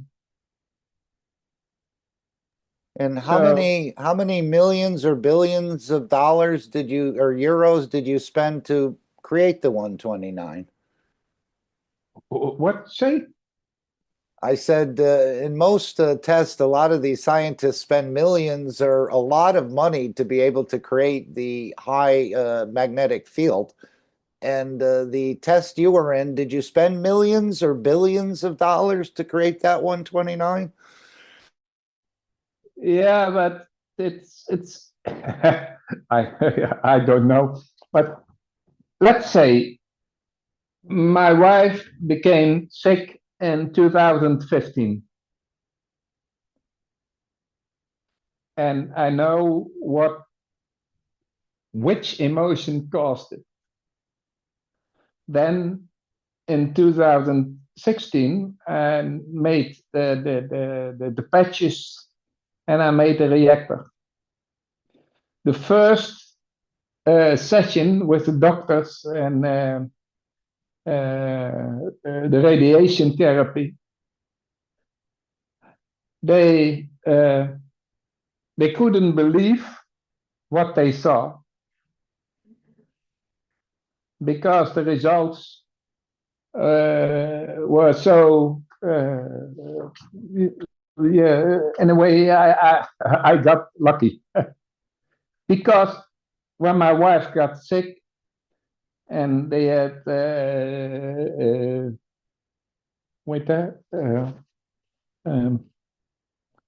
MRI and that sort of things, they say she had only 3 months to live. Well, in the end, she died, but it was 5 years later. So, yeah, that's not a happy occasion, but it's 5 years. Keshe also said sometimes people just, if they have the millions, they want to live another year. Well, my wife lived another 5 years. So, do I complain? No. Is it sad? Did I have certainly difficult years? Yes. But and in fact, I know what happens the second time I was confronted with my MS. It was the week of her birthday after she died. So that's what emotions can do. And also I know what happens in 2014, and I know what that kind of emotions can do. So I only know what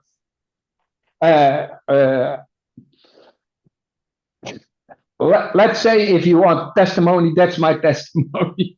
Thank you for sharing your personal stories with us. We appreciate that. That's touching. Yes. Yeah, I have to take in regard of who or what it is. So let's say from the horseman, I know his name. I don't tell you. He has the right to his own privacy, and also with the daughter. Of course. That's what I learned also from my wife. Keshe really wanted her testimonial, but she said no one has to know. It's my emotion, and I have to respect that. That's not only my wife, but also other people that we talk about. If they don't say it, that's their choice.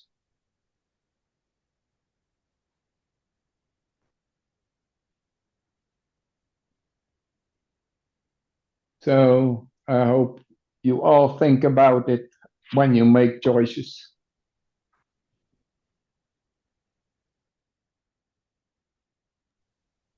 Thank you, Fo. Alex, you have your mic open. Is there something you wanted to share? I want to thank you, Fo, for sharing that experience. It's most enlightening. I was going to say, I think you and Fo can compare notes at one point in time. Oh, I know. Well, I mean, that's what brought me on this path 34 years ago. So, when I discovered a cure for cancer, and then people telling me, well, if there's a cure for cancer, then everybody would know about it. And then I learned about the reality of the situation. But the thing that was a real problem back then was that we didn't have the correct knowledge, and that was something that I am grateful that I picked up. And I know Mr. Keshe criticized me on that, but it wasn't a put down. It was a push up, if you will, to understand the difference between the physicality and the plasma reality. And what was difficult for me, of course, is that I was denied access to that knowledge. So I had to kind of navigate into that knowledge based on what I knew and compare it to what I was learning. And the most important thing for me was to see if the theories were correct. And as I say, a theory is a theory as long as it's never disproven, and it only has to be disproven once. And when people ask you to prove it, well, it's not up to me to prove it. Everybody has to, prove it to themselves. So what I did, of course, was, and you asked me about rotation, when I created the GANs, and then all of a sudden I had a hole in the GANs. And that was confirmed by another knowledge seeker out of Brazil. And I thought, well, I'm in North America. I'm in Canada, and they're down in Brazil, and we have the same result. How does that happen? Is there a connection? But the most important thing was that, and I had this discussion with a person, and again, this has to do with rotation, was because that rotating field created an alkaline state, and it changed the pH of the water.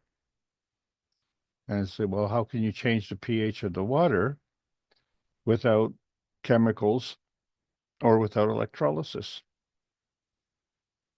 And if you created the pH of the water, and if you're creating that water to be a pH on one side, and you're raising its alkalinity, which means it's absorbing energy, where's that energy coming from? And then how do you balance that off? And this becomes a question. And, I made that reactor in 2017, and here we are in 2024, really trying to answer those questions. And, we've got to keep working at it, because right now we don't have the momentum. Well, when I say we don't have the momentum, we haven't crossed the threshold there, where we have enough people to ask these questions. Too many people are actually deciding not to ask the question. They come, to that T intersection, and they're given a choice. Well, you can go left or you can go right, and then they say, well, why can't I go straight? And say, well, because the choice is left or right. And then I say, well, is that the only choice that I have? And who's making that decision? And how come I'm not involved? And so we go through life, basically denying our ability to make these decisions. And you say, well, I'm not a rocket scientist. Okay, well, that's fine. But, whether it's a job that you have, or whether it's a school you went to, whether it's a friend you had, or whether it's a spouse, we all make choices, and some are good, some are bad. The good part about all of these choices is that they teach you how things work. So that means even the bad teaches you. So the point is, you can't discount the bad. The only thing that you need to do is you need to learn, so that you don't have to go through that path. That path is already ingrained in our RNA. That path is already ingrained in our roadmap, because you can only produce that roadmap if you've gone down that path. If you haven't gone down that path, then, where does that roadmap come from? And all you have to do is ask yourself the question, you think it's hard to convince someone about the plasma science. Let's work exclusively in physicality. You're Christopher Columbus, and you need money to get some ships and get some sailors, and you need to go across the Atlantic and find the path to India. And you need the money to do that. So 2 questions come to mind. What prompted him to do something so outrageous?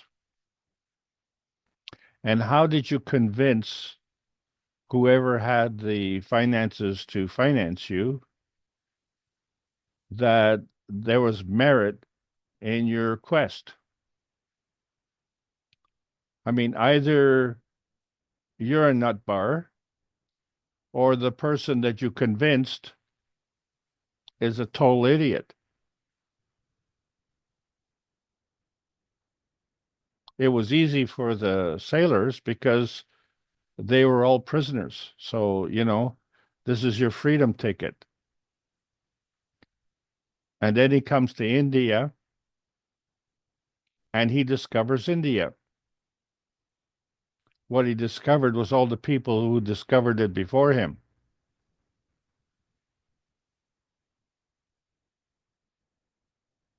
Now think about the decision that he had to make, and think about the convincing that he had to do.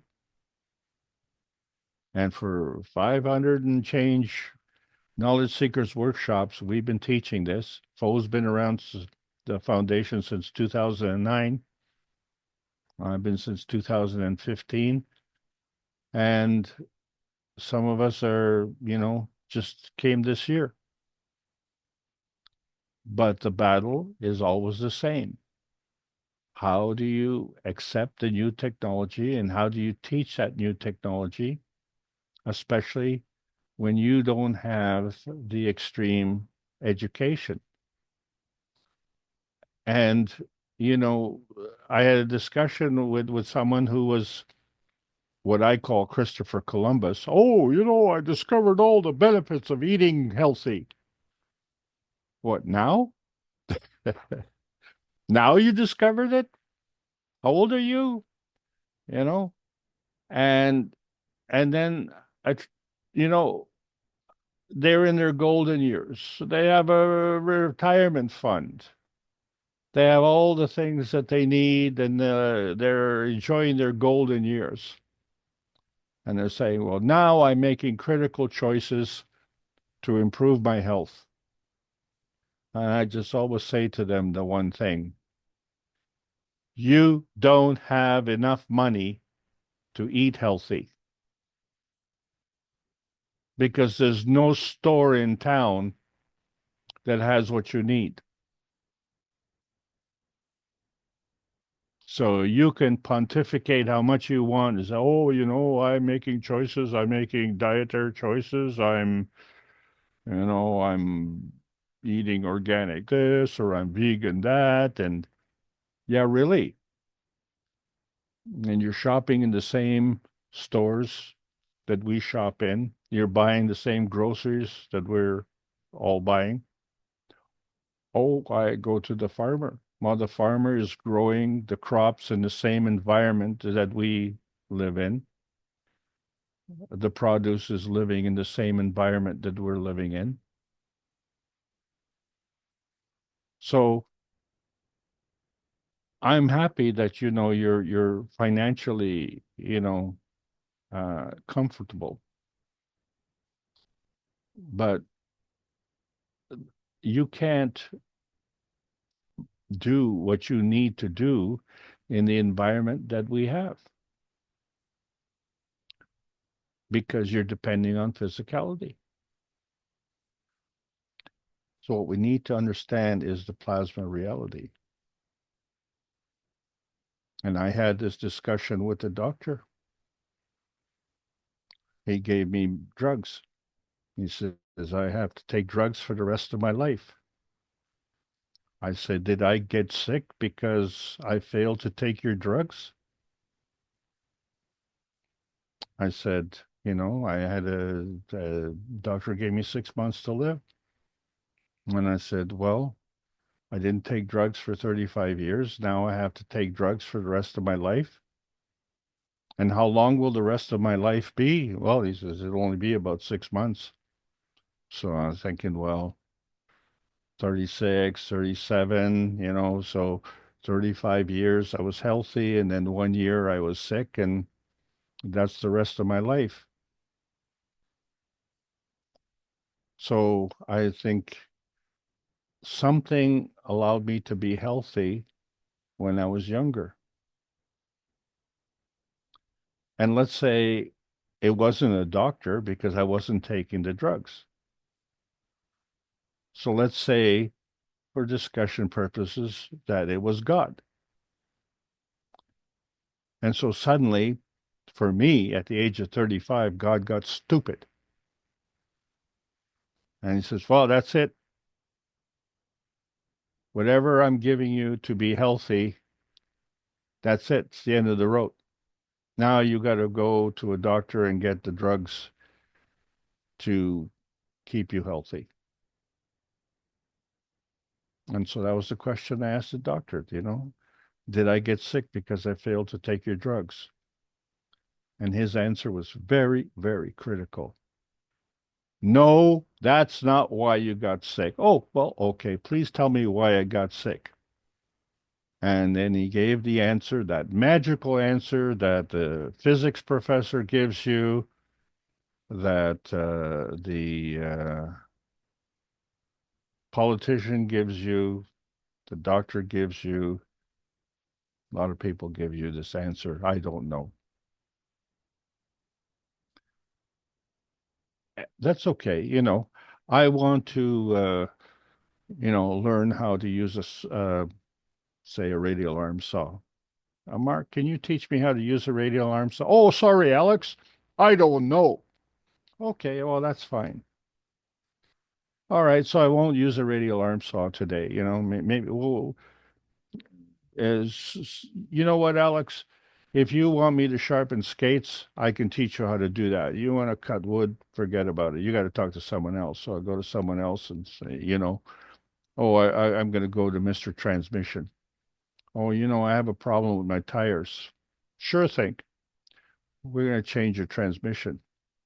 Well, there's nothing wrong with my transmission. Well, we don't know how to change tires. We change transmissions. That's what we do. So we start to realize that it's like you said, we have all of these things that we have to take into account. And we see that in our career choices. Like someone would say, I worked for a company for 30, 40 years. Basically, the entire working life. And then you see others who've maybe had 30, 40 different jobs in their life. So if you were to ask me at the age of 35, would I be teaching at the Keshe Foundation at my age? I'd say, what? How is that possible? I'm having trouble just staying alive. And then I found out what everybody wanted. They wanted, optimum health. And then I wanted to tell people. And then I found out the truth. That is not what they wanted. Because if they wanted it, they would have had it, but they didn't want it. So it looked like maybe I was Christopher Columbus.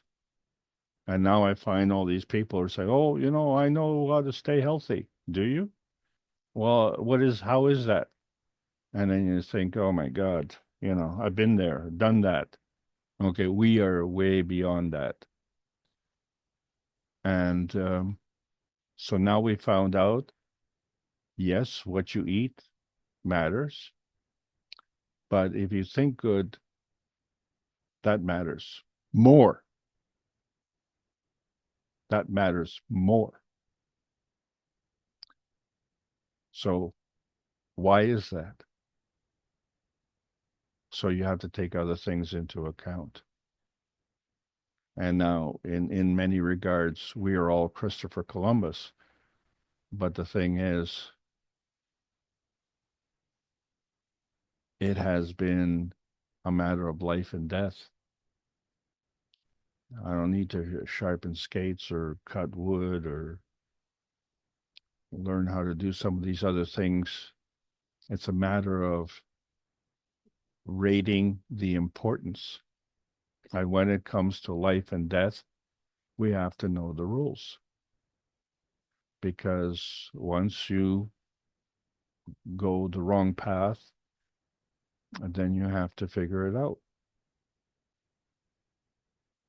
And so here we are. We're all making these choices. So how do we do this? Well, the first thing we have to do is create an emission of intention. What is it exactly that you want? And for a lot of people, that'll be a revelation. You mean I can make a choice? Sure. And once you make that emission of attention, then that can become your attention. And if you're good at being observant, then that can be part of your retention. And so you retain your intention. So you don't take what you've retained and act on your emission. You emit your intention, and then your intention creates your retention. You modify your intention based on what you learned. And so now we've come to the point where we understand that what we've learned in our history, generations prior, thousands of years, is embedded in our RNA. So it's part of us. And like you said, Mark, you take a bunch of cups, all making the same GANs, and then you put them all together to blend to increase the diversity of the energy field within that particular GANs. When you bring, say, 5 people in the room, and one comes from South America, one comes from North America, one comes from Europe, one comes from Asia, and one comes from Australia. Might as well bring another one in from Africa. What do you get? You get a very, very broad picture with much more detail, much more knowledge. And so the quality is much greater. So as a human race, we have now drawing the attention that we're getting from all the members on this planet. And whether they're at this meeting or whether they're talking about it openly, the souls have opened up and there's a communication. And the reason that communication is getting stronger is because the need is getting greater. So the susceptibility is getting greater because our initial intention was to come to Earth. And the reason was because that was the initial intention of Earth. And so there's a convergence. And that convergence is the retention, the physicality. That's where the physicality comes from. So the physicality is a byproduct of the intention and the attention, not the other way around. That's why we're having a trouble. We're too feedback dominant. We're matter state dominant.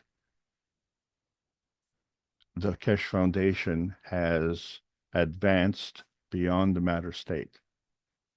Not just being a neighbor. We're totally out of that dimension.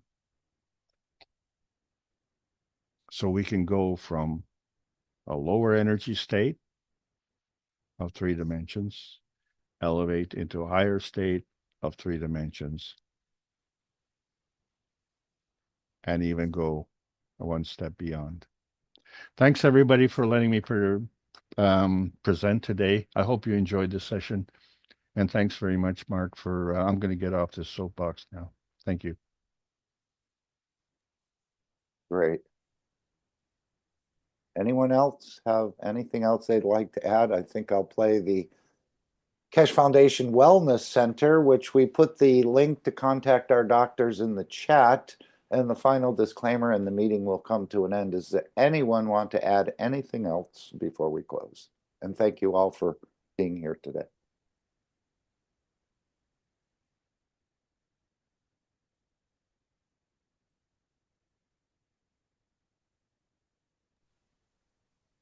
Okay, much more to understand, much more to learn, much more to apply as I see it. We're still in the basic nursery school, but that's okay. We've grown quite a bit. All of us have gained a lot of confidence and understanding, and not waiting for the final bell or the final call before we start figuring some of these things out. And as we know, which is kind of strange, he said the life starts at the point of death and not ends at the point of death. So this is, I think we've got many things backwards in so many ways. But we'll all find out more, and as we continue to move in this plasma knowledge and science. And I was thinking, Alex, it'll be, you mentioned the research groups. What an honor for scientists to be at the cutting edge of technology on this planet, rather than going home and say, honey, I'm designing a weapon that'll kill 10,000 people all at once. And even if you couldn't tell your wife about it, you have to live with it yourself. But with the research centers, with the Keshe Foundation, it's not war and destruction, but it's peace and harmony, and delivering a beautiful change to humanity. So I think these top scientists, some of them may not get it or think it's just, you know, a hoax of some sort. It can't really happen, but I think they'll gravitate towards these research centers, and I think they'll feel great about serving humanity rather than serving the other machine, let's say, of death and destruction. So let me play the Wellness Center again. I put the link in the chat for anyone who wants to contact the doctors at the Keshe Foundation, or doctors. And then the final disclaimer, and the meeting will end. Can Anyone I just else? ask you a question, Mark? Please. Have you ever spoken to someone who does work like that and is unable to talk about that with the family? Have I ever spoken to someone like that? Yeah. Is that what you asked? Yes. No, I don't know anyone in those circles that I'm aware of. Yeah, But it's a pretty heavy burden to have to carry with you, that one of the things that you worked on in your life was to destroy others. I mean, this is what Mr. Keshe is saying, move away from that sort of ethos and come into the beautiful ethos of the universe, of Yeah, elevation, I know peace, two people, harmony. or Yep. I knew two people.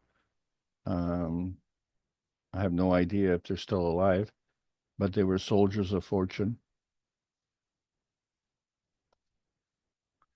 Yep. It's hard. I tell you, it really, the way it affects the family life, the way, well, there is no social life. So the family has to also do without a social life in that regard.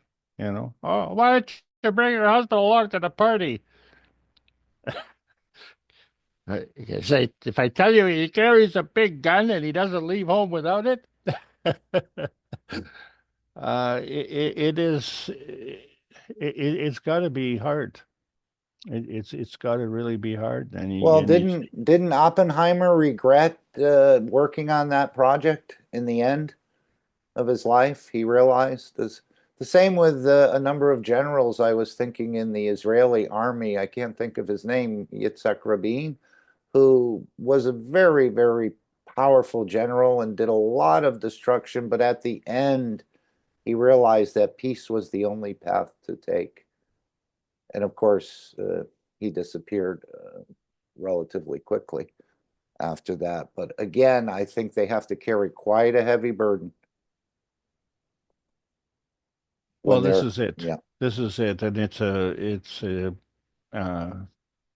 awesome price to pay, and for some of them, they really had no choice. But you know, if you consult the soul, and you find that the soul will make that choice on your behalf, and it just demonstrates clearly how important it is for us to listen to our soul. And that was the only point. That was the only reason I brought it up. So thanks very much, Marco. Okay. Pass it back to you. Okay, let me share the screen. Thank you all again for being here, being part of this beautiful project that Mr. Keshe is involved in. And again, it's taken him quite a long time to get to this point, not only in this cycle, but as he said, over the thousands of years that he's been here, trying to figure out the ways of the man, and how, in a way, to transfer this knowledge in its totality, I guess. So thank you all. We'll conclude here with the Wellness Center. As I said, the email is in the chat if you'd like to contact. And again, there's many, many products in the store that can assist you or support you in certain areas of unbalance, let's say. So here we go. Thank you all. Have a wonderful evening. Fo just went to sleep. Thank you, Fo. It's midnight in Europe, so he extended himself to be with us and to share. Okay, I think I have it. Let's just double check. Here we go. Thank you all. Have a good night.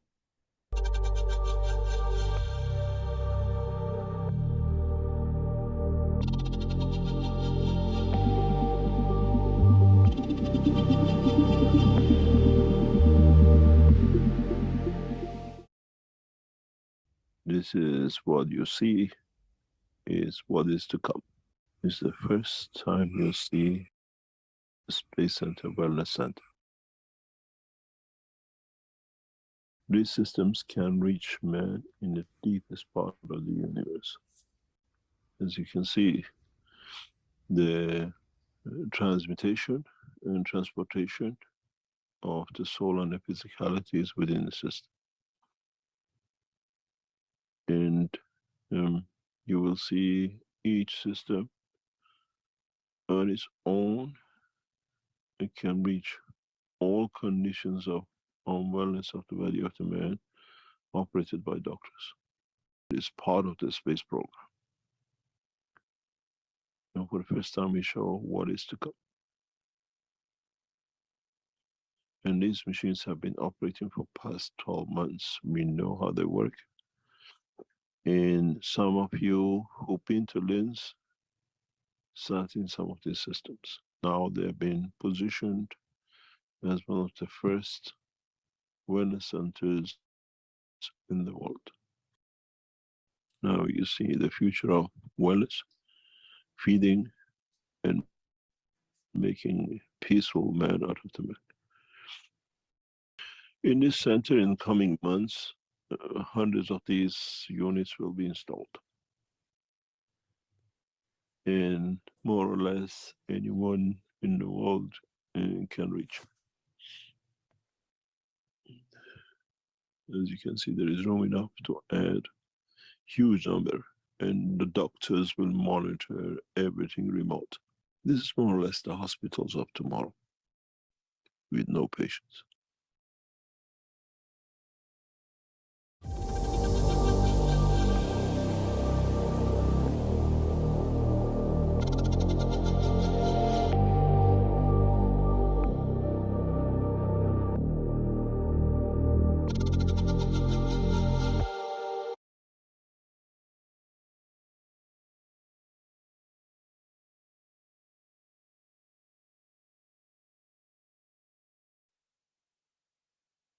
Disclaimer. The information and education material contained herein is meant to promote the general understanding and dialogue of GANs processing.